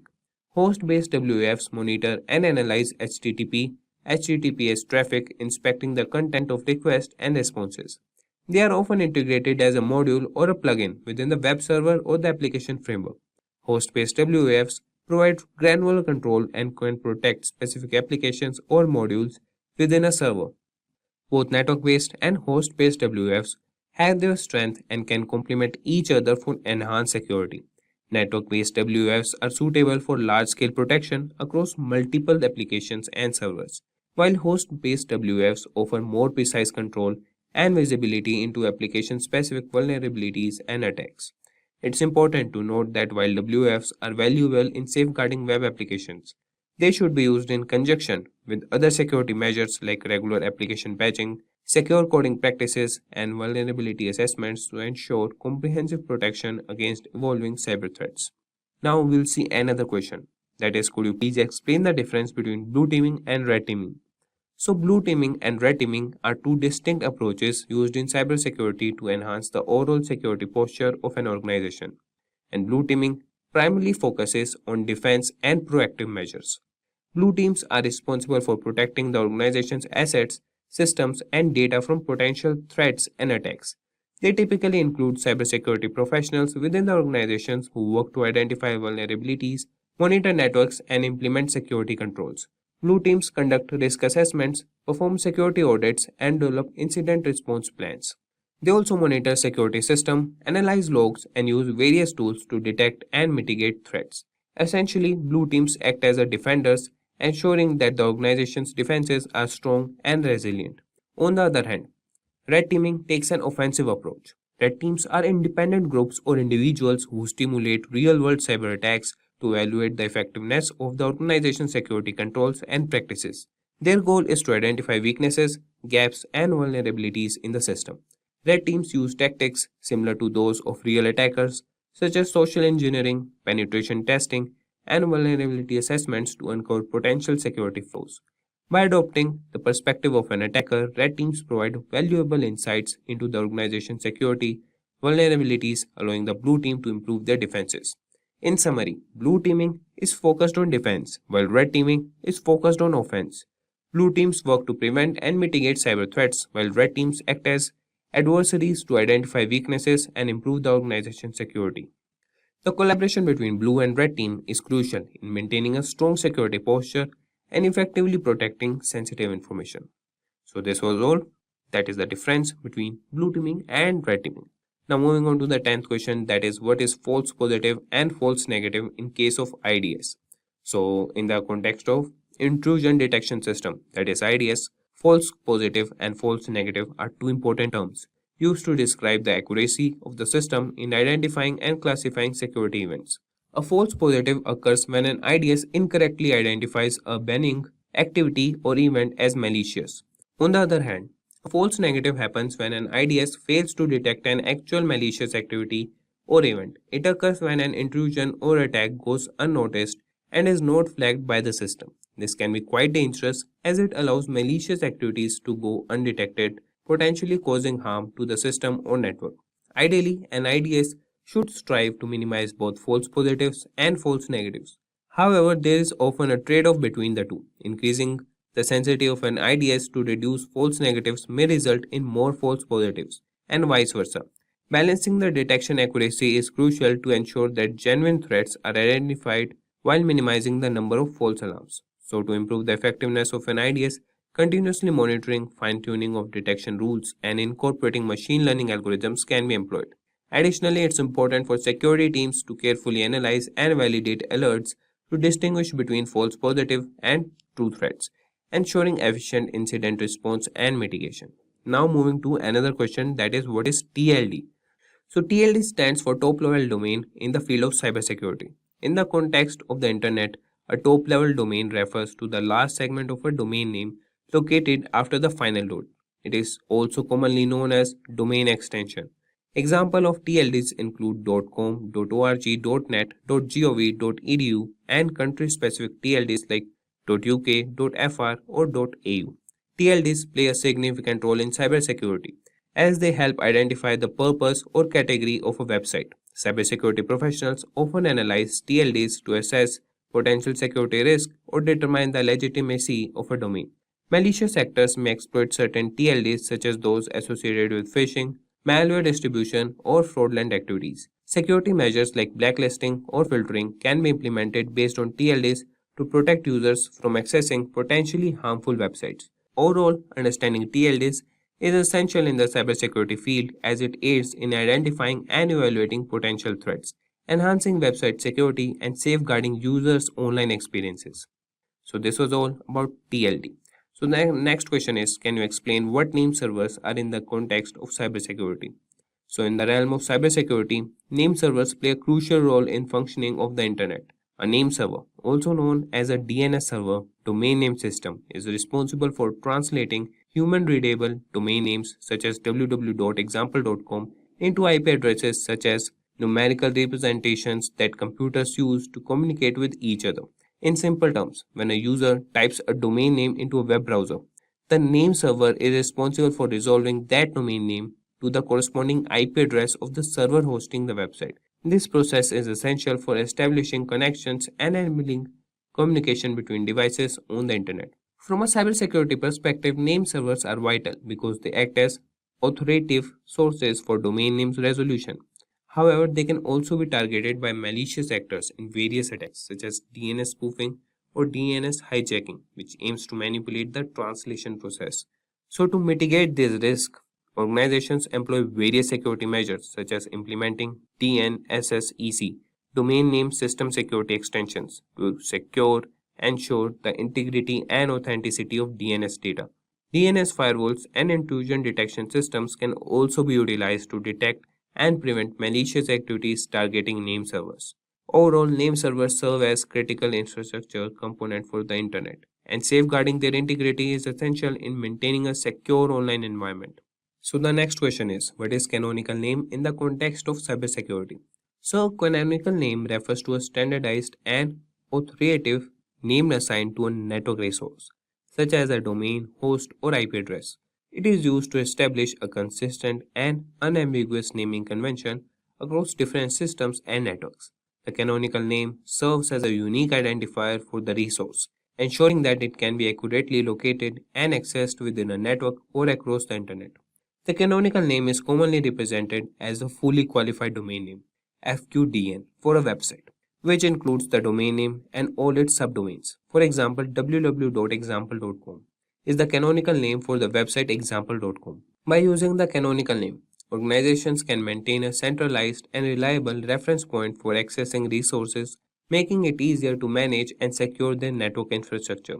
In cybersecurity, the concept of canonical name is particularly relevant when dealing with activities such as network monitoring, access control, and threat detection. It allows security administrators to establish policies and rules based on the canonical names of resources, ensuring consistent enforcement and effective security measures. By leveraging canonical names, organizations can enhance their cybersecurity posture by effectively managing and protecting their network resources, facilitating accurate identification and control of assets, and enabling efficient incident response and mitigation strategies. So, this was all about canonical name in cybersecurity. Now, moving on to another popular question, that is, what details you find when you search IP or domain for DNS lookup. So, when performing a DNS lookup for an IP domain in the field of cybersecurity, there are several key details that can be obtained. These details provide valuable information for assessing the cybersecurity posture and potential risk associated with the IP or domain in question. Here are some important details that can be found. That is, IP or domain ownership. So the DNS lookup reveals the registered owner of the IP address or domain. This information helps identify the entity responsible for the IP or domain and can be useful in determining its legitimacy. The next is IP or domain reputation. The DNS lookup may provide information about the reputation of the IP or domain. This reputation score indicates whether the IP or domain has been involved in malicious activities in the past. High reputation scores indicate a secure or lower risk level, while low scores may suggest a higher risk of involvement in cyber threats. The next we have is IP or domain geolocation. The geolocation information obtained from the DNS lookup reveals the physical location associated with the IP or domain. This can be useful in identifying potential jurisdictional issues and determining the origin of suspicious activities.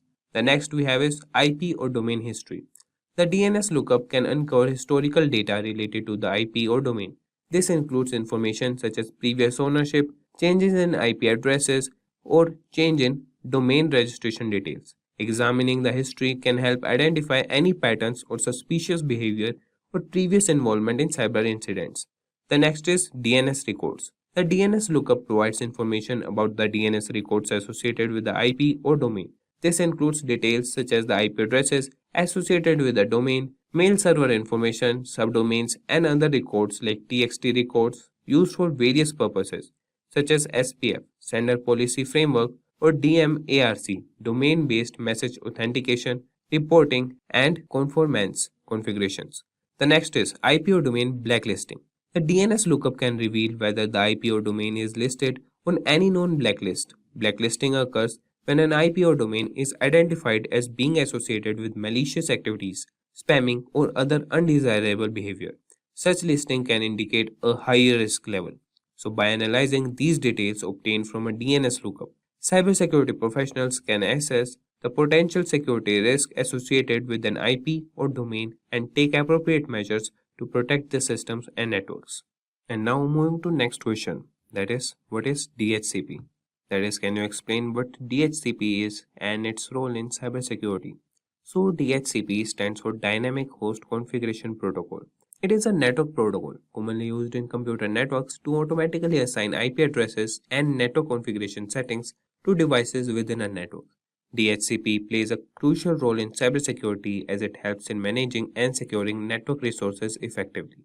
One of the primary functions of DHCP is to introduce or provide IP addresses dynamically to devices when they join the network. By assigning IP addresses dynamically, DHCP prevents the need for manual configuration, making it easier to manage a large number of devices in a network. This automated process helps ensure that devices are correctly connected and can communicate with other devices and network services. In the context of cybersecurity, DHCP helps in enhancing network security by enabling features such as IP addresses management and network access control. Here's how, that is IP address management. DHCP allows network administrators to centrally manage IP addresses. By controlling IP address assignments, administrators can prevent unauthorized devices from connecting to the network. This helps in mitigating the risk of unauthorized access and potential security breaches. The second is network access control. DHCP can be used to enforce network access control policies. For example, an organization can configure DHCP to assign different IP addresses that ranges or provide specific network settings based on user roles or device types.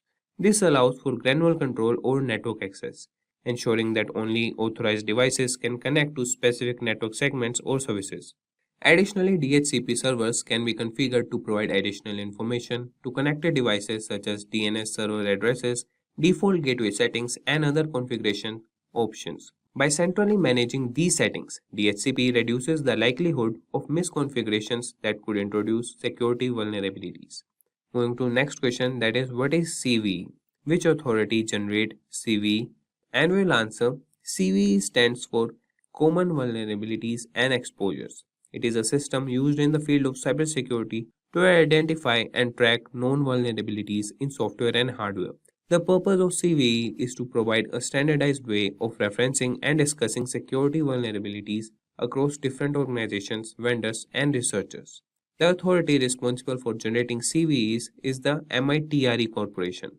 That is, MITRE is a non-profit organization that operates the CVE program under contract with the National Cybersecurity FFRDC, that is, Federally Funded Research and Development Center. They maintain the official CVE list, assign unique identifiers to vulnerabilities, and facilitate the sharing of vulnerability information among cybersecurity professionals and organizations. By assigning a CVE identifier to a specifically vulnerability, MITRE enables cybersecurity researchers, vendors, and organizations to refer to vulnerabilities consistently, allowing for effective communication and collaboration in addressing and mitigating the identified security issues. So, this was the explanation. So, we can also think of providing an example of a CVE identifier.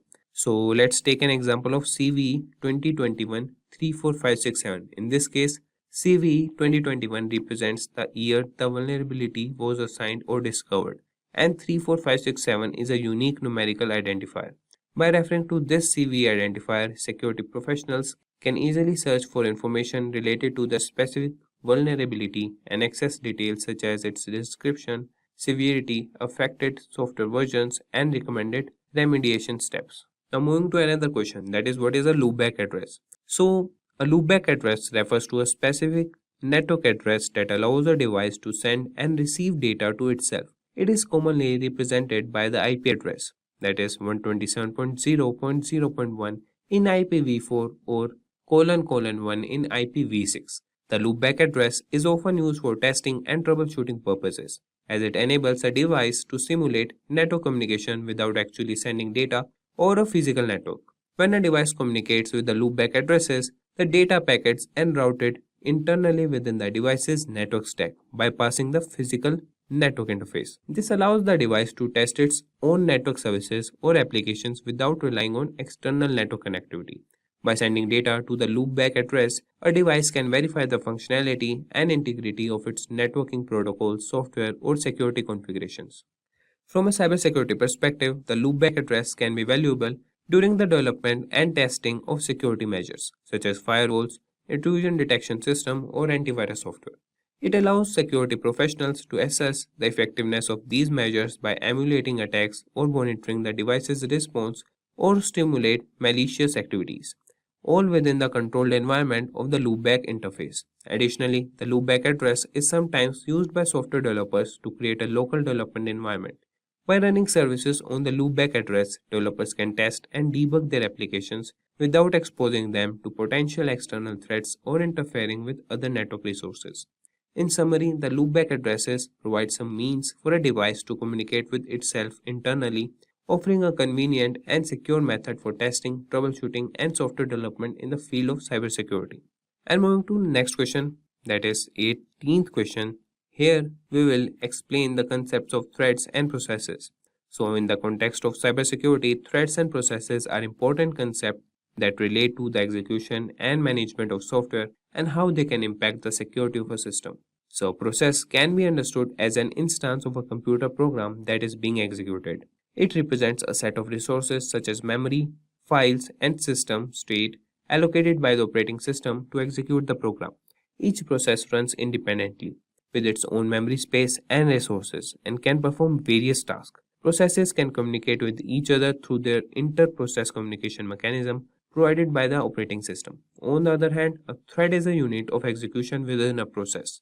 A process can have multiple threads, and each thread represents an independent flow of control within the process.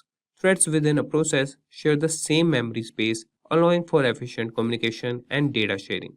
By utilizing threads, a program can execute multiple tasks concurrently, improving performance and responsiveness. From a cybersecurity perspective, understanding threads and processes is crucial. Malicious actors can exploit vulnerabilities in processes or threads to compromise security system. For example, a vulnerability in a process might allow an attacker to execute arbitrary code, gain unauthorized access to sensitive data, or manipulate system resources. Similarly, if a thread is compromised, it could be used to execute malicious code, bypass security mechanisms, or launch attacks on other threads or processes.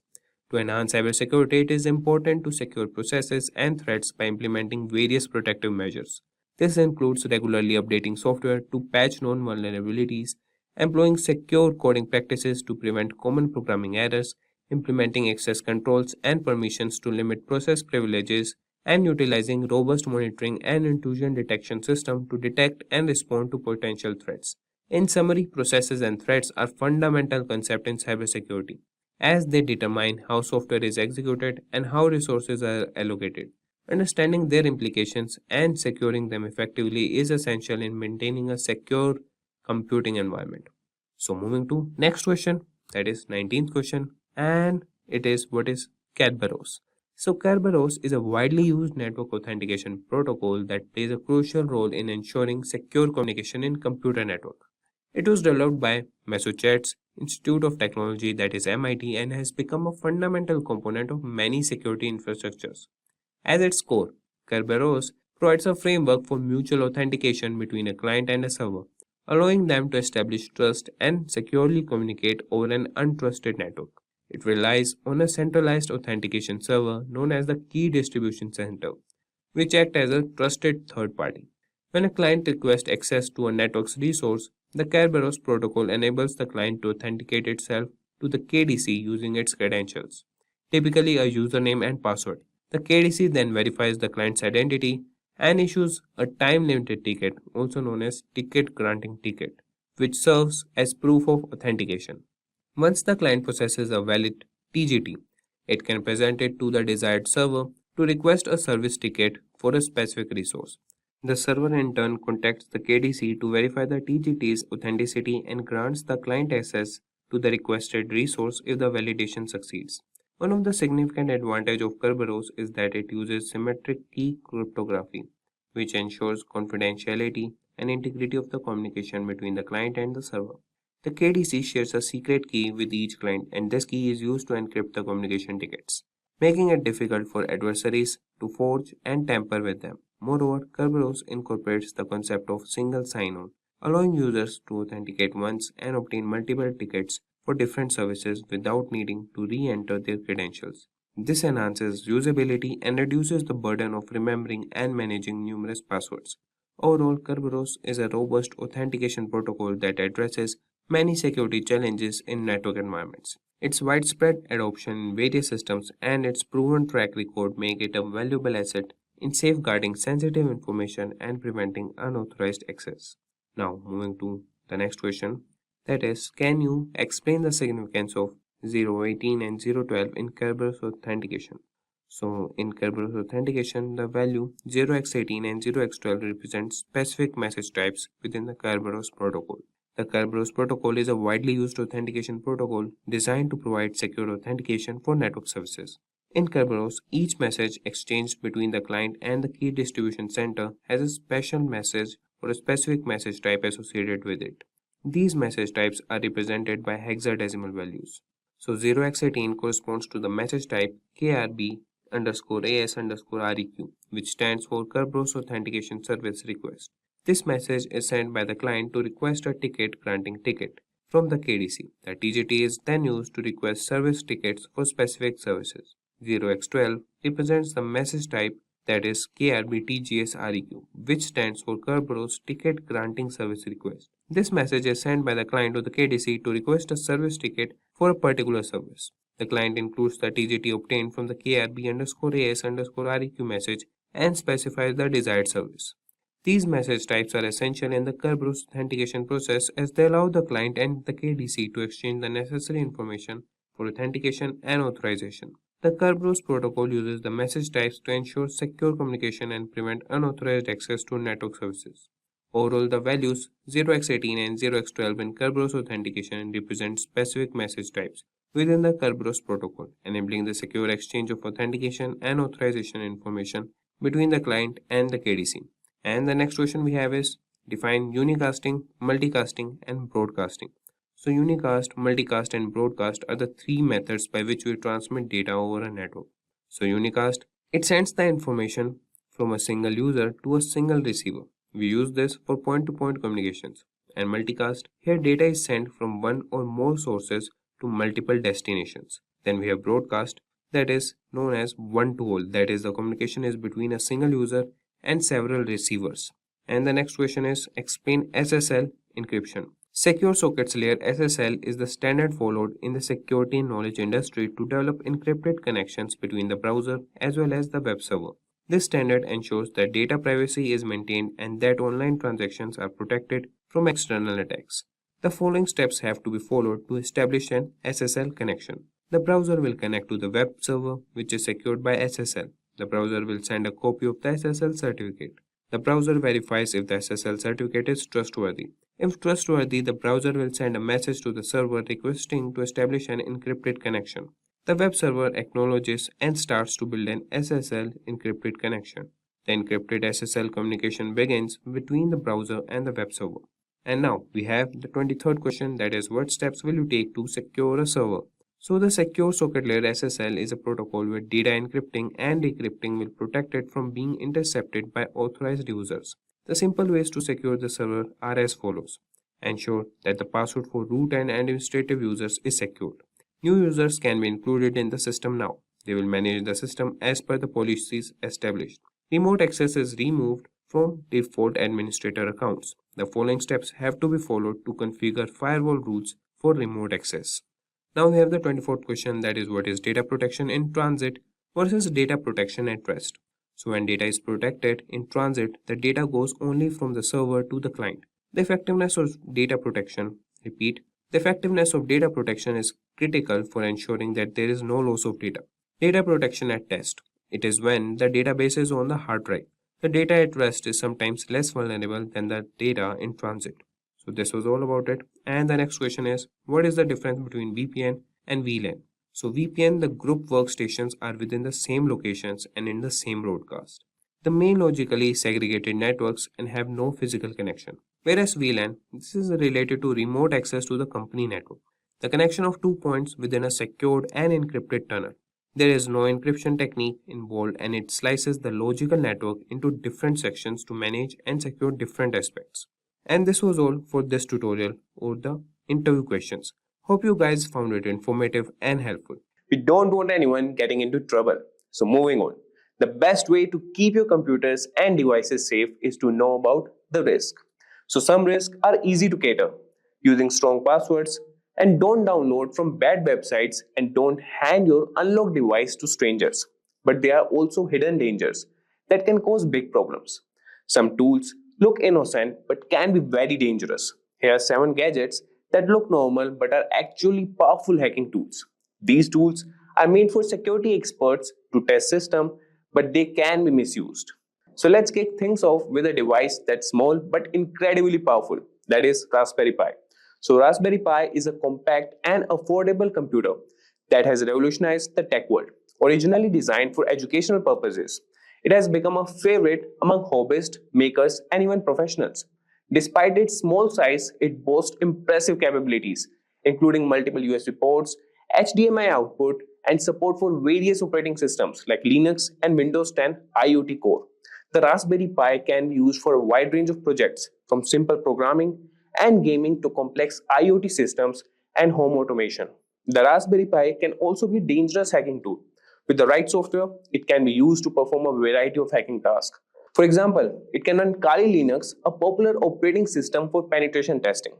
This allows it to be used for network scanning, password cracking, and even setting up rogue access points to intercept data. Its small size makes it easy to hide, and its affordability means it's accessible to many. In the wrong hands, this innocent looking device can become a powerful tool for malicious activities. Now that we have seen the potential of the Raspberry Pi, which by the way is one of the personal favorites for tinkering, let's move on to another seemingly simple but powerful device, the Wi-Fi adapter. So Wi-Fi adapter might seem like a simple device used to connect to wireless networks, but it can be a potent hacking tool in the wrong hands.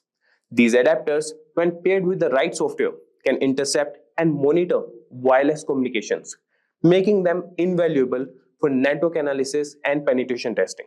For example, they can be used with tools like AirCrack-NG to crack Wi-Fi passwords. Hackers can use Wi-Fi adapters to perform attacks such as packet sniffing and man-in-the-middle attacks. These activities can lead to unauthorized access to networks, data theft, and severe security breaches. It's like having a digital spy in your pocket. While essential for legitimate security testing, it's crucial to be aware of their potential misuse and to secure your own wireless networks against such threats. Speaking of Wi-Fi, you won't believe how sneaky this next device is. Let's take a look at a device that takes wireless hacking to a whole new level, the Wi-Fi Pineapple. The Wi-Fi Pineapple looks like a standard router, but it is a sophisticated device used for hacking wireless networks. It allows attackers to create rogue Wi-Fi access points, tricking users into connecting and revealing their login credentials. Imagine connecting to what looks like a free public Wi-Fi only to have your data intercepted. This device is capable of advanced man-in-the-middle attacks, monitoring and recording data from all connected devices. Additionally, the Wi-Fi Pineapple can capture Wi-Fi handshakes, which can then be used to crack network passwords. Its powerful feature makes it a favorite among penetration testers for assessing network security, but in the wrong hands, it can be used for malicious activities, highlighting the importance of robust wireless security. So from Wi-Fi to Bluetooth, which is everyone these days, right? Let's now explore a powerful tool for Bluetooth hacking, the Ubertooth One. The Ubertooth One is an open source Bluetooth testing tool that appears to be a simple USB dongle. Despite its unassuming appearance, it can monitor and analyze Bluetooth communications, making it a valuable asset for those testing the security of Bluetooth devices. Think of it as a spy for Bluetooth traffic. The Ubertooth One can capture Bluetooth packets, perform Bluetooth attacks, and even explore vulnerabilities in Bluetooth networks. Its ability to dissect Bluetooth traffic makes it a powerful tool for both legitimate security research and potential misuse. Understanding its capabilities helps highlight the importance of securing Bluetooth-enabled devices against unauthorized access and attacks. Continuing with radio frequency tools, which honestly sounds like something out of a spy movie. So let's discuss the Hack RF1 and its versatile capabilities. So the Hack RF1 is a versatile software-defined radio SDR platform that can transmit and receive radio signals from 1 MHz to 6 GHz. It looks like a standard electronic device, but can be used for a wide range of hacking activities. Imagine being able to capture and manipulate signals across a broad spectrum. With the Hack RF1, users can capture and analyze various radio signals, jam frequencies, and even spoof signals to manipulate communication systems. This tool is particularly useful for exploring and testing the security of wireless communication systems. While it serves an essential role in legitimate research and development, the Hack RF1 also demonstrates the need for robust security measures to protect against radio frequency-based attacks. So now let's look at a tool that takes advantage of a computer's trust in USB devices.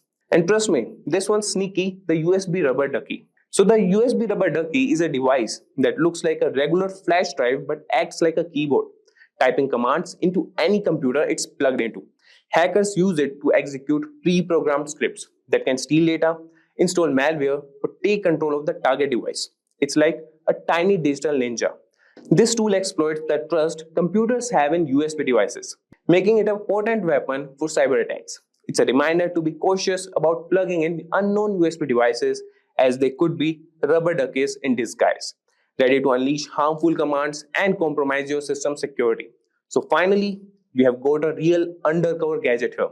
Let's uncover the secret capabilities of the LAN turtle. The LAN turtle looks like a typical USB Ethernet adapter, but it's a covert hacking tool used to monitor and infiltrate networks.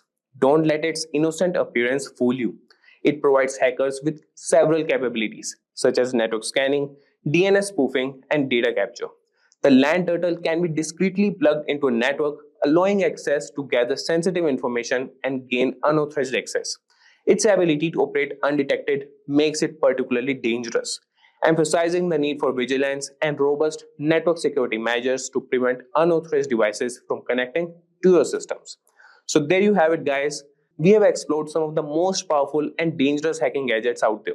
These tools can do a lot of damage if they fall into the wrong hands. That's why it's so important to stay informed and vigilant about cybersecurity. That's a wrap on a full course. If you have any doubts or questions, you can ask them in the comment section below. Our team of experts will reply you as soon as possible. Thank you and keep learning with Simplilearn. Staying ahead in your career requires continuous learning and upskilling.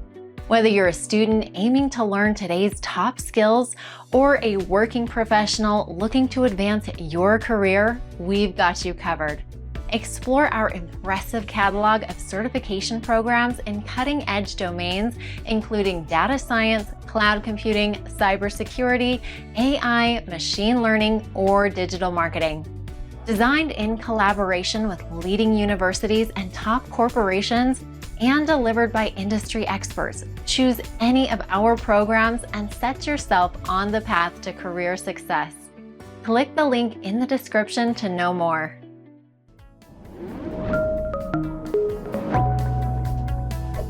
Hi there, if you like this video, subscribe to the Simplilearn YouTube channel and click here to watch similar videos. To nerd up and get certified, click here.